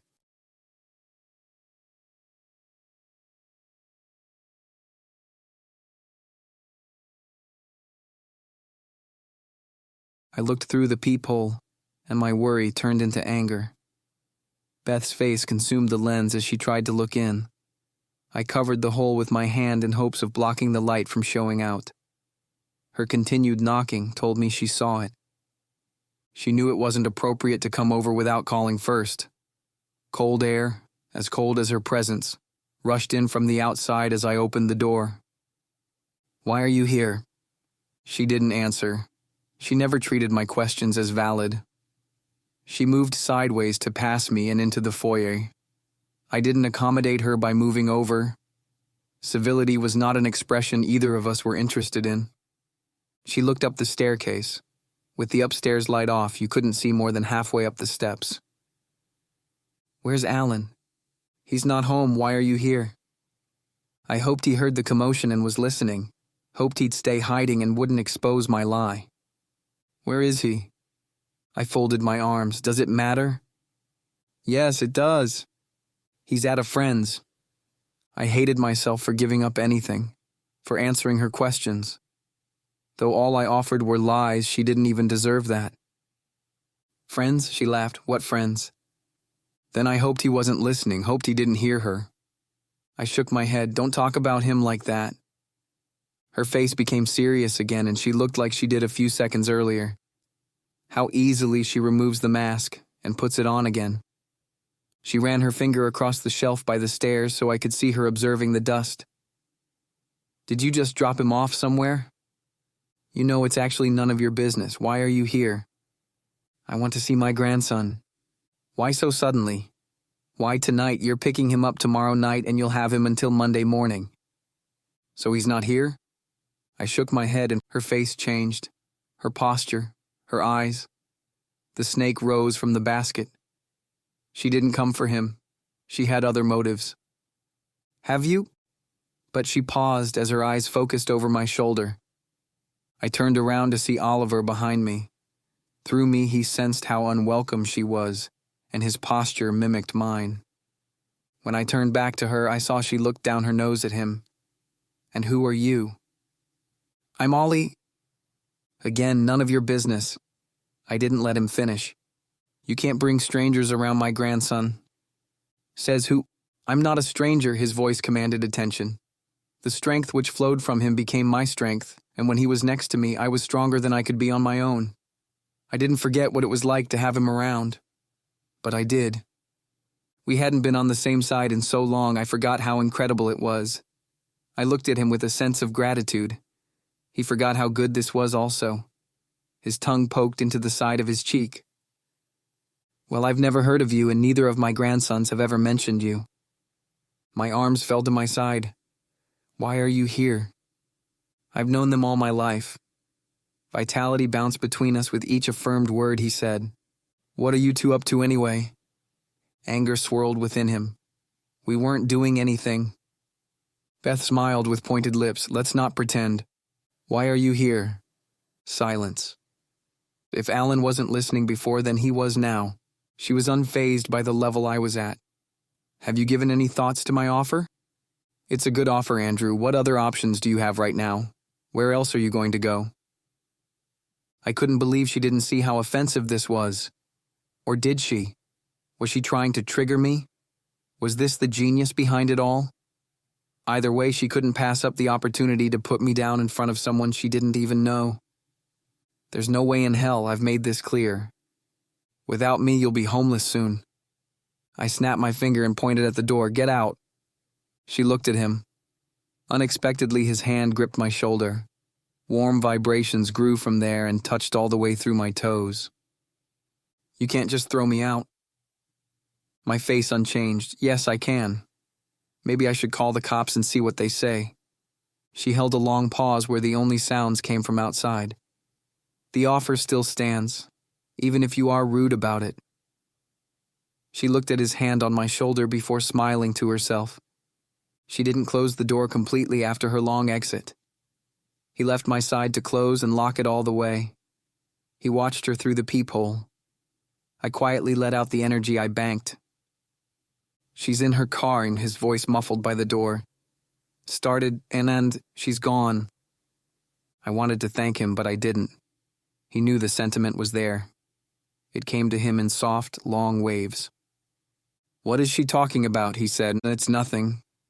A floorboard creaked behind me. I knew he was there before turning around. He walked down a few steps before he sat on one midway down. Normally his clumsy footfalls could be heard throughout the house, but tonight his feet were gentle. I looked up at him and back at Oliver, the question still on both their faces. They were on the same side on this. I looked at the wall with all our family pictures on them, not only the ones she chose to display at the funeral, but ones here that were the real sets, ones which included more of me than they did of her, our real family. She offered to pay off the house and transfer it to my name. Alan folded his arms over his knees and rested his chin on them. Oliver walked around me, so I was facing he and my brother. What do you have to do in return? He said. But I didn't offer him the answer. He wasn't the one who was owed the explanation. I looked directly into Alan's eyes. Give her full custody of you. He sat straight up, his eyes scared of what it could mean. Obviously, I told her to go to hell. Good. Alan let his posture relax. He looked at Oliver, who couldn't keep eye contact with him for too long before looking away. A long vibrating came from Oliver's pocket, which reset his waves to short and fast. He pulled his phone out. I have to, and walked into the kitchen before answering it. I looked back to Alan. I wouldn't even consider it. I couldn't. No question. You know that, don't you? He didn't respond. I walked up the few steps to sit next to his legs. There wasn't enough room for both of us to sit on the same group of stairs. I faced forward, away from him. The hushed argument from the kitchen was becoming too loud. I never asked you. Do you ever think you'd want to go with her? I turned around to the glower on his face and smiled. What about weekends? He shook his head, his frown not faded. I had to ask. I looked forward again, and the argument he was having in the kitchen was too personal for our ears. It was obvious it was with one of his parents. Alan nudged my shoulder with his knee, and I looked back at him.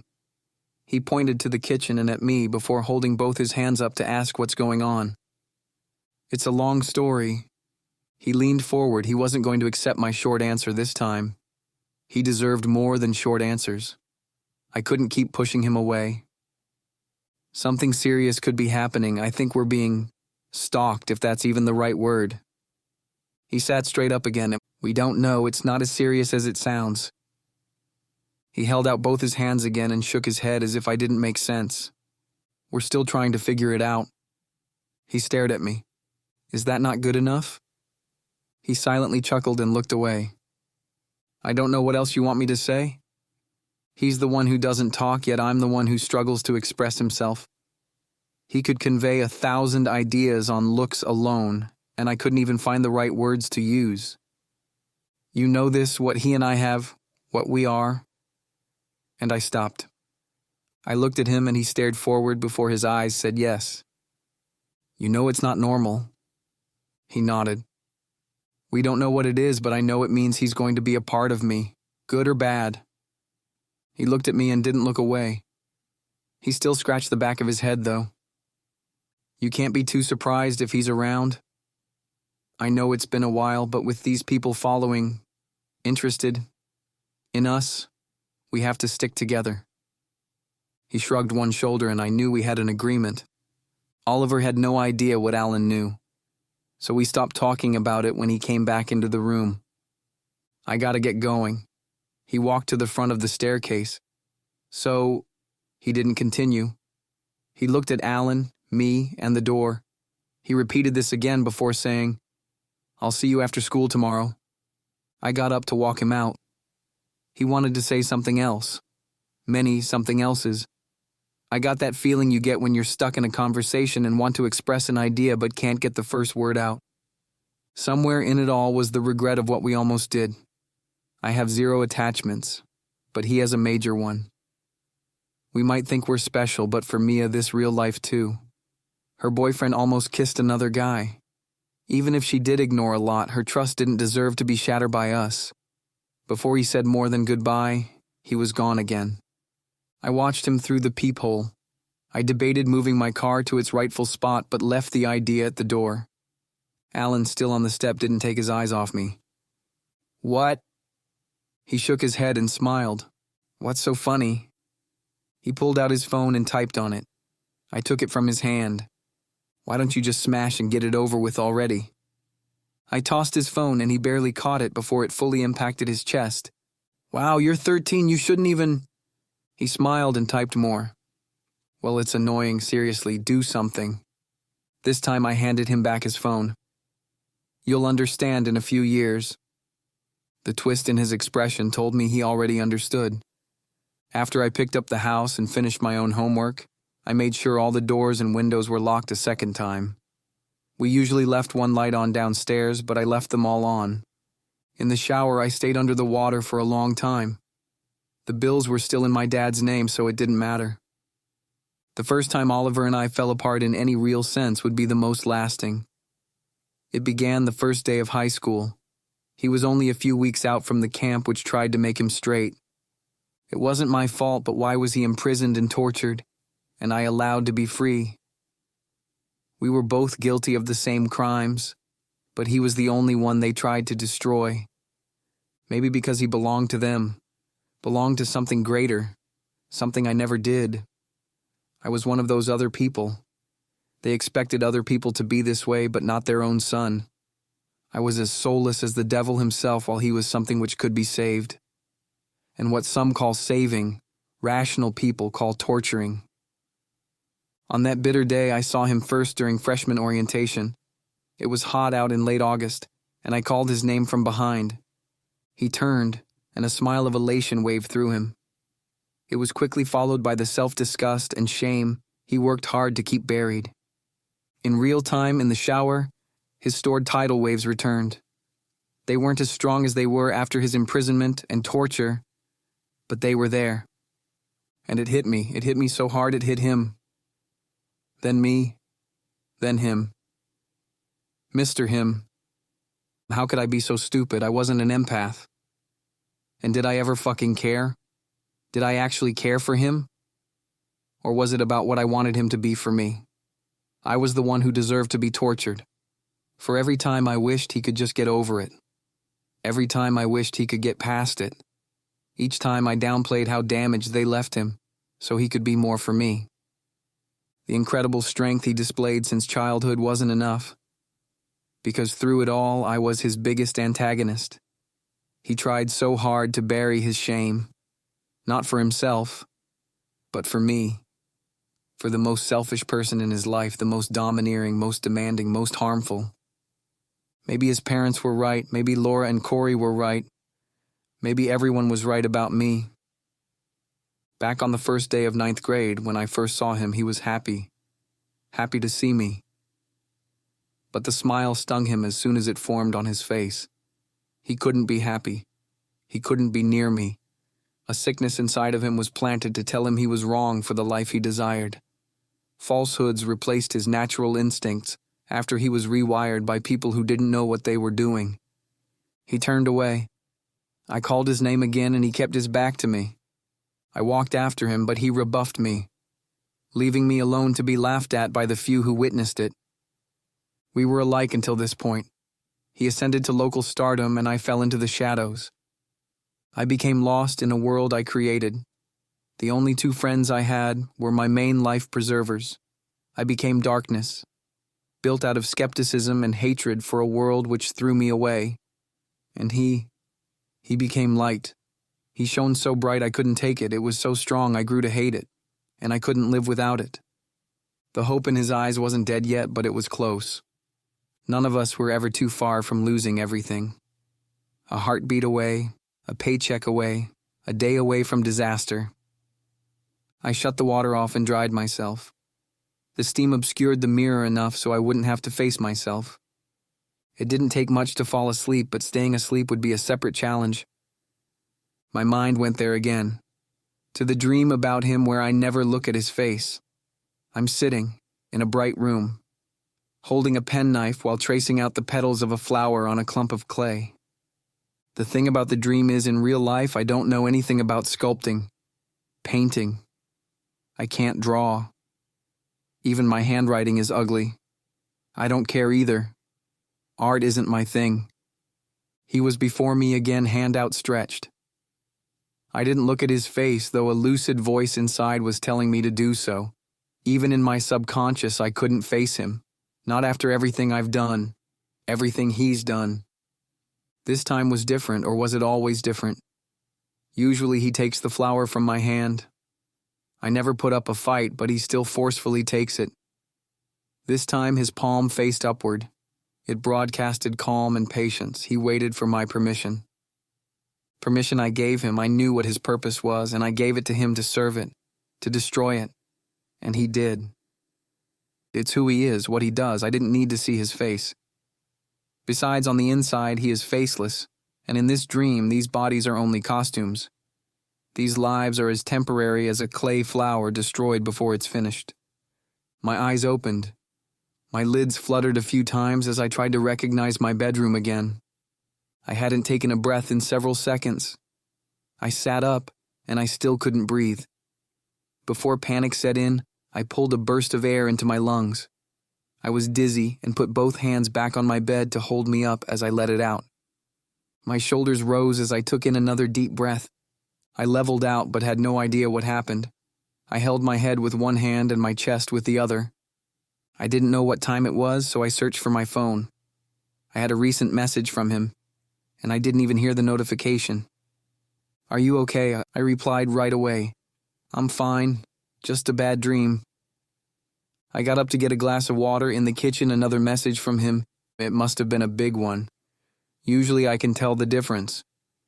It was, "Were you sleeping?" I carefully stepped back to my bedroom. I sat on my bed and drank more water. The rain outside drummed slowly. My pillow was wet from sweat, and I tossed it aside and fluffed the other one. "I know it wasn't easy when you got home. Sorry, I couldn't stop it from hitting you." I shook my head slow. I knew he couldn't see me. I was sick of us having to spend our lives apologizing for committing the crime of making assholes uncomfortable. "Don't be, it's my fault." I clicked the lamp twice to shut it off. The only illumination in my room was the amber streetlights against my shades and the light from my phone. "It's not your fault my parents are the way they are. If it weren't for me, they wouldn't be. They'd still be the same people. I'm glad you're here." I let the phone drop on my chest. I'm not sure why he still made me nervous. I was by myself, and he couldn't see me. We weren't even talking on the phone. "But your life would be easier if I weren't for this, I know. But we are what we are." Even with everything he's been through, he was the one trying to comfort me. He was the person who'd put himself aside to make sure others were okay. He was a people magnet, why others loved being around him. I wish a lot happened differently, but you're right. I didn't wait for a response before sending another. "Can I ask you a question?" And if I said no, you'd ask anyway. I smiled while reading it 3 times. "Do you still wonder what this is, what we are?" I knew he did.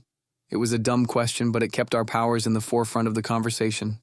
A long time passed. Well, only a few minutes, but after hanging a question like this in the air, even 1 minute was a long time. I used to think about it a lot, but now I only think about it every day. A slow smile crept on my face also. The rain outside continued, but it wasn't as sad as it was earlier. A few more minutes passed where I sat thinking about him, thinking about how everything in life comes in waves. "You're tired." His message was short, exhausted. "I'm going to try to sleep," and all right, I didn't want to stop talking, but I knew there would be more time for this later. "Good night, Drew." Good night, Ollie. I was happy for the lightness between us because I knew the next day would be much harder. Not only would he and I face these people, but I also had to face my friends. And it was time. Time to tell them who I was. Whatever I was.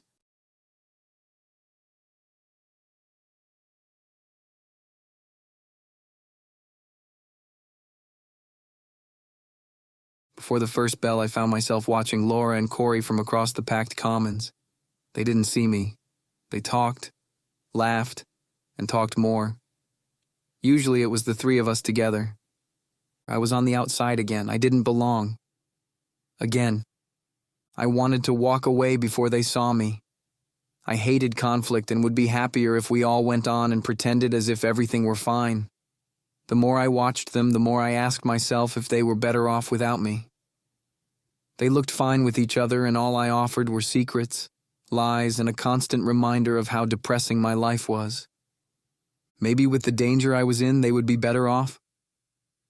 I watched as Corey spoke and Laura laughed. Her face rolled to the side, and through the crowd her eyes found me. Her smile didn't fade, but my presence shifted the mood. Corey turned to see what caught her attention, and with both their eyes on me, I swallowed and looked down. I forced my feet forward, resolved to face them but unable to pick my head up to do so. The walk didn't take as long as I hoped it would. I froze next to the seat I occupied during simpler days. It looked harder and colder than it used to. "Don't just stand there," Corey said, and I sat, but I didn't unfold my hands. I couldn't look at them. The homemade banana bread Laura recently unwrapped reminded me of all the things she's fed us in the past. No doubt it came from her parents' store, which brought on more thoughts of better times. It all seemed like so long ago. "Hey," Laura said quickly. I pushed my eyes to hers and darted to his before returning to the table. "Hi." We sat for a bit longer, so I know I've been a bad friend. "Andy," Corey said. "No." I looked at him. "I haven't been there." I looked at Laura. "And I take a lot from you both without giving anything back." "It's not like that," he said. "And it is." I looked at Laura. "It is." Our table was quiet while the others around us were at their normal level of loudness. The world outside had no idea there was even a conflict among us. Well, except for one other person. "I know you're sick of hearing it, but I am sorry." More silence. "So I'm going to tell you everything. I hope this doesn't change. I don't want you both to think I'm—" Laura would be easier to convince. I looked across the large commons to his table. He sat in the middle of his friends and talked to Mia. It wasn't the first glance we stole since I entered. "Oliver's been around." "Really?" Laura said. "You've been hanging out with him again?" "Yes." "Is this why you don't have time for us anymore?" "It's not like—" "How is it?" "They're following him also, the same people. They're after him too." "What?" Laura said. Corey held up a finger. "Wait a minute." I looked at him as did Laura, but his face was the same level of disbelief. "Why are they following both of you? Did you two do something?" I stared long and hard at the table and looked around to make sure I could keep this going quiet enough where no one else would hear us. "I know you both are open-minded," I said with a nervous laugh, "but—" "You're gay?" Corey said. I gave him a hard look. All three of us knew this wasn't the time for a joke, but I couldn't blame him too much for trying to lighten the air around us. "You're never going to believe me." "You say that all the time," Laura said. "Okay, he and I have the same birthday." "Yes, we know," Laura said, "but it doesn't stop there. We were born at the exact moment, 5 a.m. and 13 seconds. "How is that possible?" Corey said. For the first time, I made long eye contact with him. "I don't know." "So what does this mean?" Laura said. I don't know." She leaned forward. "You're doing a bad job at explaining this." "I know, it's just I can't define what I am, what we are. I don't know what it is." The furrowed brows on both their faces deepened. When you live a life in shadows, you only ever know how to be vague. When your life has no point, it's difficult to speak with meaning. We have a bond. Emotionally, I can feel his emotions and he can feel mine. Our whole lives, we've known what the other was going through. I couldn't look up. I didn't have the strength to meet their eyes. I wished he weren't the only person I could read, as I wanted to know what they thought before I faced them. A bond, Laura said. Yeah. Do you know how insane that sounds? But her voice was heavy. She was the one person who should understand more than anyone else. I believe every word he said, Corey said. She laughed while looking at him and back at me. Is this a joke? Are you guys messing with me? I let my hands fall hard at the table and I leaned forward. No. Because it sounds like you're messing with me. I don't know what to say to get you to believe me. Okay, so if you're this powerful being, then what are you? I looked at the table. I never said I was powerful. Well, she wouldn't let go of the question. I looked at Corey and back at her. I told you I don't know. Wow, that's super convenient. You're the one who's supposed to believe me. Do you hear how this sounds? I laughed nervously. Yes, I do. How am I supposed to believe you? I looked off to Oliver. She caught this but didn't chastise me over it. Because my mom knew what we were. She couldn't handle it and it killed her. I looked back at Laura. Her attitude changed. I wouldn't include my mom in a prank. She knew how serious it was. Besides, this connected a few pieces for her, and the look in her eyes changed when she began to believe me. So can you fly? Corey said, and I looked at him. Actually, I can. Both of their jaws dropped. I'm not a domestic terrorist or on any lists. Not funny, Laura said. Corey smiled. Silence. Are we good? I said. Yes, Corey said right away. We both looked at Laura, who concentrated on her own thoughts. She shook her head. Not yet. Her words were sharp enough to catch his attention from across the room. I hoped he had no idea what I did. Telling them was another way I betrayed him. Another way I let him take hits which should have been mine. I'm sorry. This is going to take some time. I love you and I'm not going anywhere, but I need some time. I couldn't expect more from her, but I did. So I didn't say anything. I need you both to do something else for me. You didn't even bring us flowers and you're asking for favors, Corey said. Laura smiled, but I was determined. I need you both to be nice to him. Whoa, Corey said. He's going to be hanging out with us now? Absolutely not, Laura said. I shook my head. I doubt it. Then why did you even ask? He said. Because you might cross paths. They both looked back in time to see Mia appear distant from Oliver. Something was wrong. What they didn't know was his attraction for her, his connection to her, were both real. She wasn't a beard, or someone he kept around to perpetuate a lie. She was the only person who came close to helping him move forward with whatever he could. He was guilty, though. She is a victim of his deep-rooted denial. Even he knew she wasn't me. Are you sure about that? Corey said. I didn't know. I fully expected Oliver and I to go back to the way we were. I didn't want it. I didn't want to go back to hating each other. But I knew when everything was over, it would all be over. I should have stopped looking at him, but I couldn't help my jealousy, and I wanted to hate Mia for no reason at all. The sad truth was, I didn't hate her. I only wanted to. She didn't owe me anything. But did this mean he did? Did he owe me any explanation for who he was? We weren't together. It wasn't my place. She was his partner. Though we both desired other paths, this was the trail we were too far down. It wasn't her fault she was caught in a cosmic disaster. The only crime she could ever be guilty of was having the attention I wanted for myself, which was another affirmation that maybe everyone was right. I am that villain in too many stories. Why do you want us to be nice to him? Laura said. Because he doesn't deserve to be treated bad. But he hurt you, Corey said, and I shook my head. You can hate him if you want. I can't change how you feel. But he went through a lot because of me. His parents sent him to a straight camp. I looked back toward him. I'm part of what destroyed him, destroys him. His parents sent him to one of those places, Corey said. I bit my lip. What the hell is going on here? We both looked at him. Say what you will about Chicago, but I'll take the violence in the city any day over you crazy people here. Didn't they tell you when you first came? Laura said. Tell me what? We eat people and Haha, I heard that before. So I took back control of the conversation. I'm asking you to be nice to him.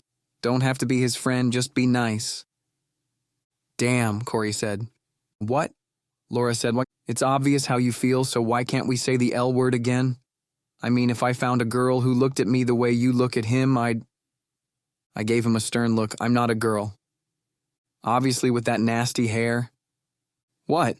Laura said, women can't have bad hair too? I'm just saying. Well, I took back control. Love is too serious a word, I said. Oh, you're right, he said. You're being followed by weirdos, you're telepathic. Oliver was tortured. You lost both your parents. Your grandma is trying to take your brother away. But let's not get serious here. Wow, I said with a laugh. You're lucky you're good looking because you are an asshole. Ha! He said to Laura, told you I was hot. He didn't say you were hot. Corey looked at me. Tell her. And we were back again, we were friends again. The air remained thick between us, but I was able to fix it to a point where we could move forward. Where we went from here was anyone's guess, but I was glad to have them back. I eventually got up the nerve to ask Laura to pick up Alan from school and take him out to eat. A real sit-down restaurant and not somewhere with a drive-through. She protested at first, but I knew she wasn't too mad since she declined the money I tried to give her for food. She cared about him more than a best friend should, and I was happy for this. None of them wanted us to go anywhere near the shop, and Laura was surprised to learn what limited information I could give her on the shop owners. But I wouldn't be talked out of it, and I'd be safe with him. Besides, it was daylight, and there would be other people around. At the end of the school day, I waited out front for him. After 5 minutes, the front entrance and parking lot were still full of people. At 10 minutes, a chunk of them were gone. At 15, most of them had left. And after 20, I was alone. The teacher's lot was still full, but the student's lot only had a dozen other vehicles in it, including one Jeep Wrangler. And still 5 minutes after this, nothing. I was about to give up hope like I should have 10 minutes before this, until a familiar hand was on my shoulder, but it wasn't his. Hi, Larry. I couldn't hide the jump in my voice when I laid eyes on the older Russell brother. Andy, he said with a small bow of his head. I took a single step back while looking around. What are you doing here? I came to make sure my brother got home safe, and I saw you standing here, and I thought I'd get out and say hi. I looked around but didn't even see the car he arrived in. His eyes burned with fire which wouldn't be put out. The look he gave me all those years ago when I got too close to his brother was now magnified by 10. He was built with strength as all Russell men are. Why are you still here? He said. Isn't that your little car right over there? I'm waiting for someone. I wished I were smart enough to be a better liar. Oh yeah? Who might that be? A friend, I said. A friend? Do I know him? I hated this stupid game he played. I hated myself for going along with it this far. I looked him in the eyes, knowing a response was unnecessary. His smile relaxed when he recognized I was no longer playing. He pointed at the school. You know that kid breaks my mother's heart. And he's killing the old man. I bit my lower lip. I looked around again, but we were still alone. Larry stepped forward. Too close. After everything they did for him, he still spits in their faces. I stepped back. And when I saw you with this stupid look on your dumb face, I couldn't take it anymore. I fully turned and walked in the direction of my car, digging my keys out of my backpack. He didn't follow me, not right away, but soon he kept pace right next to me. When I saw how happy you were, how fucking happy you were, I just couldn't take it anymore. I walked faster and glanced around for anyone else. There was no one. I wanted to pull my phone from my pocket, but I was afraid he would jump on me before I could do anything useful with it. People like you are so happy to tear a real family apart. People like you are like demons. You prey on the innocent and don't care how much you mess everything up. I was in a jog, he kept up. Everyone is afraid to tell you what they think. We all know what you are, what you did. This wasn't true. No one ever reserved their opinions around me. But this wasn't the time to argue. I was 6 spaces from my car. First you and your stupid little brother killed your mom, and now your dad. I stopped. And that got your attention, didn't it, you little faggot? Everything inside me exploded. A flurry of absolute rage and uncontrolled violence threw me on Larry Russell harder and faster than anything has before. Surprise was my upper hand as my furious attack had the smallest chance at succeeding. Even he didn't see it coming. I hit him as hard as I could, again and again. At first only impeded by my backpack falling off. He caught the fifth or sixth blow and twisted my arm back. The surprise was over, and my knuckles were busted open. He threw me off him and was on his feet faster than I was. He grabbed me by the back of my shirt, and his fist came down much heavier than mine did, each hit landing atrociously in my ears and screamed throughout my body. I fell to my knees, my soft skin impacting the pebble-littered cement. He pushed me forward and my forearms caught the same abrasive rocks and a crack in the concrete. With all his strength he landed a kick to my ribs. I fell flat and to my side. He kicked me in my stomach. All the wind rushed out of me and I couldn't draw breath. He was not holding back, and I thought, this is where I die, but I didn't. Out of nowhere, Oliver crashed into him and threw him off me, both beings out of my direct vision. I couldn't hear anything over the high-pitched static in my head. I couldn't see clearly as random dark spots kept shading in and out of my vision. My vision shifted when I tried to focus. Oliver huddled over me yelling. I could barely hear him. He brushed a bloodied lock of hair from my eye. In his own eyes was the moisture of unfallen tears. But not for long. Whatever he did to subdue his brother didn't last, and Larry was on him with the same fury he laid into me with. My hearing faded back in, but I wished it didn't. His cries were immediately, permanently carved into me. The waves he broadcast as his protector brutalized him would be among the strongest I've ever repressed. I could never imagine harming my own brother in any way. The extent I witnessed was unimaginable. I rose to my feet and saw Mia for the first time. She screamed. I couldn't pay her much attention, as instantly I was on Larry doing everything in my power to stop him from causing any more harm to him. I never hit anyone before, and though I was weak, it didn't mean I couldn't cause damage. Even together, we were no match for him, and he thoroughly beat us until we stopped getting up, and even a little after. I didn't think it were possible to be this fully harmed without needing medical attention. I didn't know if anything was broken. If it were, I wouldn't have time to question it since I'd be screaming in agony. Larry yelled over me, but I couldn't hear him. He cleared his throat and spit on my face. Mia was over Oliver screaming. I laid on my back while he still had the strength to rise to his hands and knees. I couldn't hear what she was saying, but soon after she said it, she stormed off, leaving us there. I waited for more of Larry's assault, but it didn't come. I looked around and couldn't find him. We were done. He left us alone. And we were alone. No one was there to come to our aid. No one could help us. I held up my hands and brushed away a few pebbles which dented into my palms. The ringing was loud again. I looked at my bloodied and swollen knuckles, but what alarmed me the most was how much they shook. I trembled with a vibration so jarring, shock so reverberant I thought it could stop my heart. I told myself to steady my breathing, which didn't work. I watched as he pushed himself off his knees and to his feet. He touched his face and rubbed his jaw before looking at me. He burned full of sorrow as he spoke words I couldn't hear. He limped to me with a hand pressed into his side. He held out his other hand, and the ringing faded when I took it.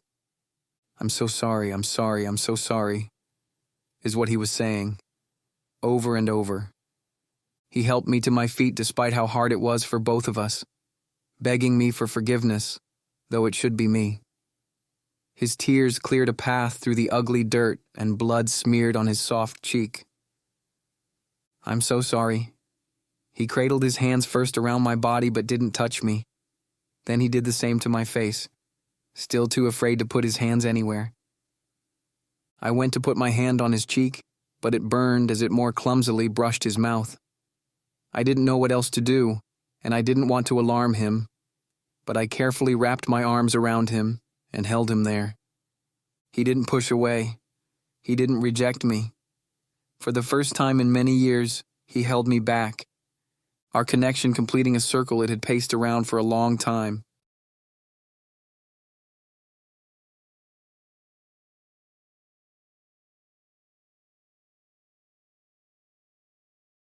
The drive to my house was a struggle between trying to hold the steering wheel and my bruised body at the same time.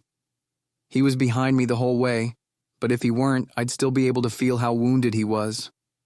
I don't know how physical pain becomes emotional, and emotional pain manifests in your body. The agony radiating from him was so strong I could taste it. He was so overwhelmed I considered pulling over a few times. He was in no condition to function, let alone drive. It wasn't only the bruising, the kicks, the blood, and the swelling. He lost everything. Friends, girlfriend, family, support, his future, his security, and his regret for not being able to shield me from it. How do you tell someone it's okay to let go? How do you convince them it's not their fault? How do you tell them you'd go through it all over again if it meant they were the ones who were kept safe? How do you tell the person who wants to shield you that sometimes they also deserve protection? That it's okay if the strongest person you know isn't strong enough to protect you from everything? My street was dead. No one was out to see us, see our battered condition as we exited our cars. He came beside me to help me, but he needed it more than I did. He took most of the onslaught. I wasn't strong enough to help him much, but he took as many blows for me as he could. Again. How could I ever have hated him, even in passing? Inside the house was dark. It was about the same time Alan and Laura should be waiting for their orders at the restaurant. We both carefully removed our coats and winter wear. We couldn't avoid helping each other when we found we couldn't do everything on our own. "Do you want to take a shower?" I said. His face had no response, but we both couldn't avoid the anxiety which pumped in his veins. "After I take one?" It was too late. Heat rushed my face and he looked away. "Yeah, that would be nice. I might have a shirt for you." I walked for the stairs and he followed. I offered to help him up the last few, but he waved me away and did it himself. His presence in my bedroom was foreign, I knew it. He knew I knew. The walls knew. I rummaged through my drawers and found my own clothes before tossing him the shirt. "That's too big for me, but I don't think any of my pants will fit you." "This is fine." We didn't know what to say to each other. The shock of what happened subsided, and a sadness took over. "I'm sorry," he said. "It's not your fault. I should have been there earlier." "Why weren't you?" He looked away. He didn't finish. "It's okay, you're allowed to be." I didn't finish. But then, I knew how scared you were. It was different. Almost like you called me. You controlled it. He looked at me. "I don't have an answer for that." Which wasn't a lie. I didn't know what else to say, what else to do. He needed comforting. But where would I even begin? I looked away before the tears returned. "I'll make it quick." "Yeah," he said, and went back to looking at the things on my walls. A part of me was uncomfortable with him being there. So was a part of him. It was a reminder of how naked we've always been, and how incomplete our exposure was at the same time. We didn't hide anything from each other, yet so many details went missed. But was this different from all my other interactions? Didn't I have this exact relationship with everyone I knew? I rushed through my shower quicker than normal. I was sore and bruised, but it was necessary to get at most of my wounds. I wrapped a towel around my waist so I could brush my teeth quick. I couldn't feel any loose teeth, but this brought back the taste of blood from the back of my mouth. A knock at the door startled me and I took the brush out of my mouth. "Yeah? Are you dressed?" "Yeah, but..." I didn't have time to finish before the door opened. I carefully went back to brushing my teeth. "Do you have any mouthwash?" I gestured to the shelf next to the sink, but he didn't take his eyes off mine through the mirror. I was embarrassed being near him in a towel, but being on the swim team together, he's seen me in much less. I moved aside so he could spit out the mouthwash, but his arm still brushed mine.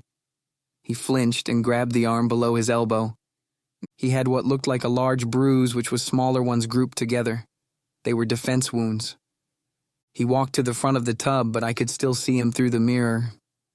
He pulled at the bottom of his shirt, but his face crumpled, and he let it fall back to his waist. He tried a second time, but he couldn't do it. I spit out the toothpaste and quickly rinsed my mouth.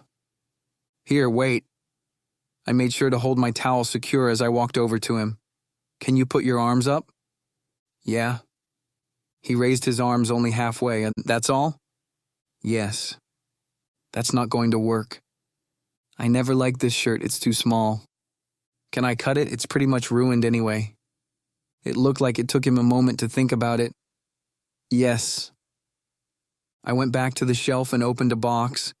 Inside were a pair of scissors which were meant for cutting hair. They appeared sharp to me but were as useful as 2 butter knives, so I had to rip most of it. He cracked his fingers and the movement was enough for me to mistrust my shaky hand with the instrument. Dull or not. Hold still. He finished cracking his fingers, counting the last 3 digits to himself. When I sliced through the collar, it partially fell away into his hands. He pulled the remains off, and his finely proportioned shoulders were exposed. But the forming bruises struck at my heart.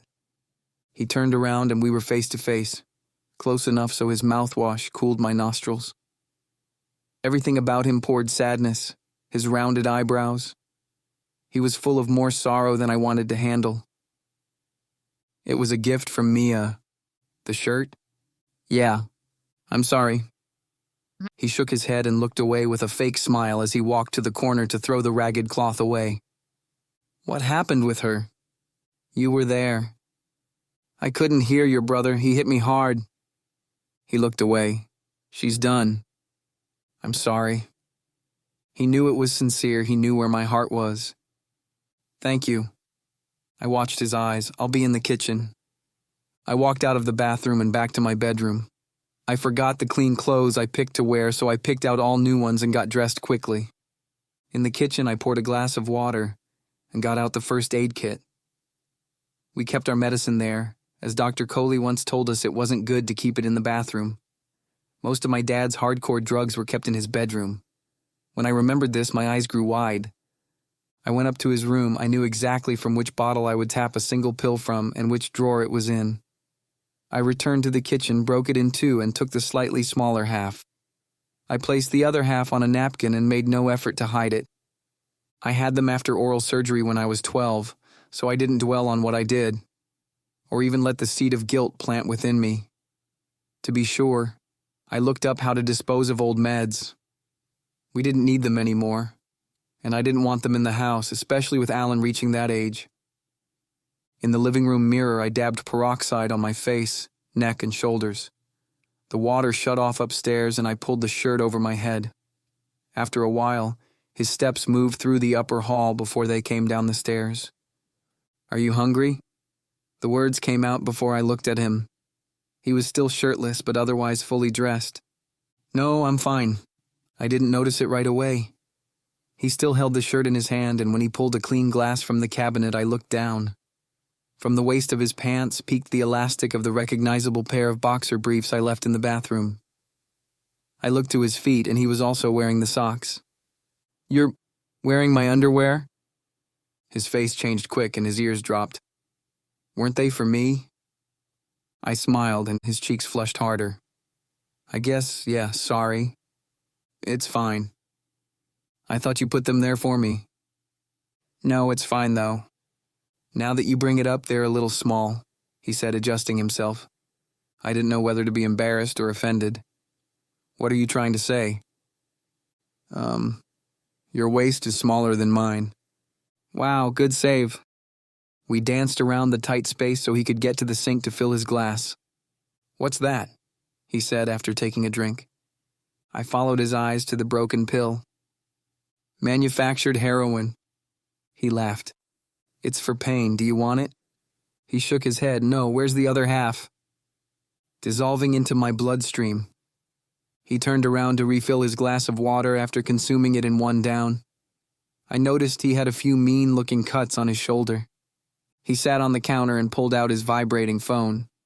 It's been going off since I got in the shower. Do you want to answer it? I could. He shook his head. You're still bleeding, I said, touching my own shoulder. He looked at the wrong side. Other side.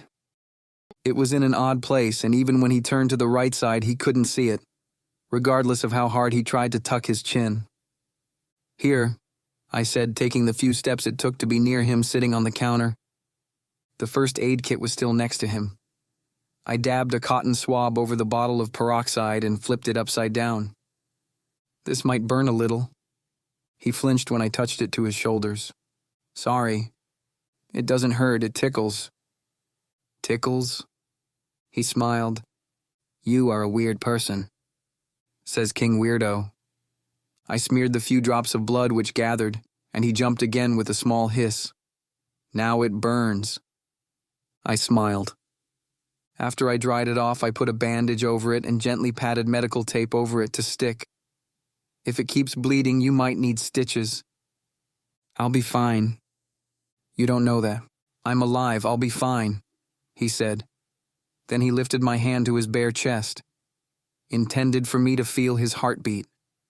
See, I told you. I didn't speak, but I did look at him. It was all we can do, stare into the other's eyes. He didn't let go of my hand, and I didn't pull it back. Not at first. I didn't know what to do next. Well, I did, but I didn't know how to be the one to do it. I never kissed anyone before, and I pulled my hand away. He didn't let go too easily, but he didn't hold on with force. His eyes dropped to the floor, and I closed the lid on the first aid kit, not caring the scissors and bandage tape were still on the counter. I turned toward the cabinet and put it inside. I tried to keep facing the cabinet. It was his eyes which did me in, their rounded look which brought me home. Before I changed my mind, I was between his knees. I locked my fingers into the hair on the back of his head and didn't need to pull him too hard for him to jump off the counter and draw his lips to mine. A supernova of energy bounced between us as fast as light, a power great enough to slow the passage of time, a force strong enough to rival the pulls of the nearest star. The universe was no match for the first time our lips met, for the first time we came together. Two mirrors facing each other meant the rush was limitless. I never imagined how good I was at it, how good I could be. No matter what I was, he brought out the best in me. He pulled away, though his eyes never left mine. He flinched again. We both looked down, and I gripped his bruised forearm too tight. I gently let go, but with his other hand he forced my knuckles back around and made the same face. Why are you making me hurt you? His voice soft. Anything that's real? I don't want to lie anymore. He released my hand and I released his arm. With both hands, he ran his fingers through my wavy hair and pulled it back from my face. This time he pulled me, and this time our tongues met. I wanted to open my eyes, but I wasn't ready for that. I pulled away from him after another minute. What does this mean? I said. He put his forehead against mine, and there it was again. But I didn't know if it originated with me or if it came from him. The lines between us were connected in ways they've never been before. It was hard to tell where our own awareness ended and the other's began. I don't know, he said. I allowed my eyebrows to tighten, though our foreheads were still pressed together. Is this okay? He said, yes. He lifted his head only to kiss my eyebrow before going back to resting again. What do you want it to mean? I lifted my hand back to his chest again. His heartbeat wasn't as strong as I expected it to be, but neither was mine. This was home. This was what my life was meant to be. That's a dumb question, I said, and we were two mirrors again before. Whoa! Both our heads shot up. In the kitchen doorway were Laura and Alan. Her wide eyes and open mouth framed her surprise. Alan nodded with a smile and an "I told you so" look on his face. I'm so sorry. I saw your cars, but I didn't think. What happened to you two? He quickly tried to put the shirt on. Although it was one size too large for me, it was still a bit small for him. I helped him get it all the way on. This only made his face redder. I know you said you two were bonded, but I didn't know you two were bonding, Laura said. I took a step back from him. The spark growing within him was enough to stop me from looking at his face. What did you say? He said. Laura swallowed. I forgot to tell her to keep it a secret, but I didn't think I had to. My betrayal was wide open in front of everyone in the room. Sorry, I didn't. She didn't finish her thought. I let my head drop all the way. You told her?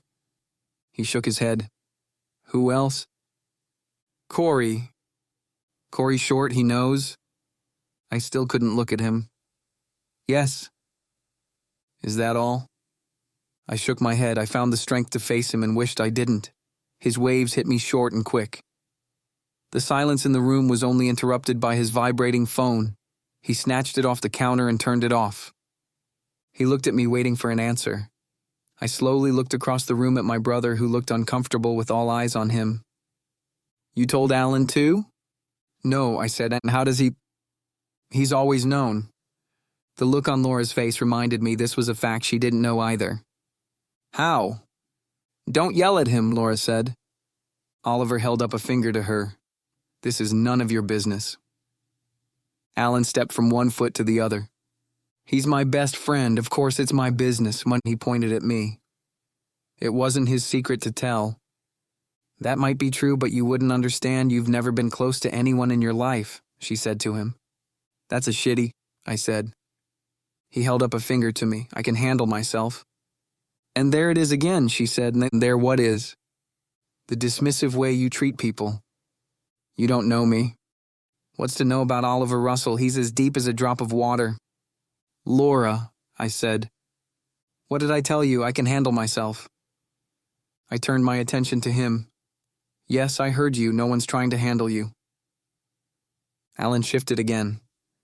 Well, maybe instead of trying to defend me, you should have learned when to keep your mouth shut to begin with.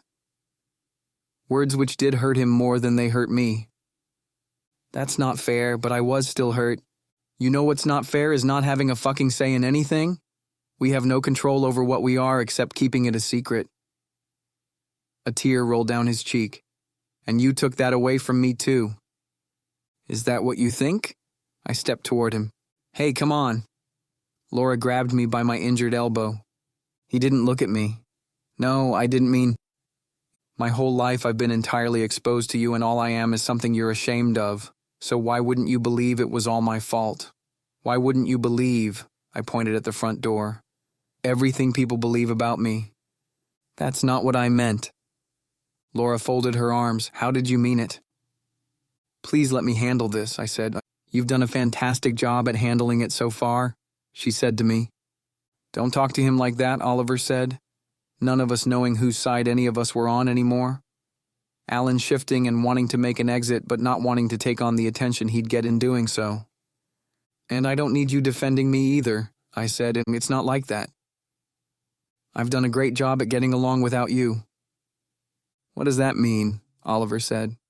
It means I've spent a lot of time recently figuring out why and how I fucked everything up, but I'm not the only one here.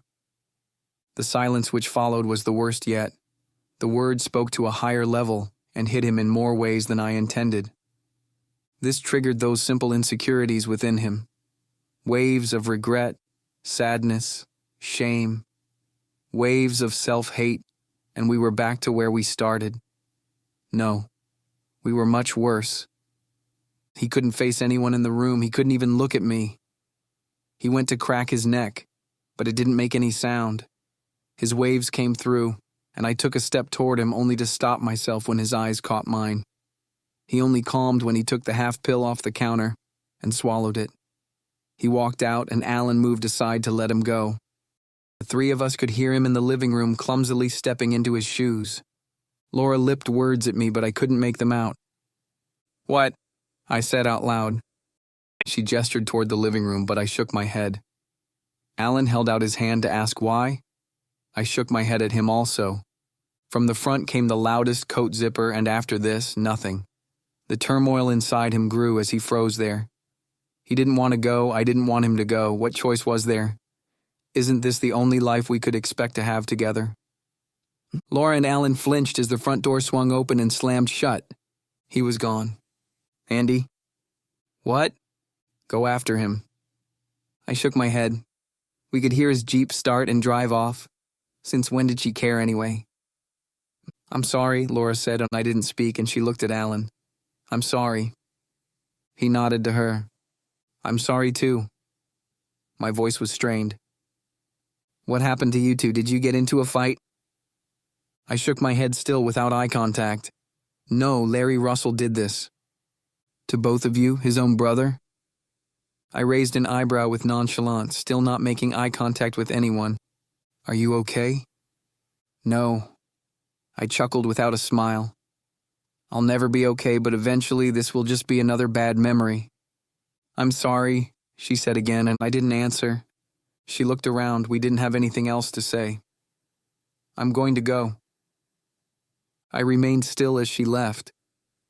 Alan and I were alone, and he looked at me. What? He crossed his arms, and I sighed and held my hand up to my forehead. Now you too? Unmoved, he held out his hands. You wouldn't understand. Besides, your grandma will be here soon to pick you up. I wanted him to drop the subject. I wanted to leave this alone and bury this body before it was even entirely dead. But those eyes demanded more. He wouldn't let me off without facing it. You think I don't want to run after him? He didn't alter his stance. You think I don't want things to be different? Still no change from him. I just can't do it. I can't chase after him anymore. I'm not the only one who's guilty here. He didn't stay. He never stays. He's always looking for a reason to run away. I slumped and slid down the cabinetry to the place I was at the first night our dad went into the hospital. I didn't hear him approach me, but I welcomed the hand he placed on my shoulder. I know what you're thinking. I looked up to see his eyes looking down on me. And you're right. I broke my eyes away. I don't make it easy for him. I chase him away. I didn't have too long to feel sorry for myself. Beth would be there to pick up Alan soon, and I couldn't let her see me battered as I was.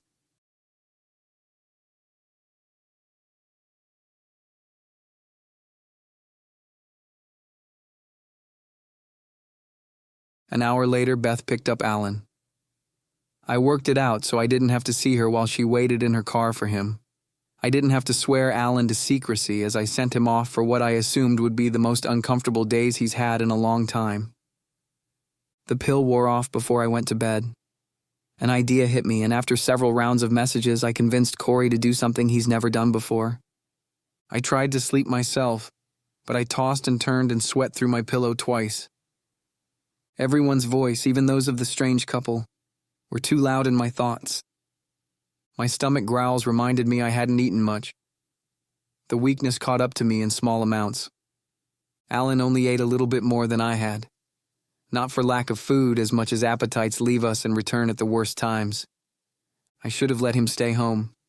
But it's not only the whole being stalked thing. Keeping him from her doesn't look well either. A part of me worried about the things she'd tell him, the mind games she'd play. I worried what she would try to fill his head with. I didn't think he would fall for any of it, but Elizabeth Stewart is a better manipulator than most people see. Besides, he was safer with her up in Nina than he would be at home with me. This minor fact brought on bigger questions. It brought on doubt. Would he be better without me? Am I capable of providing what's best for him? Maybe she was right. Maybe I couldn't do this. At 2 a.m, I sent Corey another message. Are you up? Yes, Mom. As quickly as my soreness allowed, I took a shower and got dressed all over again. I peeked through the living room window and then the peephole to make sure no one was outside. I had a can of pepper spray my dad got a few years earlier at a rummage sale, and I didn't even know if it still worked. Outside, everything was still. The air was prematurely warm. I'm glad for this since my car squealed when I started it in freezing temperatures. I would be able to escape my neighborhood on more silent terms. I didn't need my scarf or gloves, and I didn't need to wait for the car to warm up. Corey looked terrible, but he finished up with his energy drink by the time we reached the strip mall across from our school. None of us were big coffee drinkers, but the promise of caffeine is what kept him going. We walked up to the front door and were met with a familiar face. What are you doing here? You said your stupid cousin quit, I said, and I didn't blame her for what happened earlier. Even if I did, she was still someone I cared about whose family was going through a difficult time. For all the selfishness I spread around me, this was a decent start. I just need coffee right now, Corey said. Do you guys still have that Bustelo stuff?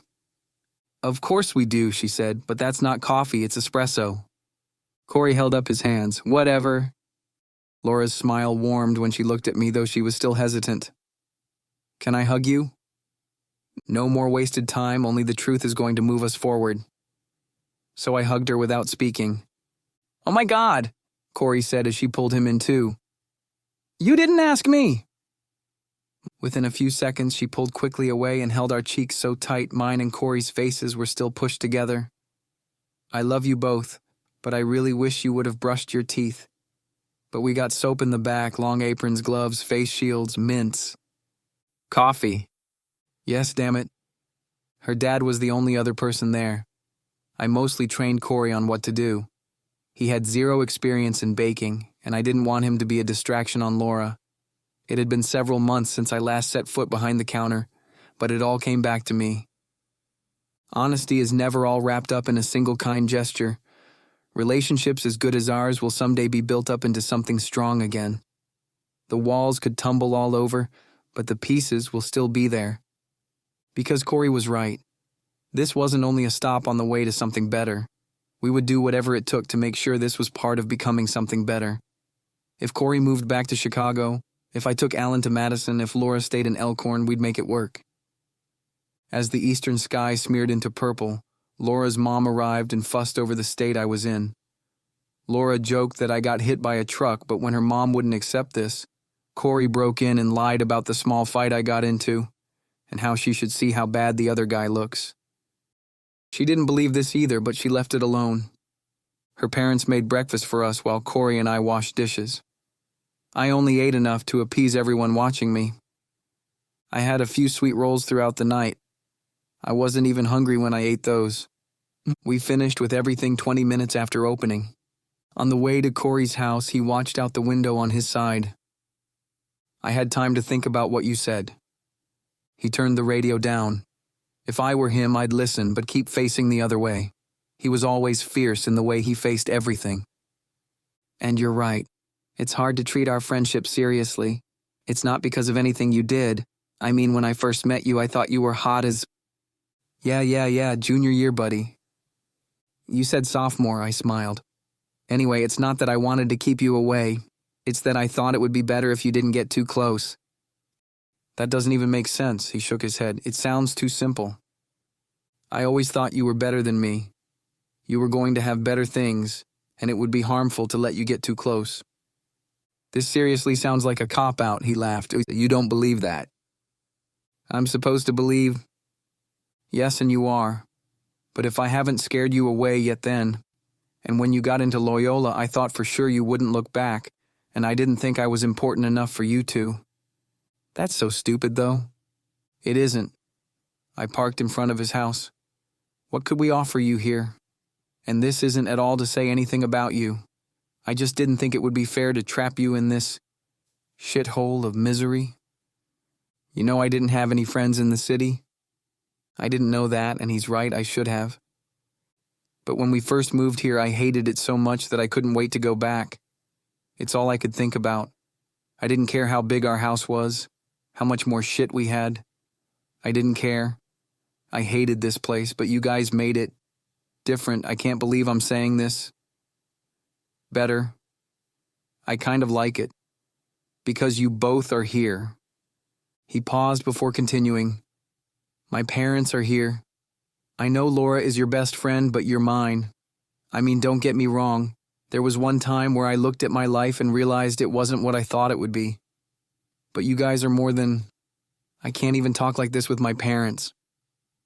When I saw how he reacted to the sadness built into my smile, I put it away. I thought someday you'd find real people to be friends with and you'd be better off without me. And I'm sorry for not thinking you're better than that. You better be sorry, because that's the nastiest thing you've said to me. Just wait till junior year. He smiled. Sophomore. I laughed. Why do I put up with you? Because you love me. Maybe I do. Man, fuck your maybe. Did you just say man? Don't go all bro on me now. I'll go bro when I want to. He pulled me in for a hug as we all were a little more touchy-feely than before. In a time when we fought the most, I let him, I wanted it, and I held on for way longer than I should. Though he was more capable of protecting himself than I was, I waited until he got the door open before driving off. I didn't want to go home yet, so I headed northeast to the only place I knew would comfort me. The cracks and bumps on Bray Road were paved in a warming morning light. A serenity I hadn't had in so long returned to me. My face didn't ache from being twisted. My eyes weren't blurred. My shoulders weren't tight around my neck. My legs were only as strong as the pedals needed them to be. I was getting better until I saw his car, alone in the parking lot. Everything about it was wrong. A cold ate up my limbs. My tight shoulders made sure I forgot what it meant to not clench my jaw. I hadn't sensed him since the night before. Vibrations crashed through my body as I flew out of my car and ran toward his. I cupped my hands over the windows. Inside was dark, empty. I pulled the handle. The doors were unlocked. Another sign which wasn't good. I spun around to see if he was near. He wasn't. I wasn't a runner. My limbs were sore after sitting in the car post-bakery work and post-beating. But I was fast down the trail. Why didn't I notice his absence before this? Why didn't I feel him missing? When had I ever been this detached? My throat burned and my breaths were too fast. My muscles ached as my wounds reopened. From the clearing I could see him. He was there. His back to me, and he faced the pond. But he was there. Did he not feel everything I went through? Why was he still missing from me? He turned his head, but not entirely. I was a quick mess, but he was there and it didn't matter. I haven't noticed anything from you all night, I said between breaths. I can't say the same. He turned toward me. He was still wearing the same pants, my shirt. Where have you been? He looked to where the pond met land. Did you go home? He shook his head a single time. Where did you sleep? Here, in my car, but I didn't sleep. You should have called me. I couldn't. I was unable to look him in the eyes when I remembered how much I betrayed his trust. I shouldn't have told anyone, but Alan knew. I don't know how, but he knew. He pushed his eyes to mine for several seconds. So did your mom. She knew also. I couldn't help the cower which grew over my whole body. You knew about her? He looked back at the water. It's my worst memory of her. He looked away. I know it's what pushed her. I put my hands in my coat pockets and walked to be next to him. We both looked out at the pond, which was showing signs of thaw. The morning sunlight was bright in our faces, but not yet bright enough to turn either of us away. His eyes burned in it. I'm sorry, I said. I know. I remembered what Corey said a few days before.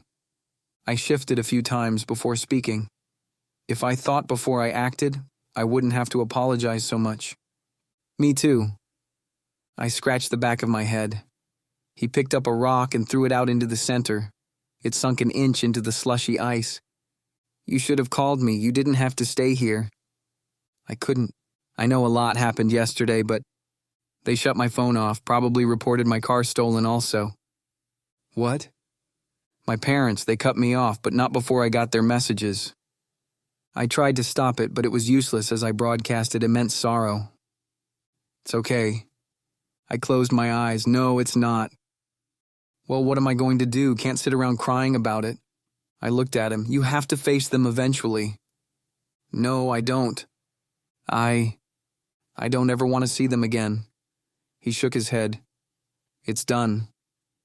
You're going to give up so easily? You're not going to fight? I didn't answer. He ripped his hands out of his pockets. All I've ever done is fight. My whole stupid life. And what the fuck was I fighting for? Look where I am now. I stepped forward. You fought for a lot. Well, I'm homeless now. All I have are clothes that aren't even mine and a stolen vehicle. Yesterday I was somebody else. I turned away from him. We both faced the pond again. I messed everything up. I said, no. I'm so sorry. He looked at me, but I kept my eyes forward. No, my parents never liked me. We all knew this day would come. So did I. But yeah, Telling your friends wasn't right. I know. He glanced at me and back to the slushed water. But I get it. I had to. I didn't have a choice. I couldn't. I became choked on my words. You couldn't lose them too. I get it. I wish I weren't in the middle of it, but I get it. They think I'm insane. He chuckled. You are. I smiled, but they believe you. It doesn't matter. Your friends are smart people. He smiled and mine grew wider. The wind picked up and whatever was in it made me want to sneeze. You still have allergies, he said. I don't think they go away. Sometimes they do. Are you sure? No. He smiled. It's just something I heard. I pulled my hands out of my pockets and cracked my knuckles. Neither of us knew what to say. You would think words would come to us much easier than they did. So what are you going to do now? He didn't answer. I wasn't going to let him go without one. I don't know. You know you're not homeless. I wouldn't let you. I didn't finish. I know you wouldn't. But it's not your problem. I turned to him. You're right, but I don't want you to be alone. I don't want you to go through this. I know you don't. Then shut up. He thought about it. I don't know if I can. You're not going to sleep in your car? It wasn't so bad. It's almost spring. What if they reported it stolen like you said? He poked his tongue into the inside of his cheek. I have a gay uncle down in Rockford, whose name you don't even know. We went quiet again, and he picked up another rock. Do you think I can get this one to go deeper? Maybe. He threw this one higher and it went in deeper next to where the first rock landed. Good aim. Want to take a walk around, he said. That's why I came here. We turned at the same time and headed from the clearing to the trail. I might have to take you up on your offer, he said after 2 minutes. You can have my bed. I'll sleep on the couch. No, I'll sleep on the couch. More silence. And does Alan feel the same way you do? Alan's not even 14 yet. So what? So he hates everything, especially what's best for him. Is me moving in best for him? Probably not. Is it good for you? Definitely not. He leaned in to lightly shove me with his shoulder, not removing his hands from his pocket. I caught my balance and continued walking. Who would have thought me riding to school with you? I'm sure Mia's told everyone. Told everyone what? I don't know really. She blocked me on everything and wouldn't answer my calls. My phone is useless, and I have no idea what everyone's saying. I thought about going up to Starbucks to get on their Wi-Fi, but I don't want anyone to see me. I didn't know if it was anger or sadness, but I couldn't stop the few tears from welding. It was disgusting and heartbreaking to see such an exceptional person be thrown away by a world he sacrificed everything for. Doesn't it bother you? I said. No, not yet. I've been numb since I got here. Numb? That's where you were? The look in his eyes told me he didn't get what I was saying. Is this why I haven't felt you since? Yeah, probably. As soon as I parked here, that pill hit me pretty hard. My eyes widened and a smile crept over my face. Remind me to never take anything again. I still feel... He didn't finish. We were slow from our healing wounds and the morning breeze became warmer with the sun. His stomach growled and I wanted to say something about it. But it came with waves of embarrassment and I didn't want him to feel any more shame. You know what though? He said. It doesn't matter anymore. He stopped walking. It's done. It really is. He held his breath and so did I. He was no longer numb. Heat burned from within him. I was too afraid to face it or his eyes. It rushed out of him. It was relief. A release of pressure coming from him like a geyser which had waited a lifetime to spring. He looked at me as the sincerest smile he's given me in years crossed his face. It's over. What is? He didn't answer with words, instead he took my hand. It stung a bit. I kept forgetting which fingers were sprained. Everything about him became entirely different. His face was different. The waves coming from him were different than what he usually is. I knew no one else was on the trail as his and mine were the only cars in the parking lot. But he didn't know this. He held my hand. What an awkward and incredible sensation. The funny part was, I was more nervous about being seen than he was. Maybe I wasn't a hand holder. But for him, I'd be anything. He let go and we continued. "Do you think we're done fighting?" he said. By the time we came to the part of the circle closest to the entrance, I saw through the trees the glimmer of other cars in the lot. "I don't know," I said. "I want to be." He touched the hair on the back of my head. "So do I." I didn't like to be touched. I used to think I wasn't a tactile person, but I wanted him to do it again. "I can't fight with you anymore," he said as we approached the pond again. I didn't respond. He stopped and looked at me. His tongue dug heavily into the inside of his cheek. "What are you thinking?" I didn't want to ask such a dumb question, but another buildup grew inside of him. The way he looked at me made me uneasy, scared. "Are you okay?" I said. "I love you." Another explosion waved through us. We were two mirrors again, and the words attacked me from the limbs inward. "I always have." Again, a tidal wave hit me. "And I know you love me." I froze, and "You always have." I still couldn't talk. He waited for too much time to pass before his nervous smile faded and his brows furrowed. "Tell me you love me." His voice shaken. He stopped me by both shoulders and turned me toward him.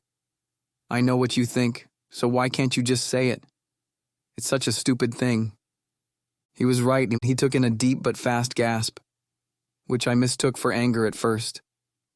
"Oliver, No, they're here."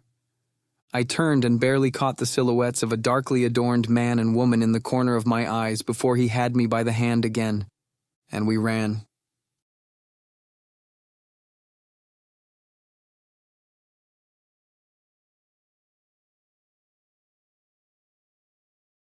He led me by the hand as clouds entirely blocked the sky. He guided me away from the trail, but I wasn't afraid. I trusted him. We knew these woods well. Our run came with a stagger. We were still wounded. But these were most likely city people, and we managed to stay ahead of them. He didn't let me go. He held my hand tight, and he made sure to slow himself enough to keep my pace. Injured or not, he could have outrun me, but he didn't. We were one again, together again. But was it too late? "This way," he said, pulling up a thin, low-hanging branch so I could get through. He turned around to look back. I couldn't look behind us. I wanted to know, and I didn't at the same time. His panic had not subsided, but I asked anyway, "Are they still there?" He shook his head. "Come on." I did as he said. We ran in a huge circle and we were back on the main trail. I slumped over with my hands on my knees. I wasn't used to these kinds of bursts. "Come on," he said. "Don't stop." We kept running, jogging. It was the best we could do. A twig snap from farther behind us caused him to turn around again. "Keep going." His words of encouragement came with waves of terror. He was full of doubt, but on the surface he stood tall. I was out of breath, but the adrenaline which pumped through me kept me going. We were halfway from the entrance and we moved faster, as the clumsiness of our chasers became more distant until we couldn't hear them at all. 50 feet from the parking lot and the back end of his Jeep came into view. But they were there. As if by magic, they made it ahead of us and blocked the path. I stopped again and doubled down on my knees, ready to admit defeat, barely able to breathe while I wanted to throw up. He called out to them, "Hey, we need help!" I straightened. "What are you doing?" He was also breathing deep and looked at me with anger and confusion. "We need whatever we can get," he said. "What are you talking about?" Did he hit his head? "Please." He took a few steps toward them. Our hands were still anchored, and I held him back. "Why are you asking them?" Anyone, we need help." He stepped forward, but to his surprise and waves of confusion, I yanked him back. "No." "Andy." "But they're chasing us." I was convinced they had him under control. He looked at me with steadied disbelief. A crunch from behind made us turn around. The couple who came from behind us were a lot like the shop owners I recognized in front of us. "No," he said, pointing to the other couple I had not seen before. "It's them." I looked at the couple from the shop who blocked our cars and back at the ones closing on us. In each other's eyes, we both saw our mistake. A memory hit me. I remembered him saying, "It's a BMW following us, not a Mercedes." It was a Mercedes, I said out loud, looking at the two at the entrance while Oliver's gaze fixed on the ones behind us. The strangest part was they were as shocked as we were. I faced the couple at the gate, the shop owners, and their eyes fell to where our hands were again locked, as if our holding hands scared them. I turned to look at the couple behind us, and they were also concentrated on this. Looking back at the shop owners, the woman shuddered before she started forward. This hit both our flight instincts. "This way," he said at the same time I said, "Come on." But by the time we noticed we sprinted in opposite directions, we were far apart. Both factions closed in on the empty space between us, and many quick waves flowed through us. His face looked like defeat, the mirror image telling us what to do, and when he lipped the word run, I didn't question our shared instinct. I didn't know which way to go or where I would end up. I did not know who they were or why they chose us, why we were the way we were. I only did as he said and ran, alone in the woods with only half my strength. What strength I did have was accompanied by stiffness.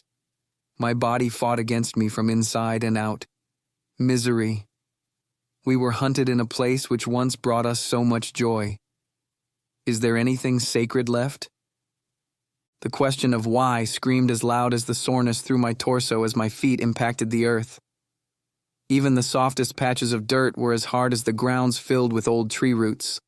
I couldn't keep up with the patterns and my shoe became hooked, pushing me forward onto my forearms. I wanted to give up and let them catch me. I wanted this to be over. But the determination to live filled me from wherever Oliver was, and their footfalls weren't close enough for me to lose hope yet. A sharp sting originated from the back of my ankle and shot through my thigh, but it didn't keep me from rising. I was on my feet in time to brace myself behind a tree before I could be seen doing so. From the other side, a single set of shoes clumsily alerted the forest a man was near. I held my coat tight to my body. I held my breath. An impatient cough scratched the back of my throat. I was able to still every inch of me despite the blood pumping so hard through my aching limbs. I was sure he'd catch me. I wasn't hidden well enough, and all he would need to do was look over his left shoulder when he passed the tree. I was resigned to giving up again when he emerged. A small amount of hope was all I had. The man walked by me. A snapping twig I knew wasn't of any relevance drew his attention, and he immediately ran farther away from me. Even with him gone, I didn't dare move. I spent several seconds in the same binding pose holding my coat. I could feel Oliver broadcasting from the other side of the preserve and tried to remember the way out of this part of the woods to get to him. The man's unskilled rustling died away into the distance, and I was safe to run the other way. I turned around the tree, and there she was, our faces inches apart. I didn't even hear her. We both stepped back in a leap. Her stance was strong, posed, ready for what? But inside she was scared. She caught me, but now what? I knew I could overpower her, but she didn't try to get me. Her doubt made her glance over my shoulder in the direction the man went, as if she was calling him with her mind. The snapping of twigs under his shoes grew loud again. I didn't know what else to do, so I pushed forward with all my weight.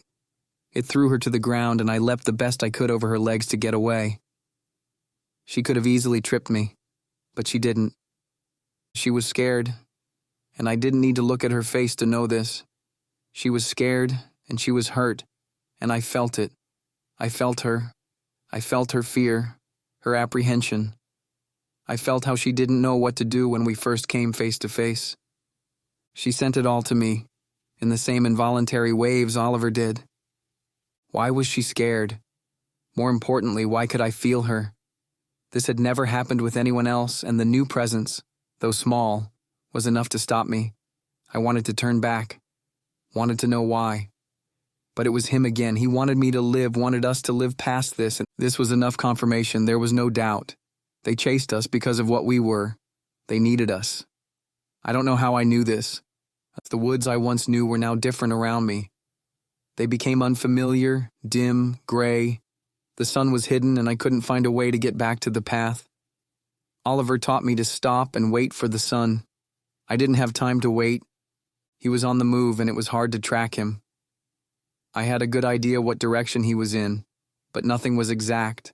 With her now having access to my mind, nothing was certain anymore.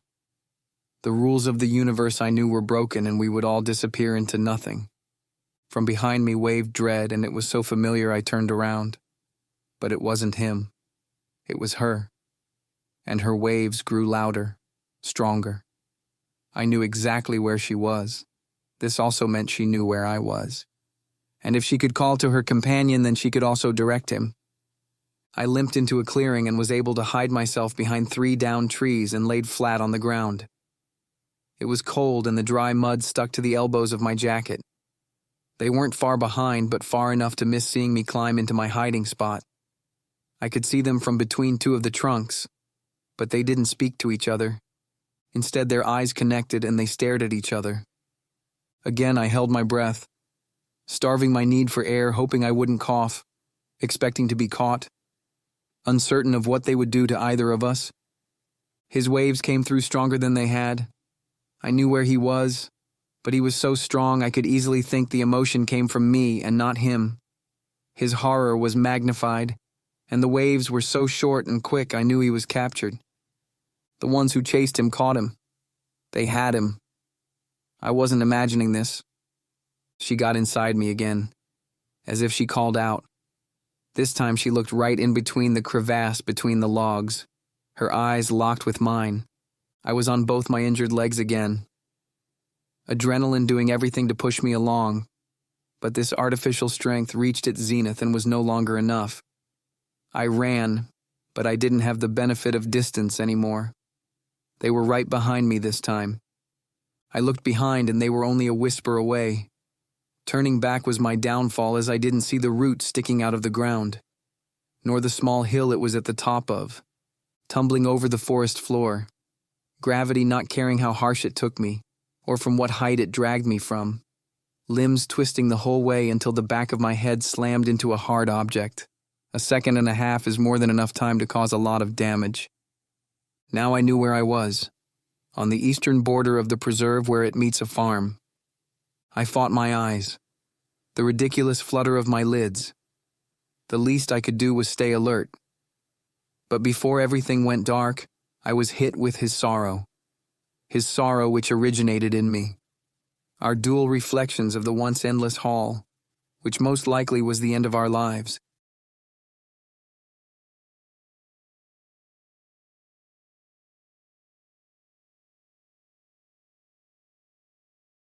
My eyes fluttered open, but they weren't fully restored.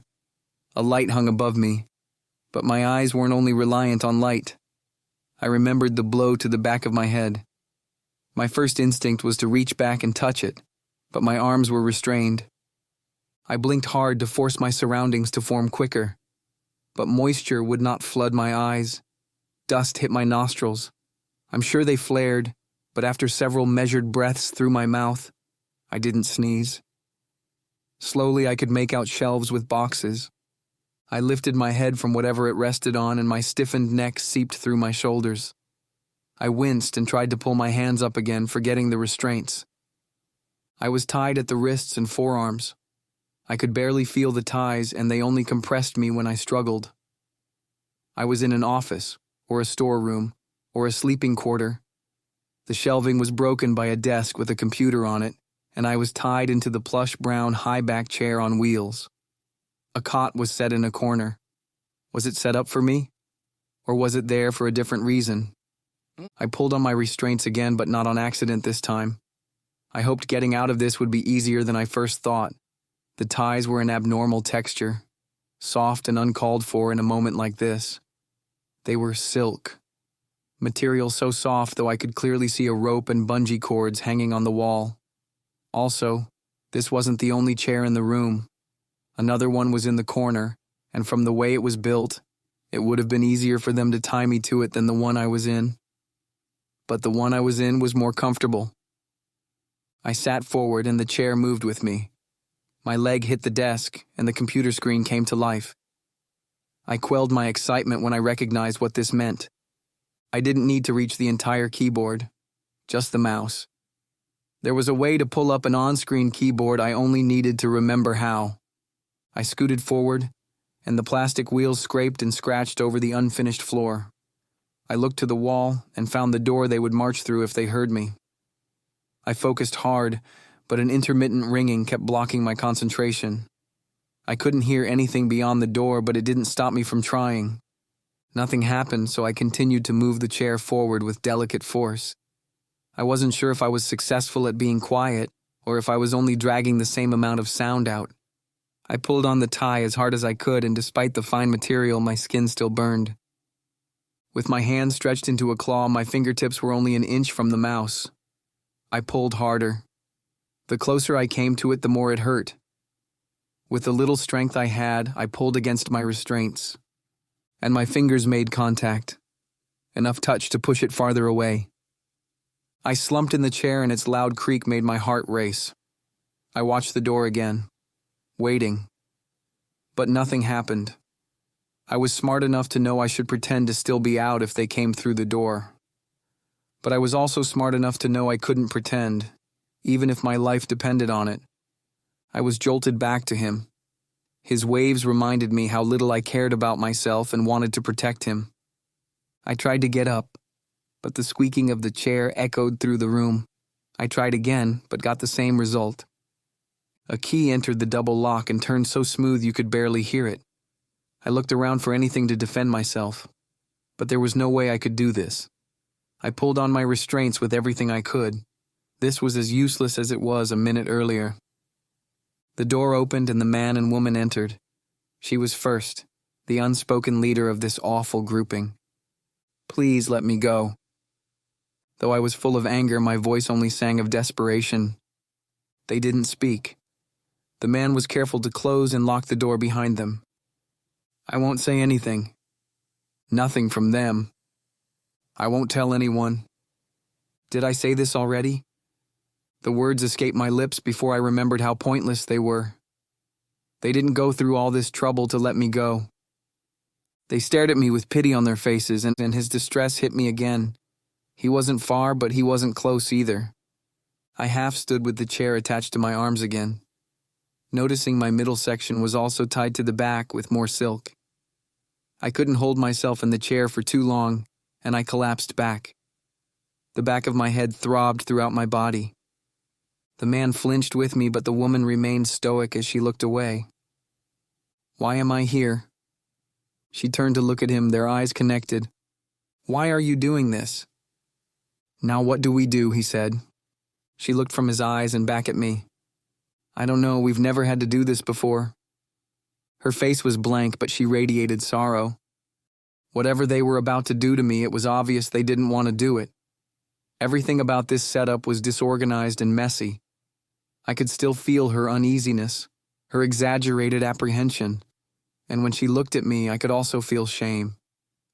She was telling the truth when she said they hadn't done this before. We can take him back to the city, the man said. And she shook her head. No, not like this. Then what? Please. The words would have come out with strength, but all I had was weakness.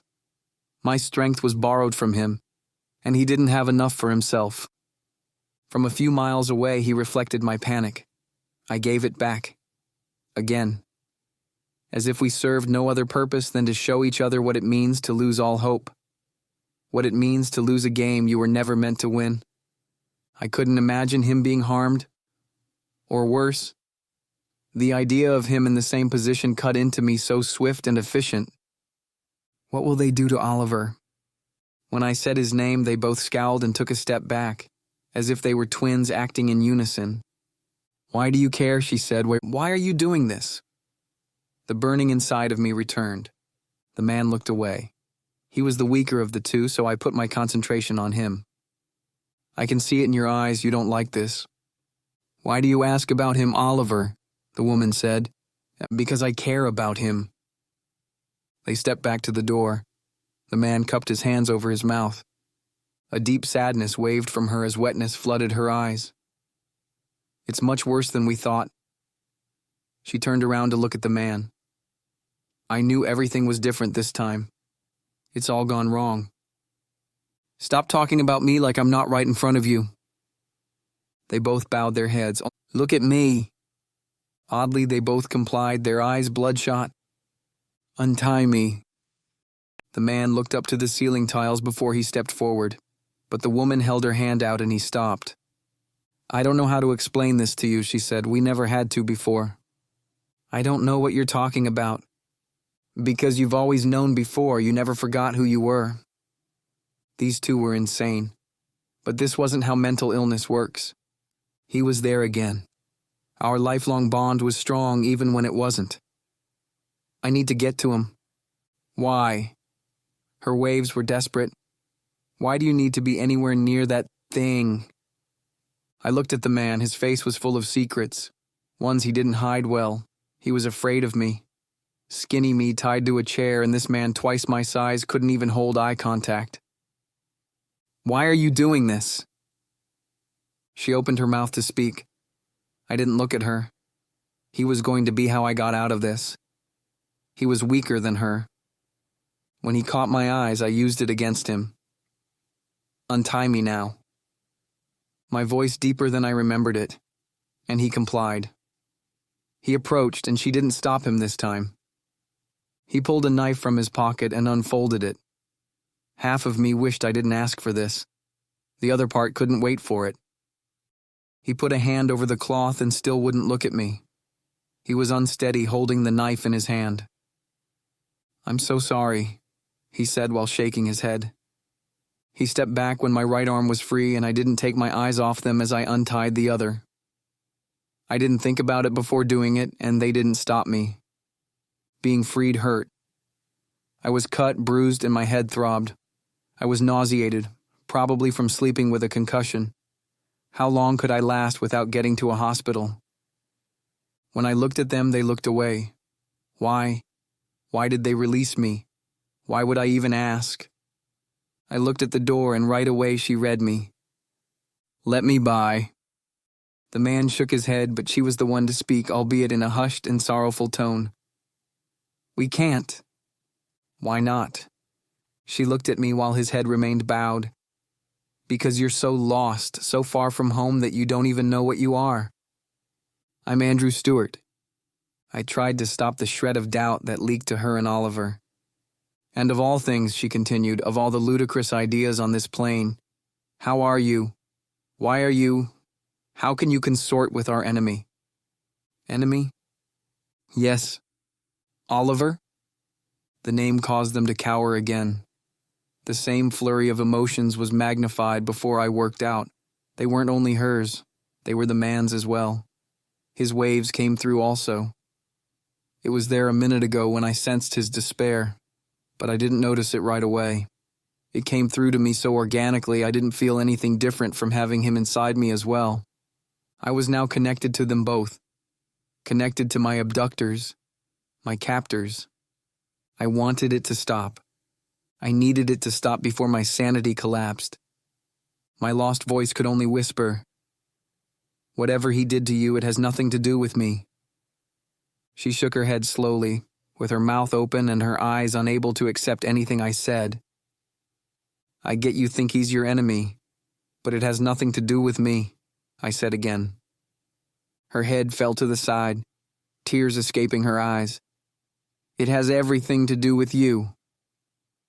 I shook my head. Desperation returned to my voice. "He's my friend." She looked away and wiped the tears from her face. I couldn't help my own tears. Their emotions became mine as a sadness not only broadcast from them, but from Oliver as well. A strange part of me grew. It was obligation. It was responsibility. I owed my captors, and I didn't know why. "He's your enemy too," she said. "No, he's not." Their stance was far from being as firm as it was when they first entered the room. Neither of them would look at me. "Please let me go. I promise I won't say anything." But I knew we were beyond this being a simple abduction. We were beyond simple reasoning. I was dumb for pretending we weren't. She shook her head. "Not until you understand." I had no idea what she meant. I looked at the man and he turned his eyes away from me. When she spoke, waves originated from her to me and to her partner. I had no idea how she did it, but she used me like a satellite.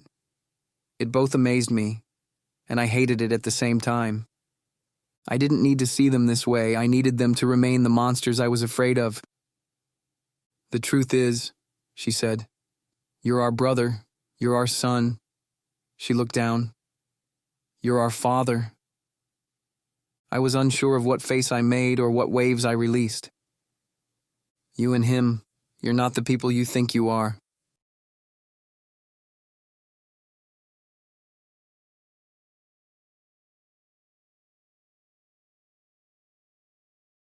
When nothing made sense and with everything turned upside down, he still came through. Short waves of terror, absolute terror, devoured what remained of me. I sat back on the chair. I was desperate to escape. I didn't want him to feel me. I didn't want to broadcast my own admission of defeat. I have to find him. I need to save him. He's not in danger, she said, and of course he is. How do you know? I can feel it. Her stance became defensive. She looked back at the man before her fearful eyes fell back on me. What do you mean? I was embarrassed by my admission. Never have I freely admitted what he and I were to anyone, let alone strangers. But wasn't this different? She tilted her head so she stared at me from the tops of her eyes. What do you mean? She repeated her question. It was too late to take my words back. Pointless to try and bend what I said into a misunderstanding. I remained silent as I looked them in the eyes. They both knew what I meant. She stepped forward. You can... But she didn't finish. A silence only bothered by a ringing in my ears came over us all. And a tear fell from her eyes. You two are connected? Impossible, the man said. They didn't want to believe it, but they both knew it was true. Yes, isn't that why you're after us? Her arms fell to her side, but her face remained with the same bewildered amazement. It was erased when his distress returned. Didn't you feel that? I have to get out of here. No, I didn't. She still didn't shake the look from her face. I got up again. I have to go. The man blocked the path to the door. He shook his head where he lost his words. She looked past me, over my shoulder. He's not in danger. I know he is. She put her hand on my shoulder. I quickly pushed it off without regard to how harsh my push was. This created sadness within her, and I responded with disgust and anger, which only magnified her sorrow. We were not two mirrors, but from inside me, from within the abyss of my being, a different event gained strength. It was sadness also. His terror broke my heart again and again with faster efficiency. This time I didn't need to talk. He's only in as much danger as you are, she said. What does that even mean? She bit her lip, their heads bowed, and I needed to find him, to take him away. Go up to Nina, get Alan, and take him away. I needed to get them both away from here, away from these people. We needed to be done with it, but that was only half of me. I tried to push through the man. I still couldn't raise a fist. And he knew this. She knew it also. Not a secret existed in this horrible setting. Nothing could be hidden from them, nor did anything need to be hidden. He pushed me back and I fell onto the chair. His remorse, and hers as well, hit me before I pushed forward again. Father, please. Don't call me that. Again with her sadness. I'm like, stop, you know that gets to me every time. The words came out and they had no meaning, they had no meaning, they had no meaning. They couldn't have any meaning. I didn't know why I said it. I didn't know why saying it hurt so damn much. Tears fell from my own eyes. I don't want to know. And I didn't, and I needed strength, stability. I was a disaster who crumbled back into the chair. A lot of use I would be to either Alan or Oliver. I didn't look at their faces, couldn't do it. Couldn't see anything outside myself. My internalization was all I could focus on, and every part of it was a tragedy. What am I?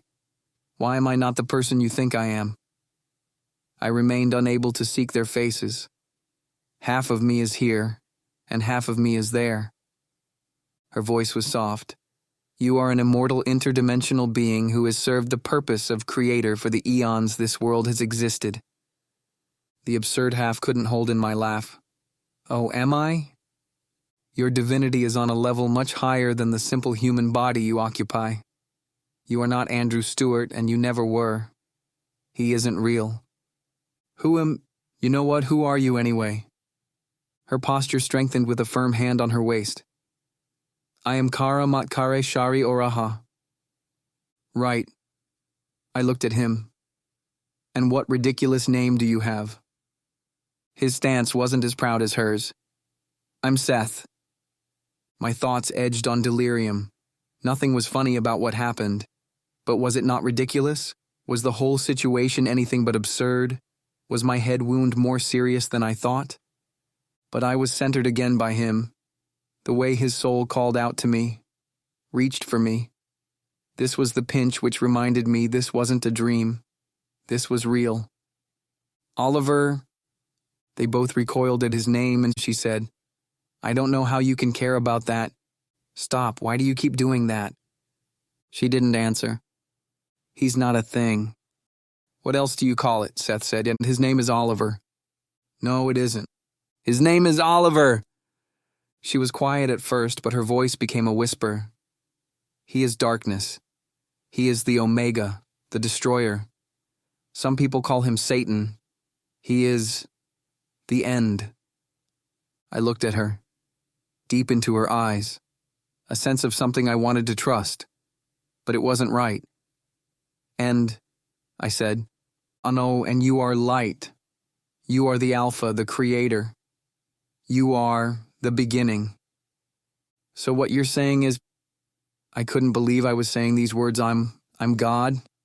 No, and neither is he Satan. Right, because that idea wouldn't make any sense. She shook her head. You still don't get it? Half of me is here and half of me is there. See, it's just the human part of you that doesn't understand, but it can't be explained. Only experienced, he said. The man stepped forward. She put her hand on his shoulder.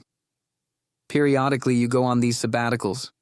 They are necessary to retain simple understanding of how this world works. She looked around the room and smiled. And what it needs. You are born into human life without the knowledge you possess. She looked at the wall. It will return. You will know us again. She looked at me with an inquisitive look. I stilled before I shook my head. You're still not there? I'm sorry, I shook my head. I can't. She reached out for his hand, and without hesitation, he stepped forward and took it. I didn't want to get to this point. We don't want to do this. My pulse pounded again. Do what? This is going to be a little upsetting at first. I took a step back. What are you going to do? They both stepped forward. Experience is greater than explanation, she said. While not letting go of each other's hands, they each grabbed one of mine. A jolt shot through the circle the three of us made. For a fraction of a second, I heard all over. And it was gone. I was gone. And I wasn't there anymore. Well, half of me wasn't. At the place I was in, it was bright. Layers of light. Complicated light. You could read it. You could feel what it all meant. I see clearly, I said to no one and to everyone. I would have broken down crying if I had eyes, if I had a body, if I were alive. But I am alive, I said to nothing and everything. What is alive? She said from everywhere, wherever she was. It's what we were before coming here. We were alive. So this is death? Is there a difference? I said, and it is life and it isn't life? Her voice carried through me, so it's both? And neither. Her words confused me, and I understood them. I wasn't there either, but I was. I wasn't alive, and I wasn't dead. I was alive and dead. I might have spun around, but what was around? I couldn't see my hands. No eyes and no hands. I wanted to be afraid. But I wasn't. The incredible light brought me to my own salvation. On one side I was silent, on the other I screamed. Everything canceled itself out. There he was, but he wasn't. He was real, but he wasn't. Alive and dead, and he wasn't him, but a form of energy, a void of energy. His energy didn't acknowledge mine. Two voids were near him. They were the ones who chased him, the ones who caught him. The lights behind me were Kara and Seth. I turned around, but I didn't. They were everywhere. Nowhere. Why doesn't he sense me? Because this is painted from memory. Your memories. Your childhood fears and dreams. Two voices said in unison. But it wasn't scary. They spoke as a choir. The whole time we were pulled to his energy, and the shadows which were his children. Nothing about him remained of the child I once knew. Only a void. An emptiness which destroyed everything. He was darkness, he was the end, and I couldn't see any walls, but we were inside something. A room. We aren't in a room. Kara's voice came from all over. You can read my mind, I said, but what mind? The energy became different, only a little. He dulled its brilliance. The emotion and energy which was too intense was now at a level of comfort. Why has the light changed, I said, and I didn't. Your light has changed because he only brings darkness. I disagreed, but I didn't. But it brings me comfort. It shouldn't, was the message her being conveyed to me. But he cancels me out. Which is bad, she said, it's nature. I perceived the void which was him, a void in time and space, but slowly, what formed from it was his face, his eyes at the center, his soft smile, the comfort of destruction. Why can we see this? Because there is no time and there is time. We are everywhere and we are nowhere. It made sense and it didn't. Beyond him or what his being is made of, I saw myself. I saw myself for the first time. So powerful, so bright, so exquisite, my own words could not explain. I am the light, I said, but I didn't. The energy which was me held a flower and sculpted it. The void which was my enemy snatched it from my hands and destroyed it. And he was stunning too. His emptiness was amazing in its own way. Neither of us the simple human bodies we occupied. You are not gods, only the beginning and the end. There is so much in between. Much we can sense, much still unknown. He and I are not the same. We are opposites. We are the anti to everything we stand for. And he was the destroyer of everything. Everything I ever created. And the light entirely collapsed on itself and I was thrown back after they released my hand. Every memory at once. I yelled out and immediately they held me down from scratching the skin from my face. I thrashed for several minutes. The trauma my human psyche experienced from interdimensional travel had a lot to untangle. When I was able to control myself, I threw up in a nearby garbage can. All my senses overwhelmed. It took a lot from me. I didn't know what to say to them. I looked at them both looking at me. The bond we shared connected us to what we truly were. I'm so sorry, I whispered. Right away, Seth was in my tight embrace and I kissed the top of his head.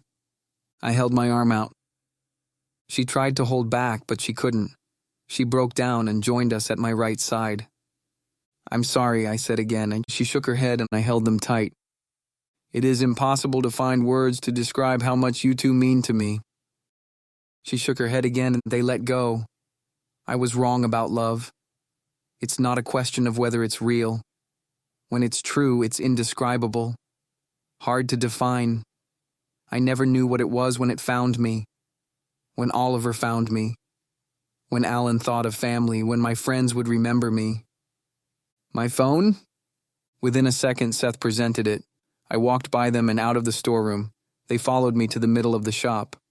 Remain here, I said. Seth took a step forward, but where are you? Just outside, I will return soon. On the sidewalk on the side of the shop, I stretched in the scarce morning sunlight. Few cars and less people moved around. I sensed the dawn before I came out of the storeroom, but it still took a part of me. When the cheap phone powered on, a flurry of vibrations brought me back to who I used to be.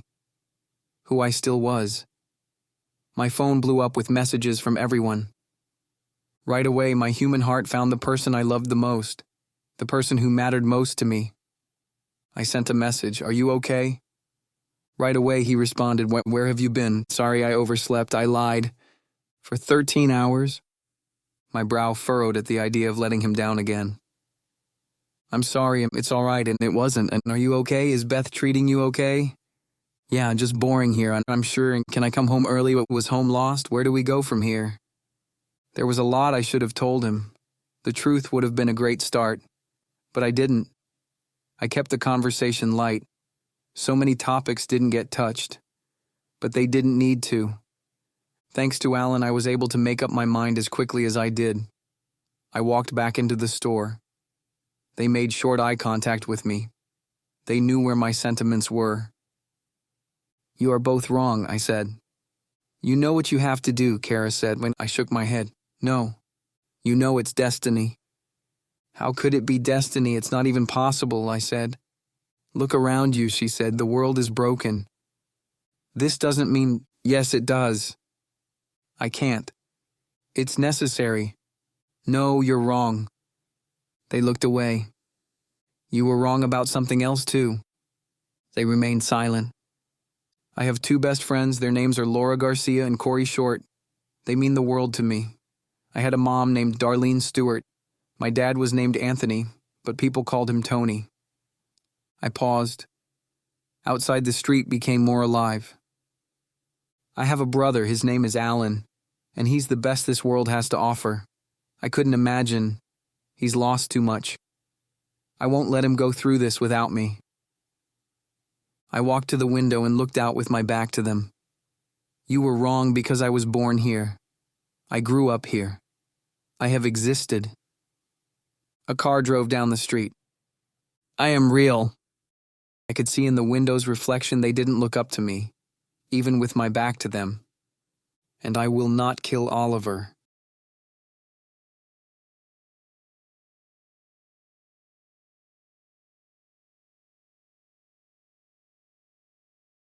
You don't have a choice, Kara said. You're wrong.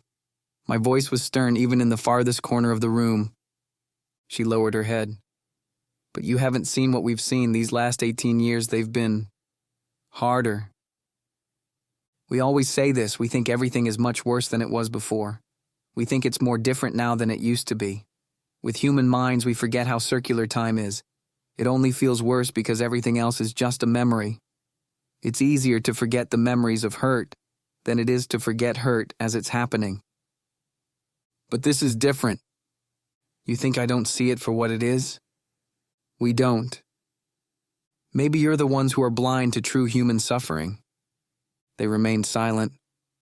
Maybe this part of the world has changed, but in others it has gone on much the same. Maybe the children here have been born into a new world, but others have awakened to their grim realities for generations. You might be right, Kara said. I am right. But until now you have seen all this through the eyes of a child, a human child. What does that have to do with anything? You know it has a lot to do with the way you feel. She was right, but I couldn't admit it yet. You think my feelings betray me? Yes, and you must put them aside. They are my greatest power, and you want me to pretend like I shouldn't listen to them? She crossed her arms. You have to believe the truths you have known for eons, the truths you exist by. The entity responsible for all this misery and the person I grew up knowing this whole life, they can't be the same. That is my truth. But you know they are the same person. You know what he is. I closed my eyes. It's no coincidence all this began the year he was born. I was born at the same time. What if I'm the evil one who needs to be destroyed? Her shoulders slumped. Because within you is the truth. This argument isn't with me. She looked at her brother. Or with Seth. She looked back at me. It's with yourself. The truth is I did know, but I couldn't. This wasn't our first time here. This wasn't the first time for any of us. I have died 100 times, and so has he. We have completed this circle as regularly as nature sheds the tree's leaves, but where the equation loses all structure is where it usually has. What didn't make sense was a question which still wasn't answered. Why were we born into human life together? Why did we bond to each other in the way we did with our children? What is the point of any of it? This never happened before. Why now? You're right, I said. These last 18 years have been different, but not in the way you see it. Not in the way you see him. But you know now you know what he really is. I do. Her voice was raised but desperate. Why can't you declare him your enemy the way you always have? I can't. What is so different now? Seth broke his silence. The answer came to me, but I had a long way before I could process what it meant. Kara shook her head. You can't possibly care about him? She laughed. The idea is insane. Maybe to you. This should be more offensive to you than anyone else. Her words were sharp, demanding. She backed down when she noticed how escalated she became. She stood over me, commanded me, way out of line for either of them. My head held up with my chin out. You don't know what you're talking about. I know this doesn't only affect you, and I know you know this. I looked away. This isn't a problem that's yours alone to keep. It affects everything, from the air in the sky to the dust beneath our feet. I looked out the window again. People suffer because they want to. They live for it. Their happiness is a mindset away, but their nature won't allow them. You know it's not true.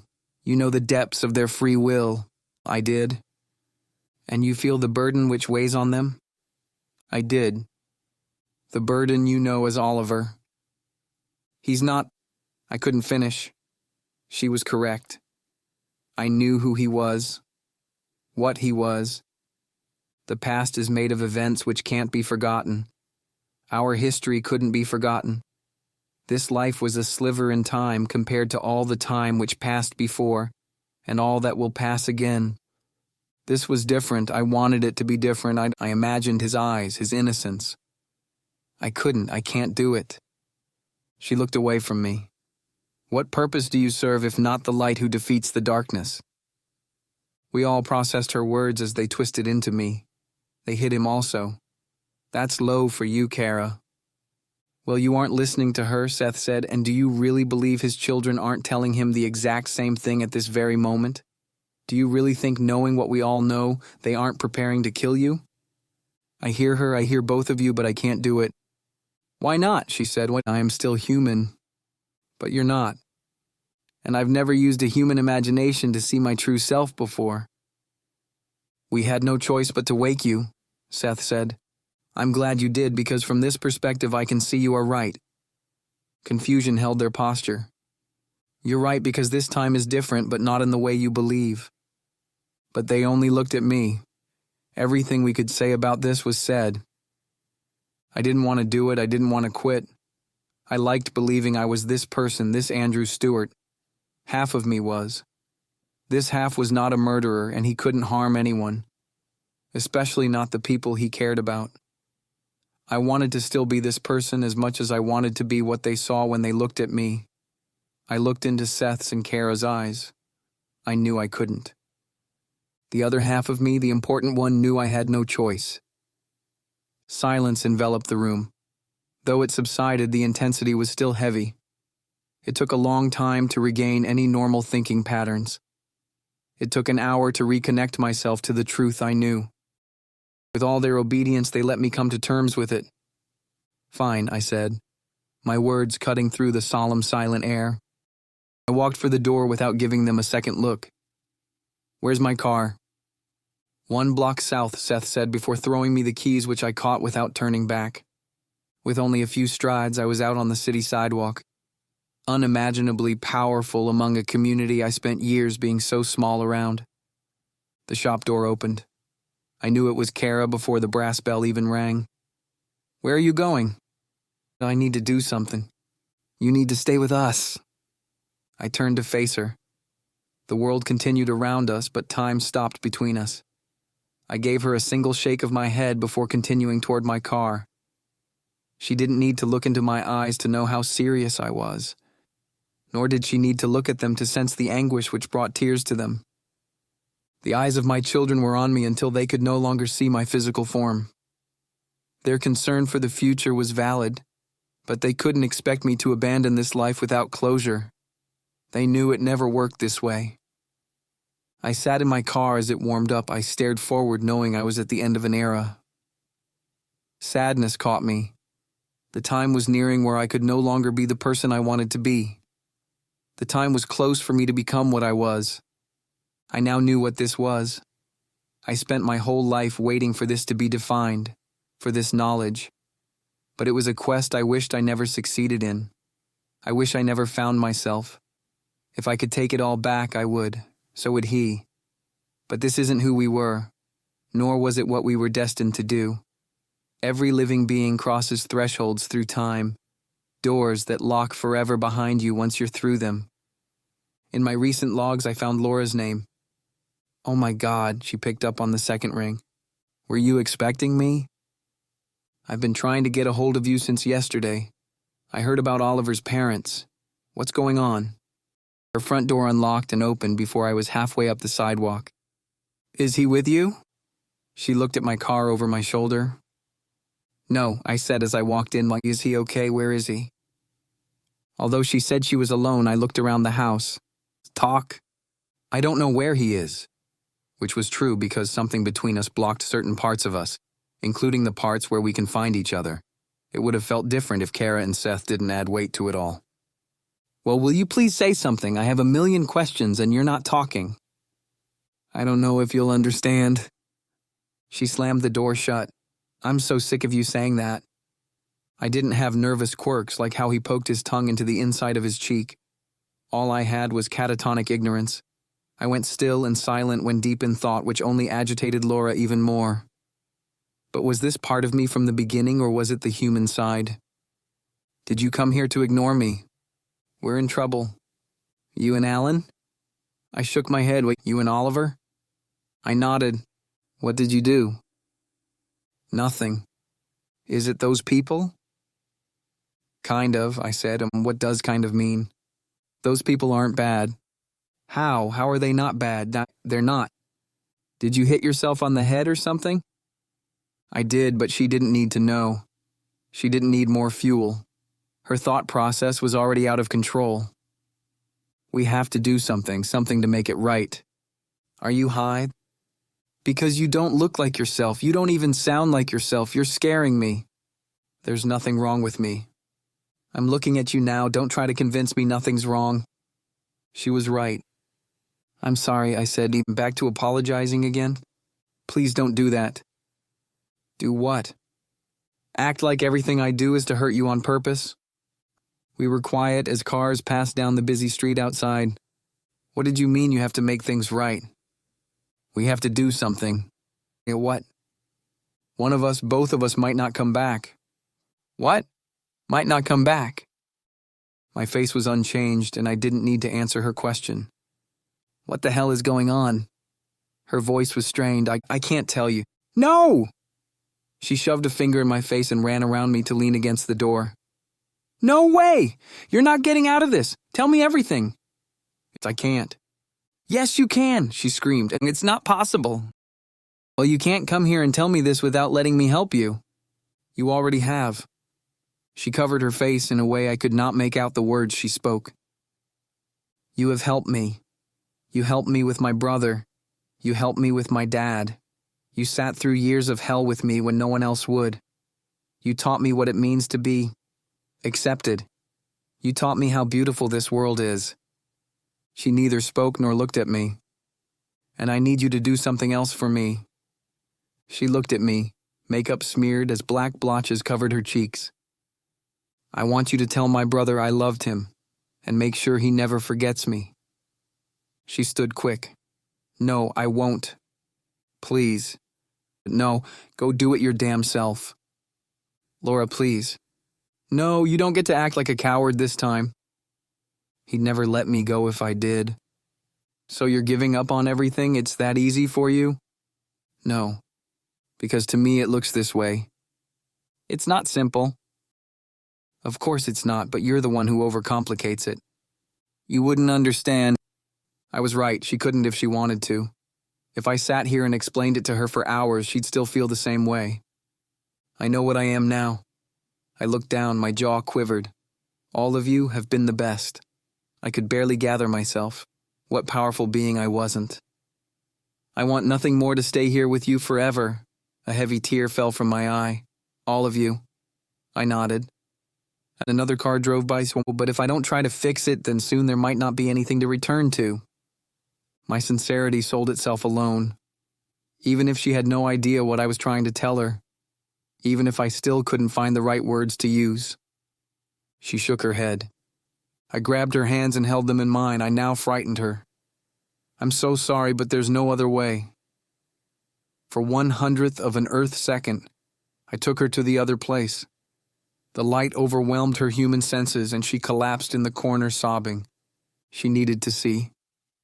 No one deserves pain of any kind, but more importantly, she deserved the truth. If I struggled to believe what I was without seeing it for myself, I knew she never would. Her devastation would be temporary, but her agony still impacted me. I didn't try to comfort her, as I was the monster who brought it all on in the first place. 20 minutes passed before she resembled herself again. I don't know. Her words trailed off. I gave her an opportunity to continue before I spoke. She didn't. I understand, I said. I didn't know who I was until today, and I still don't know. She nodded. We both stood and she no longer blocked the door. Tell Corey I loved him too. She nodded without looking at me. I love you, I said, and she looked at me. She knew me, but she didn't. I love you too. Look after my brother from time to time. But I want you to come back. I want Oliver back too. And now you know I can't promise you anything. Her tears flowed as she nodded. Her embrace was warmer than I ever remembered. Laura Garcia, the only woman I ever absolutely loved. Goodbye. I opened the door and walked outside, where I knew Kara and Seth waited for me.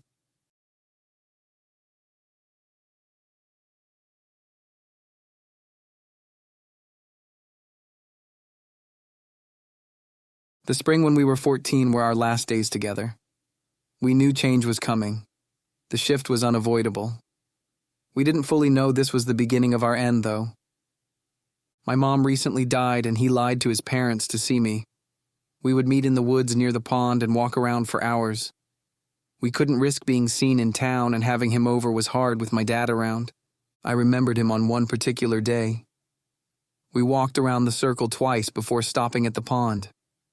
I knew when we stopped, we'd have to confront what I said to him the last time we were there. Do you like me? He said. You're okay, I guess. You know what I mean? Why do you have to get so serious? He wasn't going to let it go. Do you? I shoved my hands in my pockets and looked out at the pond. Why do you ask stupid questions? It's not stupid. It is when you already know the answer. He looked out at the water with me. Spring birds lit up the forest with life. I couldn't silence my inner voice. These parts of me were also part of him. We were a part of each other. Do you love me? I froze. Because I love you. His words were louder and more together than a 14-year-old boy should be capable of. We knew the answer, but I couldn't say it. I couldn't say it the day we got captured either. His last words to me were him begging to tell him I loved him. He knew the answer, but he needed to hear it. No one ever knew. The last words to my mom were, I love you. And the last words Alan spoke to me were the same. Love is finite and it destroys everything it touches. I hated myself for not being able to give him the simple thing he asked for. Growing up, we always thought the other had expectations higher than we were capable of. But really, we both just wanted simple things, stupid, easy things. Acceptance, love, happiness, life. I should have said it before that day. The day we were on our way to murder him. Spring was near. Temperatures rose and rain fell instead of snow. I remembered I had not taken my allergy pills in days. Hitting my head on the branch didn't need to be checked.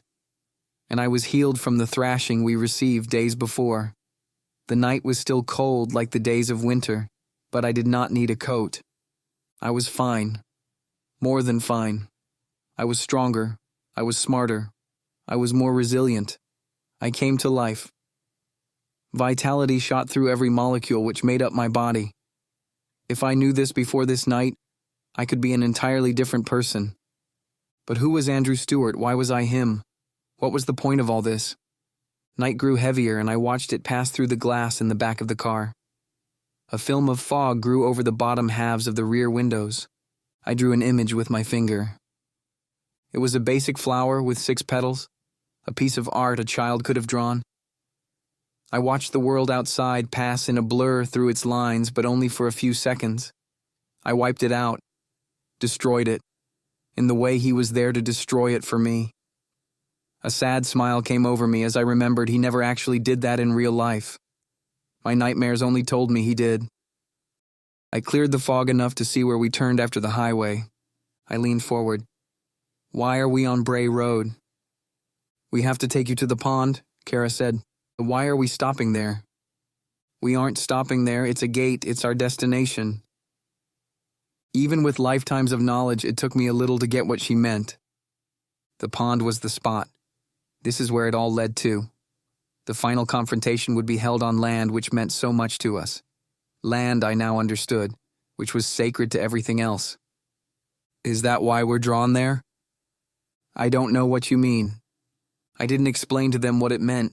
This was the place we loved the most, our own little corner of the world where nothing could get to us. This was a positive sanctuary, and we were meant to tear it down all along. "The universe is cruel," I said out loud. They didn't react. The intermittent wipers pushed water from the windshield, and I broadcast dread as we approached. I tried to manage it, but it wouldn't go away. Is it sad I'd rather feel the worst parts of him than nothing at all? At least being able to feel him was enough. I don't know how to live without him. I don't know how to exist. Why were we allowed to know each other? Why were we allowed to bond, to become close? Why were we given a taste of what we could be together only to have it all be so meaningless? Kara turned in her seat. She didn't speak, but she didn't have the answer. Because the universe is cruel. Maybe I was this great being, but I wasn't. I was sad, angry, and I was all alone. It was the human part of me. I'm still as much human as I'm not. They didn't speak. I pictured who Alan would be if he were raised by Beth. I pictured Laura explaining to Corey who or what I was and why I was gone. I pictured Oliver dying with me, and I pictured him living after killing me. The one path I couldn't picture is how I'd live after doing this to him. Would we die in each other's arms? Or would one rise as the victor of a tragic predicament? How am I supposed to kill him? The way you'd kill anyone else? Her answer was direct and short, but still not enough. What happens to him after he dies? The same thing that happens to you when you die.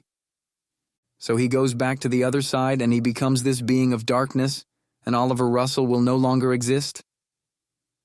Oliver Russell never existed. I shook my head once, and we pulled into the Forest Preserve parking lot.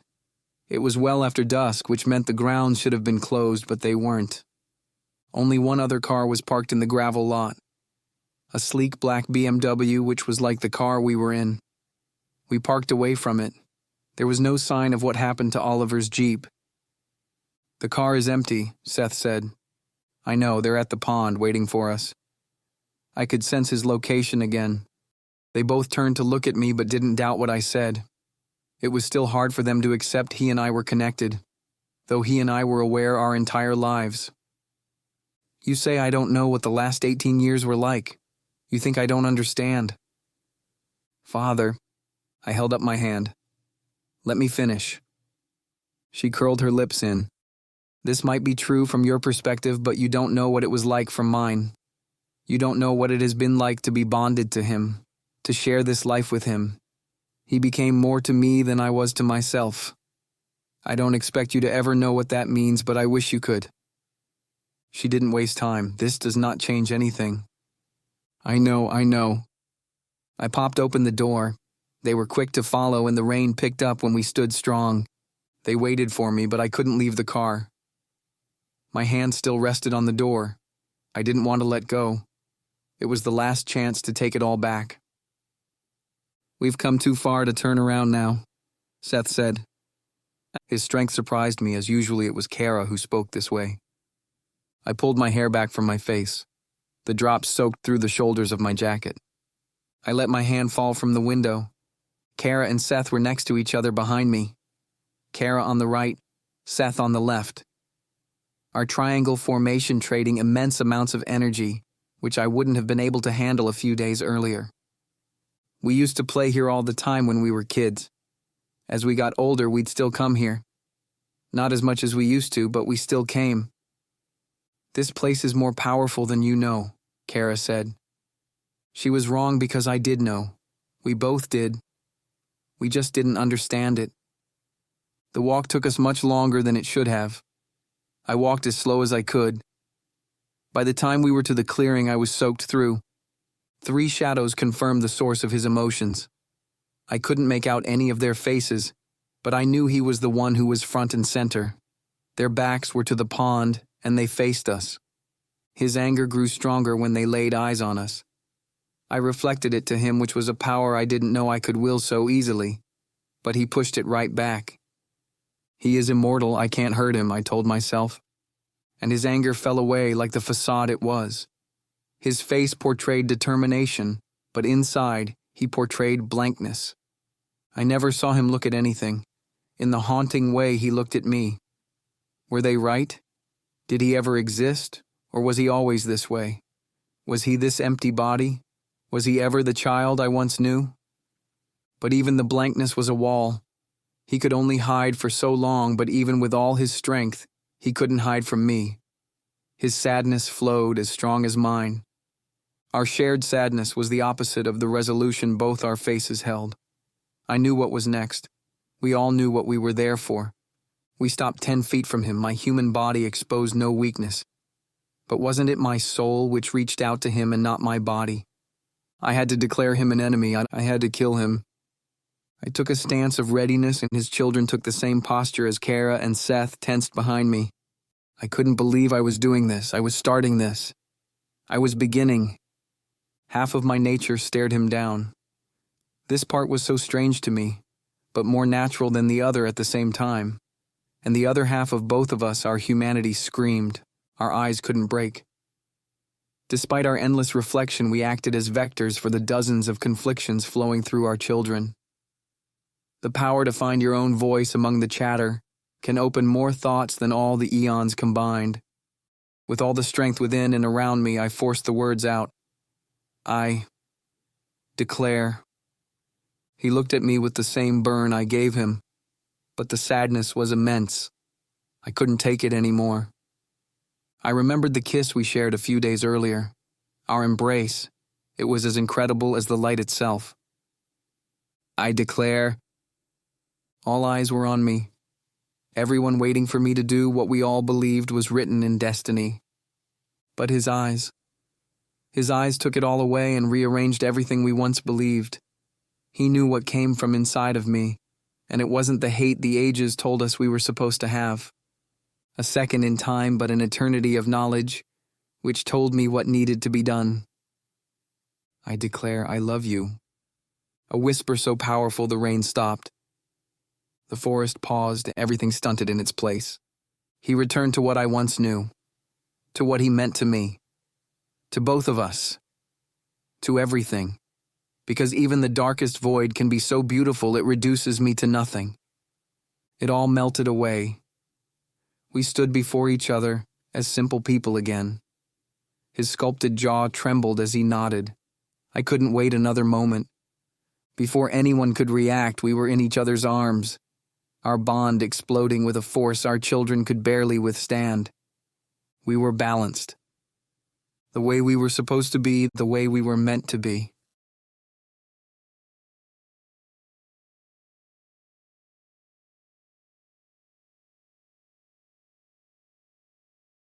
Four months later, I managed to graduate high school. It also took the entire time and 3 continuances, but I won full custody of Alan. After it was over, we still offered visitation despite the verdict. Beth and I would never be family, but a part of her was pure in wanting a relationship with my brother, so I didn't deny her. I still didn't trust her, and she was accepting of this as well as the honest effort she'd have to make to build a real relationship with him.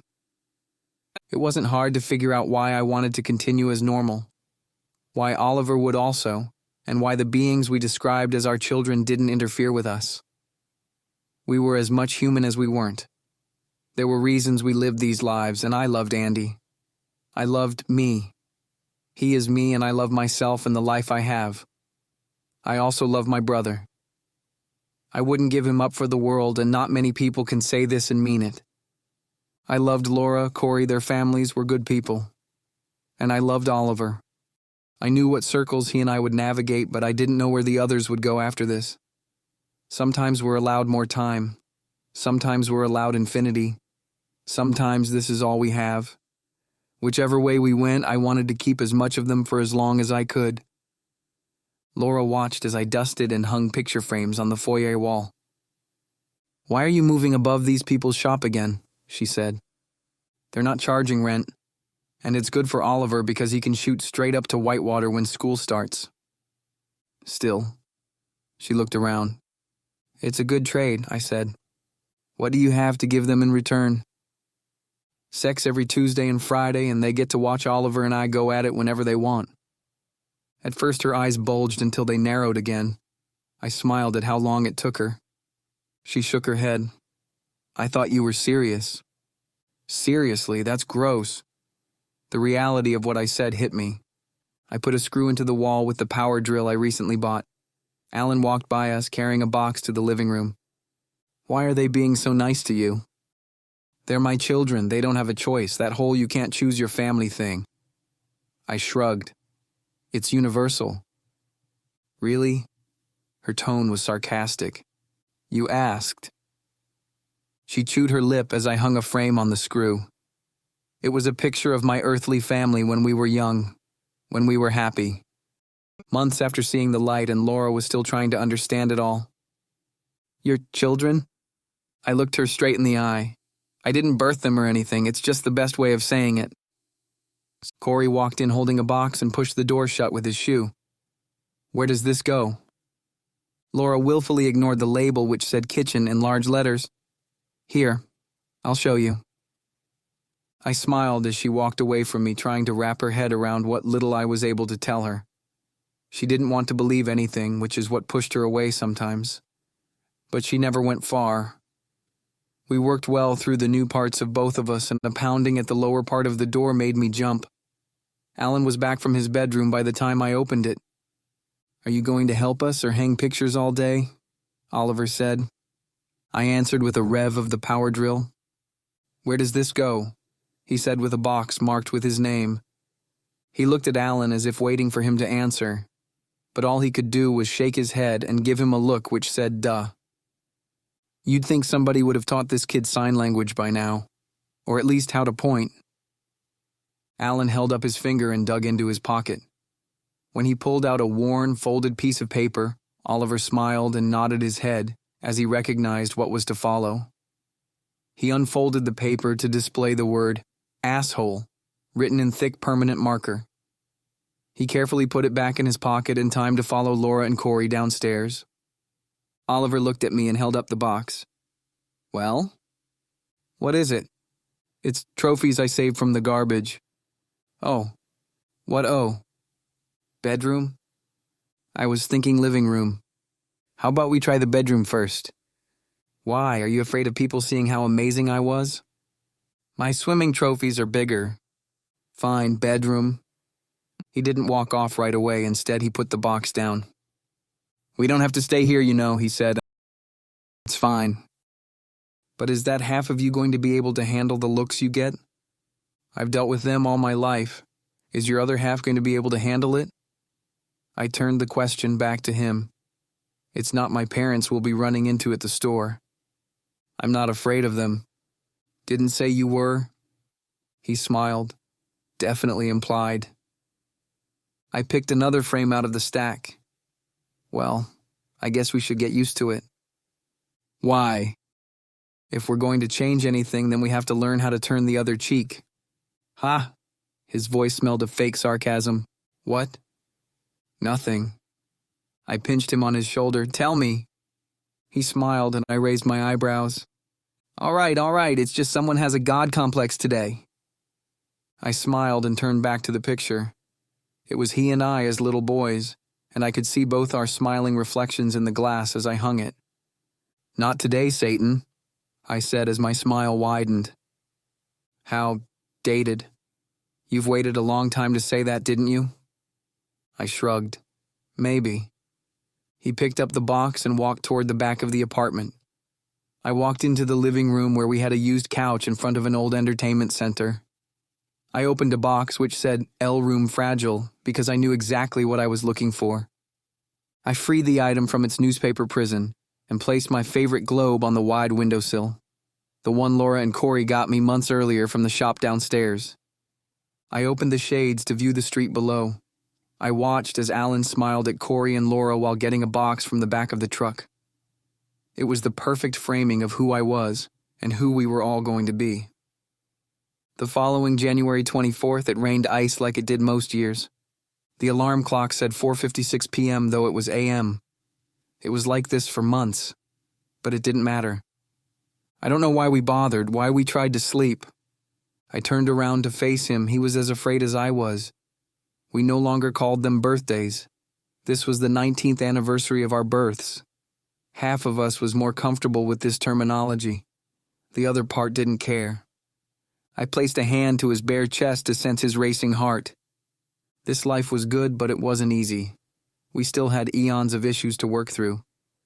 Therapy is for mortals, and the problems we faced were sometimes even too difficult for the universe to understand. But we ended up where we needed to be. We had 7 months to get it together before Alan started high school. When this happened, we would be inundated with his teenage bullshit. He still didn't talk, but I didn't worry about it anymore. He made a couple friends, and they had no problem understanding him. They were boys whose parents I knew, which only heightened my concern. But after a few weeks, Oliver reminded me we're not all like our parents. One morning as we brushed our teeth, I could see the people who brought us into this life looking back. They were right there. Lawrence and Melinda Russell, Tony and Darlene Stewart, staring at us back through time. I smiled at him through our reflection but didn't tell him why. He was right and wrong. We are exactly like them and nothing like them. We had the luxury of picking out the good parts. Not yet, but someday. Alan surpassed me in height as expected. Every Saturday he went with Oliver to play basketball at his university's gym. I loved my alone time and was glad he was there to do those things I had zero interest in. I'd only join them on Tuesday nights to go swimming. The pool up there was much nicer than the closer one in Delavan. Laura stayed in Elkhorn. She never talked about doing anything after high school, and I never asked her about it. She rarely showed romantic interest in anyone and enjoyed her own company. Her family's business did well, and she didn't hate her life in southern Wisconsin as much as I once thought I did. Corey started at Loyola the previous fall and moved back to Chicago. We went and saw him a few times, but I liked it better when he came to see us. We talked a lot more than we did when we were in school. He made other friends, but when he came home for Christmas, I knew we'd have him around for as long as this life would let us. I remained thin and didn't grow another inch, stayed short like our mom. The more I compared recent pictures of myself to her, the more the resemblance is obvious. It's how I know I'm undeniably human. When I feel like I don't belong, I look at Alan and remember how similar my eyes are to his, though he looks more like our dad, but not the dead version of him who was gone years before the cancer. When Alan smiles, when he laughs, when something catches his curiosity, I'm reminded of the playful man who did his best to raise me. As a child, I hated my mom for giving up, my dad for not trying harder, Oliver for not being stronger. As a man, I learned to forgive myself for placing this burden on them. As half immortals, we wouldn't fully understand it until this life was done. When we were alone, we rarely communicated through spoken words. Everything we needed came from inside. He also put his hand to my chest and traced a line up to my chin. His fingers caressed over my face until he let them get caught in the waves on top of my head. "I love you," I said. I smiled in his embrace and pulled his hand from my hair so I could kiss the back of his fingers. "Are you ready for this?" I said, and no. A minute only broken by the few cars traveling down Court Street this time of night. At 4:59, our hands were held tight in front of us, and we stared into each other's eyes. Within seconds, though, everything was different. It wasn't the obscene brightness it usually was, wasn't the burning fire, It wasn't pain, it wasn't loss, it wasn't what it used to be. It was light, but it was also darkness. It wasn't too hot or cold. It was warmth, balance,